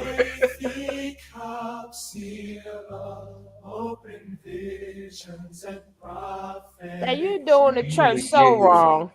You're doing the this? church so wrong. Church ain't asked for this. We did not ask you to put it in gospel mode. They did not ask for that. Hold up now. That's blasphemy. That's blasphemy, damn it. That's blasphemy. Genesis, Oh, God's people said they don't want no parts of it. They don't want no parts of it. Yeah, we Genesis gotta find one good one because we like close this out.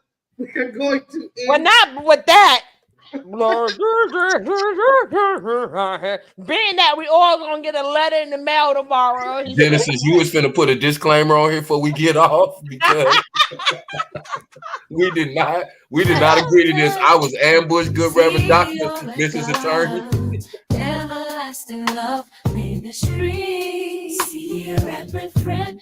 Now you want jazz and battle axe up. God damn it. Visions and prophetic dreams.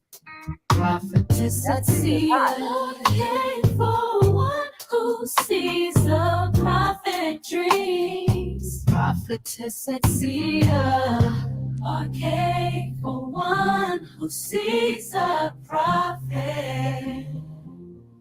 Former computer professional at University of Kansas Medical Center. Fake or fake. Teaching and curriculum development and design at home education. Fake or fake. And martial arts. Baby, in my mind, I can see a whole video. Former database developer and database designer. Former data processor at AT&T. He ain't mean to take that TV. With the old school 80s hairstyles and 90s hairstyles. Master of Science in Criminal Justice. So don't forget, we gotta say psych at the end. In biological studies at Columbia Labs Tenacity. Study Christian ministry at Amherst University. Studies Master of Arts and Biblical Languages. Language exegesis at Liberty University. Studied in Thomas Madison State University. They singing this lady fake Don't resume. forget, we gotta say psych at the end. Psych! Psych! Fooled you. Psych! Gotcha! Y'all. Gotcha! Gotcha! Oh, y'all is crazy. Gotcha! Hey, y'all. Hey, y'all. You know how petty I am. I just thought about it. We're going to get some money together and fly Amora and the kids out for Christmas and have them singing on the doorstep on Christmas Eve. Now, you want to play with us? You know what? We finna play. You want to play with us? We bringing the kids. We gonna memorize this song, and we gonna be in harmony outside your goddamn house. Sister Mary, Reverend Mrs. Dr. Reverend. I'm passing your fake resume around the neighborhood. I'm gonna tell them. Keep their TVs with a padlock on it. You still got another son out The here. resume are the Stop lyrics playing to with the us. song. You pass out that's the lyrics to the song. That's a sheet music, Oh, Ken. Oh man, I don't like y'all. The I resume is don't the like sheet y'all music. at all. I'm reporting y'all ass. She ain't got to do it. I'm telling on all y'all. Oh, so I just let y'all know now. I'm going to probably get mine first because I'm on the East Coast. I'm going to get my letter first, right? Lord, And then the rest of y'all get y'all's right behind me, but it's coming. All right, she writing mine right now. No right? habla inglés. No habla English. But she got different linguals now. She studied different linguals. Me not speak no black English, okay? I You know. know what? Hey, this what fucked me up though. Me say I got nervous though. I realized she had downloaded this motherfucker off the internet, and she's her own attorney. The lady didn't even send a real cease and desist. That's crazy. She'd have been lying from day one. She'd been lying out the gate. Okay? The Look law at this. school of Dr. Mrs. Look at that fake resume. She printed this out, y'all. She sends this to people. She stands on wait this. till y'all see mine. Wait till y'all see mine, right? Jack, help. We got to get this resume together, Jack. Let's go, Jack. Let's get this resume together. Amora, if you ever got to go to court against this lady, call me as a witness. I'm coming. I'm bringing all this shit right here. We're going to have our AI attorneys. We finna, our AI music. We finna get her locked up and get a permanent restraining order on her crazy ass. Man. We gotta keep her off the internet. We gotta go after this lady. She is a problem. This lady is a problem, y'all. Remember that old song? I'm a lawyer, a doctor, a father, a teacher. Martin Luther King is a great man. He was. Remember they made us sing that in school? He's a marvelous preacher, no Peace Pipe trainer, a husband, a doctor. I'm like, there, girl, you better stop your shit now. JC, we not finna explain nothing. Please welcome in. Go watch the replay, and you gonna thank me later. I promise you. Because this one right here, it's for the books. God damn, this is for the books. It's for the dissertation. Because we gonna get one right. God damn. I told y'all done got my granny involved. She walked by and she just said, "What in the world?" Sister Francis ain't gonna be too happy with none of us come morning time. Okay? Oh man, Sister Francis, Sister Mary Francis ain't gonna be none of us. Oh my God. I try to stop cussing, but see, I come in here fooling with y'all every night. I didn't try to cut back on my cussing. Oh Lord. Well, look at the time. The son died in 2020, but you want to come out with your wrong. Amora is asking for help at this time, but all you want to do is convict her of a crime. You know she didn't do. But what about you? What's your That's so disrespectful right there. That first verse. You care about your grandson, what do you do? Focus on everybody, but what about you?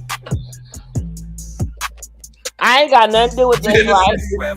I ain't got nothing to do with this. Attorney, Reverend Dr. Mrs. Yes, she did, Jack. I swear to God, I'm never getting into it with Genesis. I do not want this type of smoke.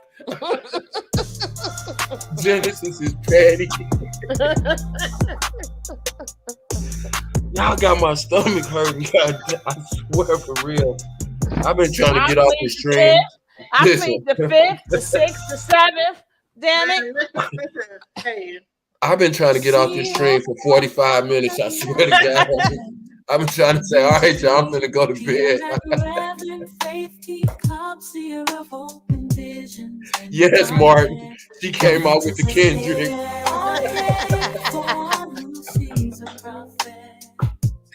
Disrespectful.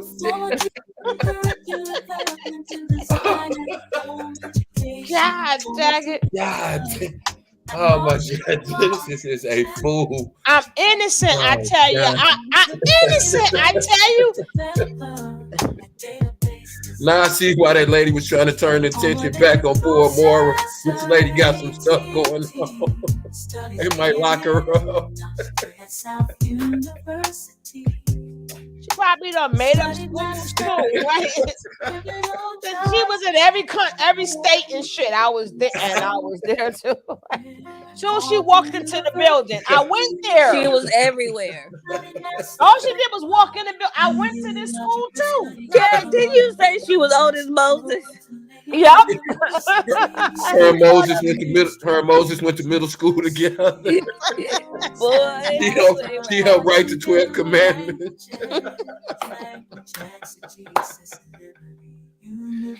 Oh my God, I'm done.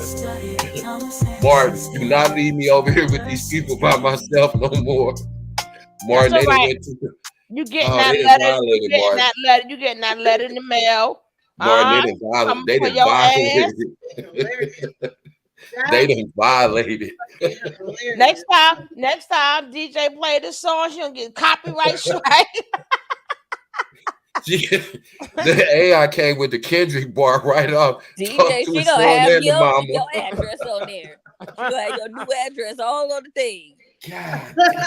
And she gonna give you a new name. So what's your new name gonna be, DJ? She gonna give you a name. Oh man, Isabella. That's your new name, Isabella. She gonna say Isabella. I'm dying, Isabella. Can you wipe my information out your phone in case this lady asks you?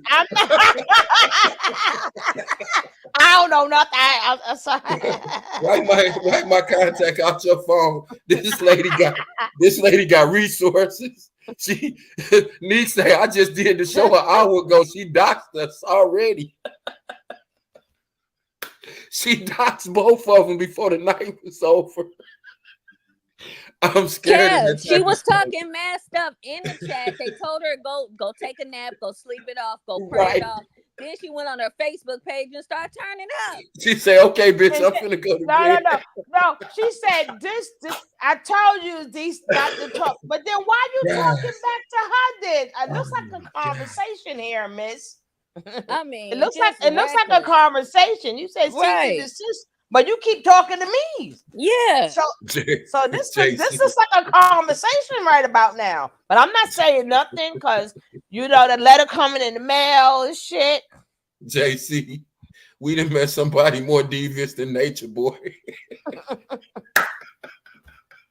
we done met somebody who embellished their background more than Nature Boy. Nature Boy mad right about like why he get her as a lawyer? Damn. Exactly. I cannot wait to talk through her and hit Nature Boy in jail. I cannot wait to talk to Jag, y'all. I cannot wait to talk to Jag. I'm gonna try my best. That would have been the first time in history that the lawyer and the criminal went to jail at the same time. Well, at least she would have sounded a little bit better. You know, she would have sounded a little bit better. Oh God, y'all, boy, listen. Hey, listen. I swear to God. Follow the golden rule. That's the only thing that I ask. All right, let me see what's the other charge here. Yeah, let's hear the charges. Nick say you want to dig, you want to dox. Oh, this is your record right here. Hold on. Oh, her record. God damn it. You sent me something that pertains to you that happened in February of last year. Ooh, she want to release. That's why that baby got took. I told her don't do it. I said don't release that lady business that happened last year in February. Don't do that. She want to release it. Looking at a can of oil. She want to release. Yeah, she want to release your business that happened in February. I don't want her to do that. I told her no, don't do it. Let's see what's the date of the other one? Sound like the Kendrick mole. She out there throwing cryptic messages. She said, "Don't do it. Don't do it." Where is the one that he was actually on probation for? Let me see. Where Oh shit. God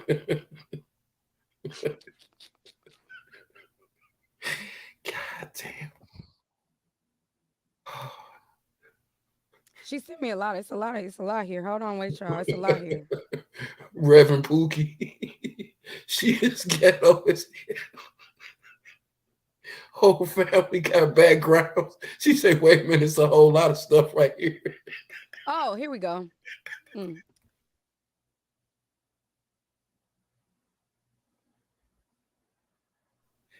Look at Neat face. February of 2018. Oh, the yeah, actual reason girl. why he was on probation happened in February of 2018. Tell She it. want to release all that stuff. She Tell it. she found a lot of things. Okay. Child, tell it. I'm trying to call off the dogs. I'm trying What's to up, end 8 this with peacefully. 24? Now, you want to take it there, it could go there. And you're not going to hide your evenness behind the fact of being a grieving mother, because what you're doing is not, it's not because you're grieving. Your son passed away 4 years. And although there is not a timeline for grief, I'm not going to let you hide behind that either. There ain't no reason why if you truly felt like I did you wrong, there's no reason why a woman of God who has integrity, who is a good person, Not that one. there's no reason why you couldn't Stop it. just say, Not that one. if you take yours down, I'll take mine down and we be done with it. It's simple. Not with her. It could be all so simple. I'm not a difficult person. It could I'm not all difficult. be I'm so not like, I'm not, simple. you know, those things, but don't play with me. Oh, it's not over now. But don't It's not with over. It could have been over. Genesis to drop 4 disc records in a row. She Nah, dropped 4 back-to-back. She did about 6 of them, right? She did it back-to-back on her. Baby, She is that not was gonna a let this go. mix. She is not finna let this go. This lady is not. It's been 4 years. She is not finna let this fight go. I'm telling you. Oh God, man. I need Jesus Christ. White folks don't do this. It's only us, y'all. Why do we do this? No, them white folks be petty too. Them white folks be petty too. And they be petty over petty stuff. Petty over petty, right? Over petty. Listen, I'm not talking with y'all because y'all not getting me in no trouble. Okay, I don't hear nothing. No. Gucci said P.O.P. Petty over petty. Kept getting. I mean, I don't know if to say his name. This young man right here is getting his first. Hold on, no. Hold on. Martin that just came in. Martin said, "Hold on. Did she say something about his son?" Yeah, she started the diss track. Super disrespectful. Dear Adonis, your daddy ain't shit.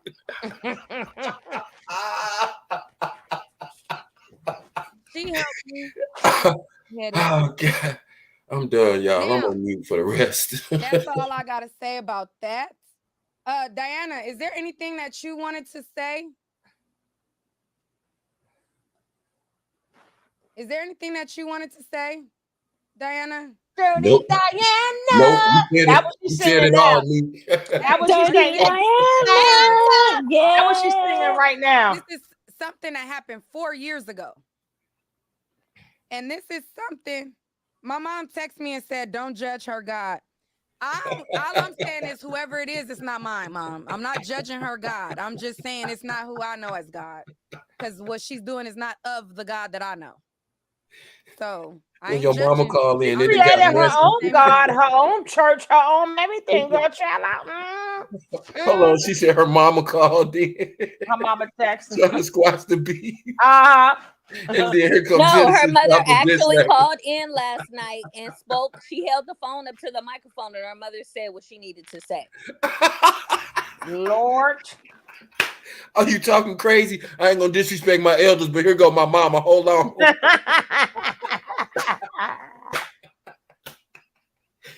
God damn, this went to another level, y'all. This is when you got mamas calling, right?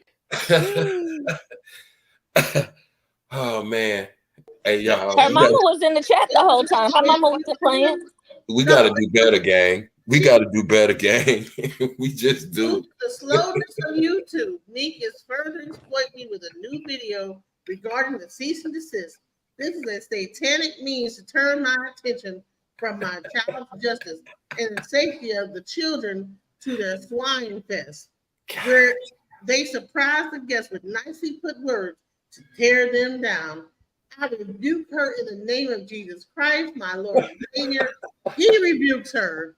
Nonetheless, whereas I have uploaded this video with the last post, I am uploading it here where it's clear. This is Alexis Daniel Wright, aka Amora Lex, with the man Taylor Salmons, aka Tay Sway, in 2020 that the children saw, and was often in her apartment, killed my son with her. That's not cool. And she put their names in there. That's not cool. And you know what?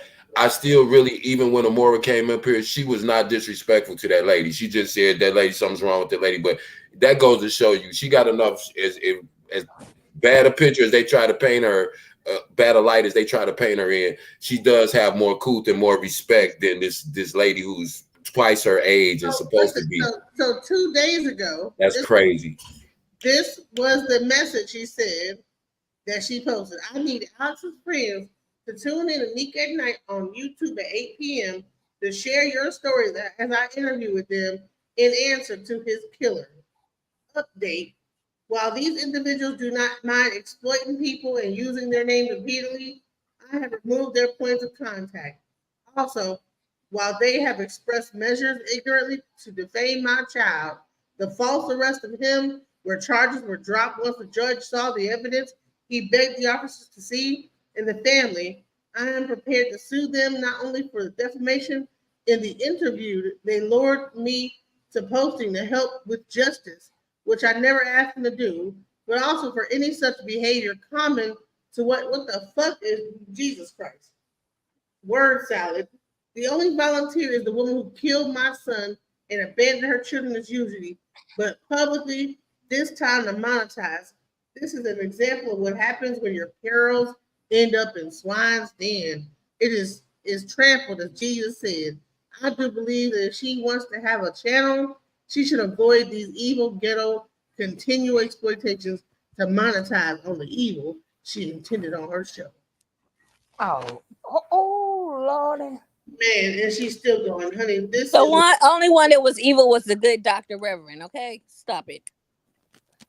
No, get it right. The good Dr. Reverend Mrs. Attorney. Eve and Cobb, fear of open visions and prophetic dreams. Owner, founder, CEO of God's Everlasting Love Ministries, fear and Reverend Faithy Cobb, fear of open visions and prophetic dreams. Prophetess and seer, archaic for one who sees a prophet, former computer professional at university. Now, for this lady, right? For this lady to be so busy doing all of these freaking former jobs, how does she have this much time 4 years later to still be this upset? That's crazy. I'm scared of people like that, man. She can't.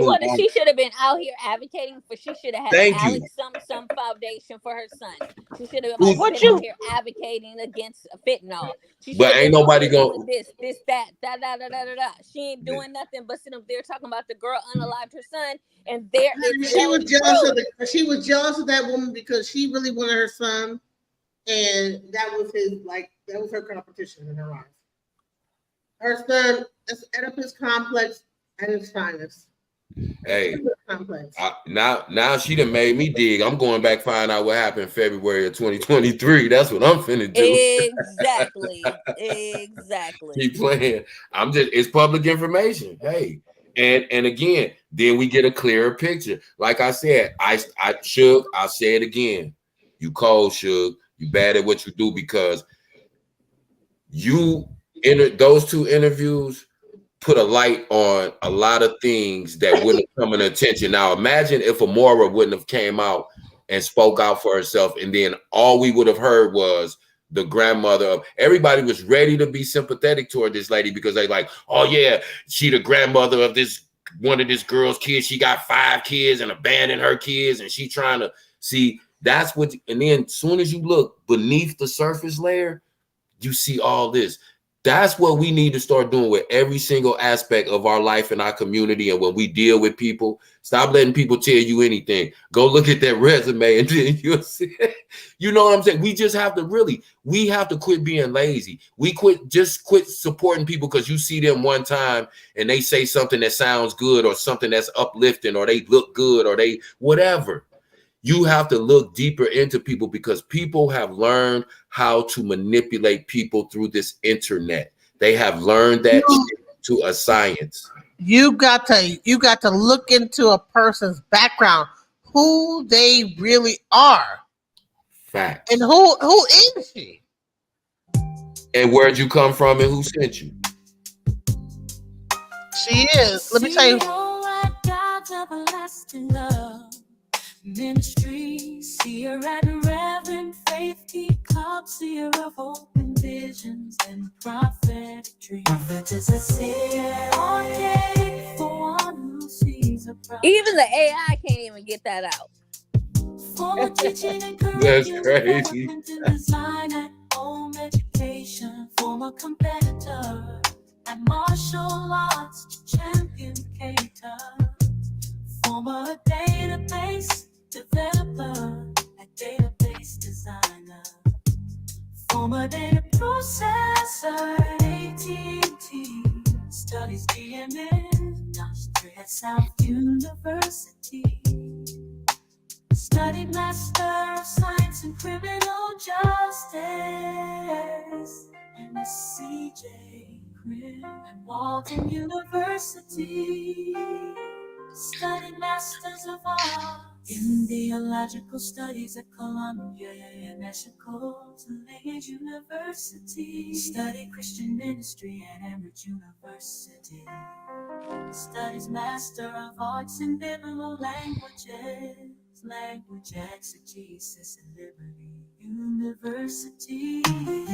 studied at Thomas Edison State University.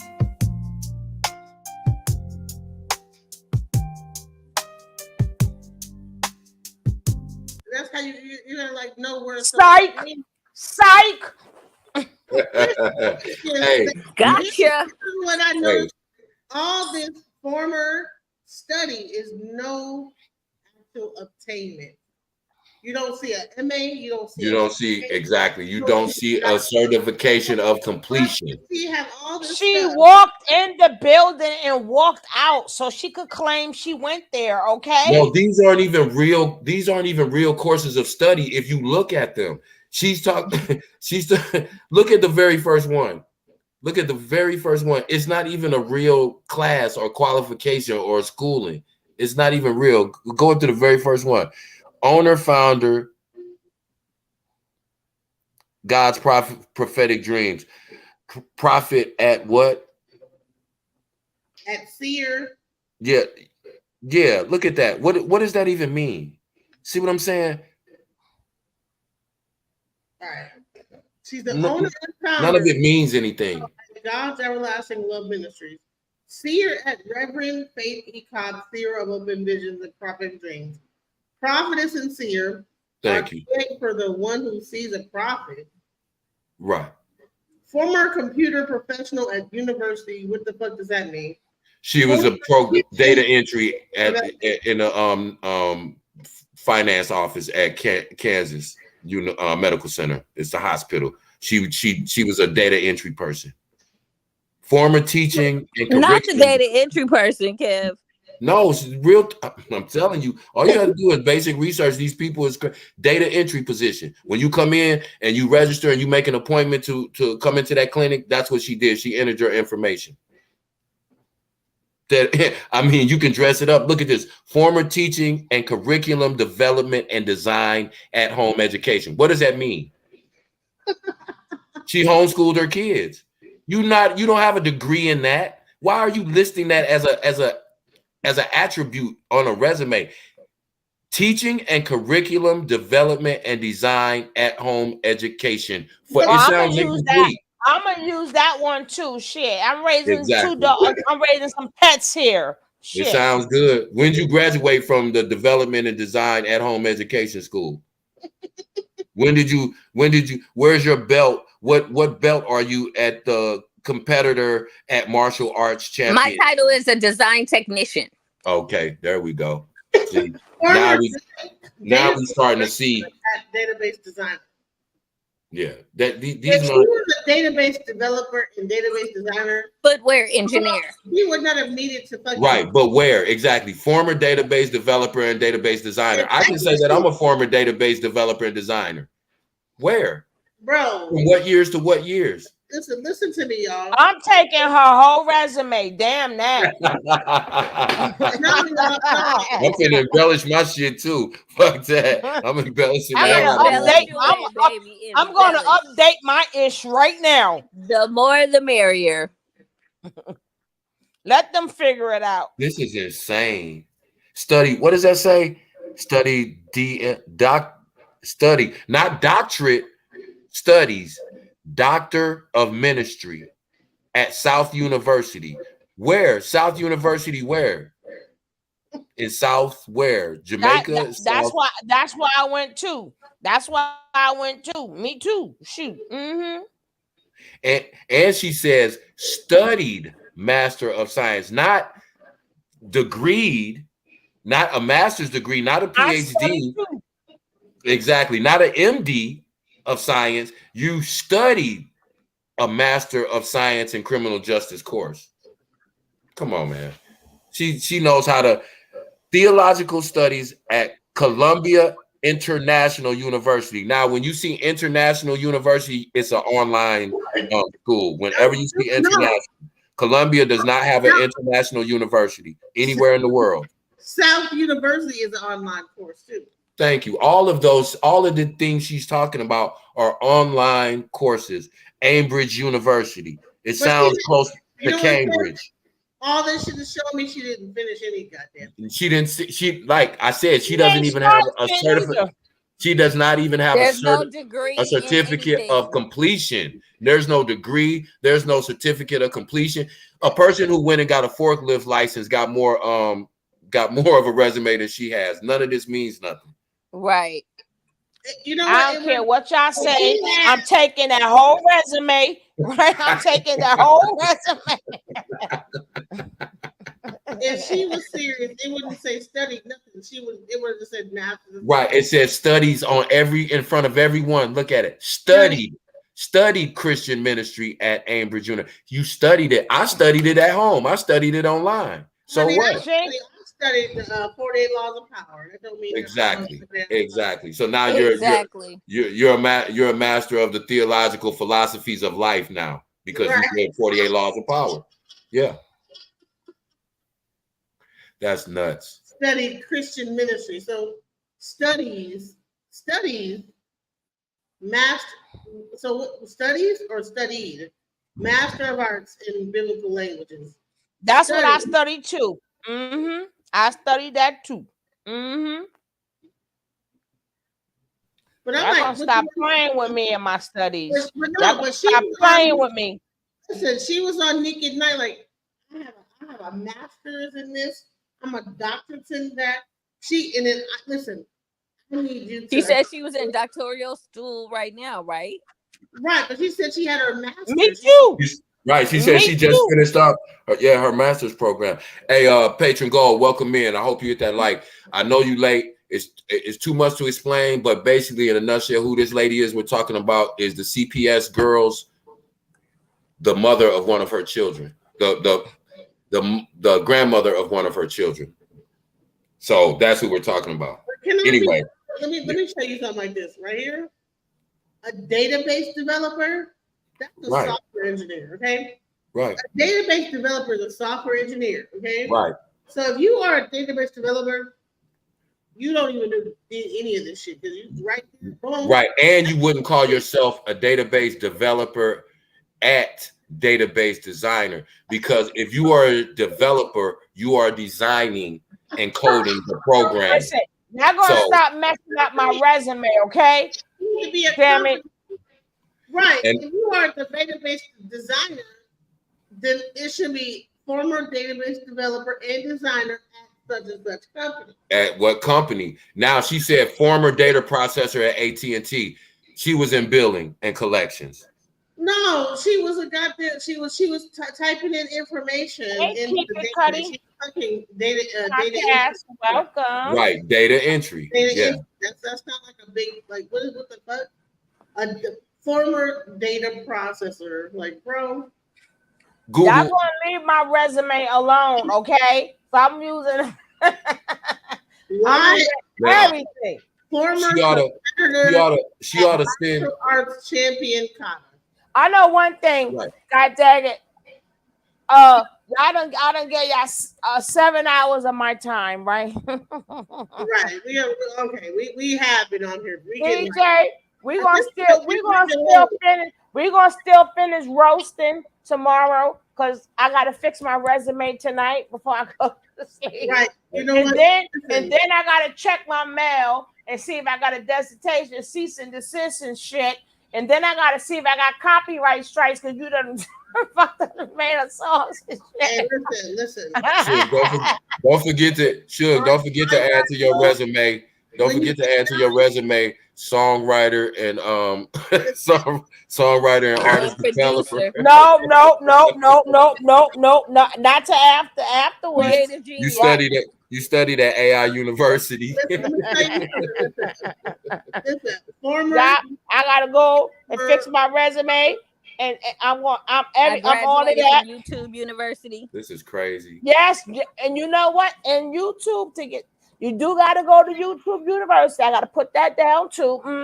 And Instagram University, Facebook University. We are alumni from Facebook University, and we graduated to Cal State. Let's see if we find a former martial arts champion at martial arts kata.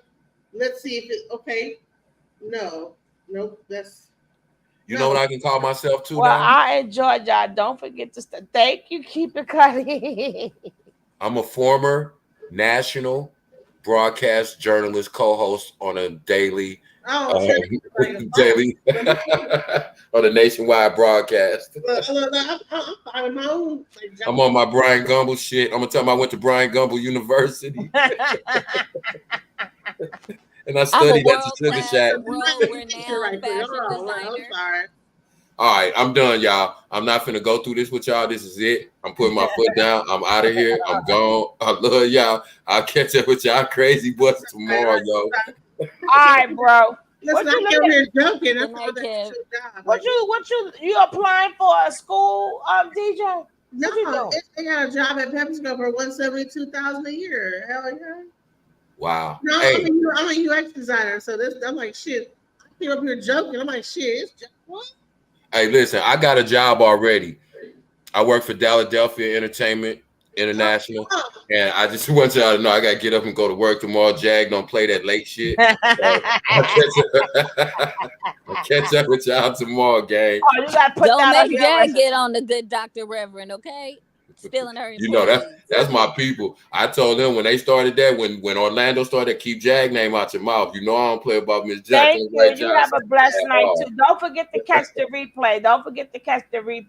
Man, listen.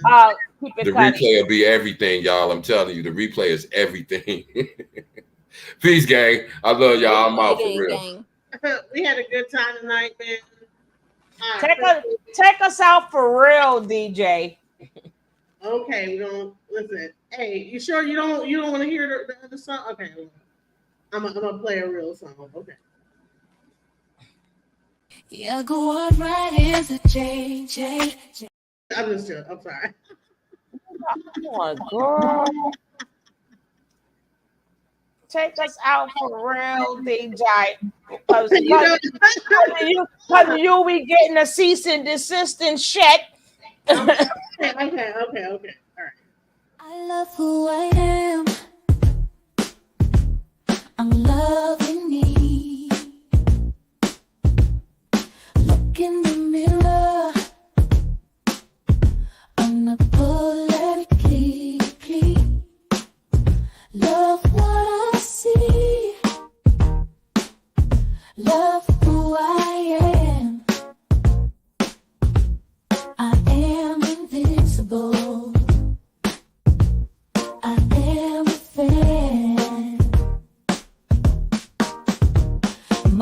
curves and my features, God makes no mistakes. I am successful, I am what it takes. I'm bulletproof, and I'm 100 proof, and I love who I see, because I'm living my truth. I'm invincible, I'm incredible, a star in the making. I reach past the clouds. I'm invincible, I'm incredible, and no one can stop me now. I'm invincible,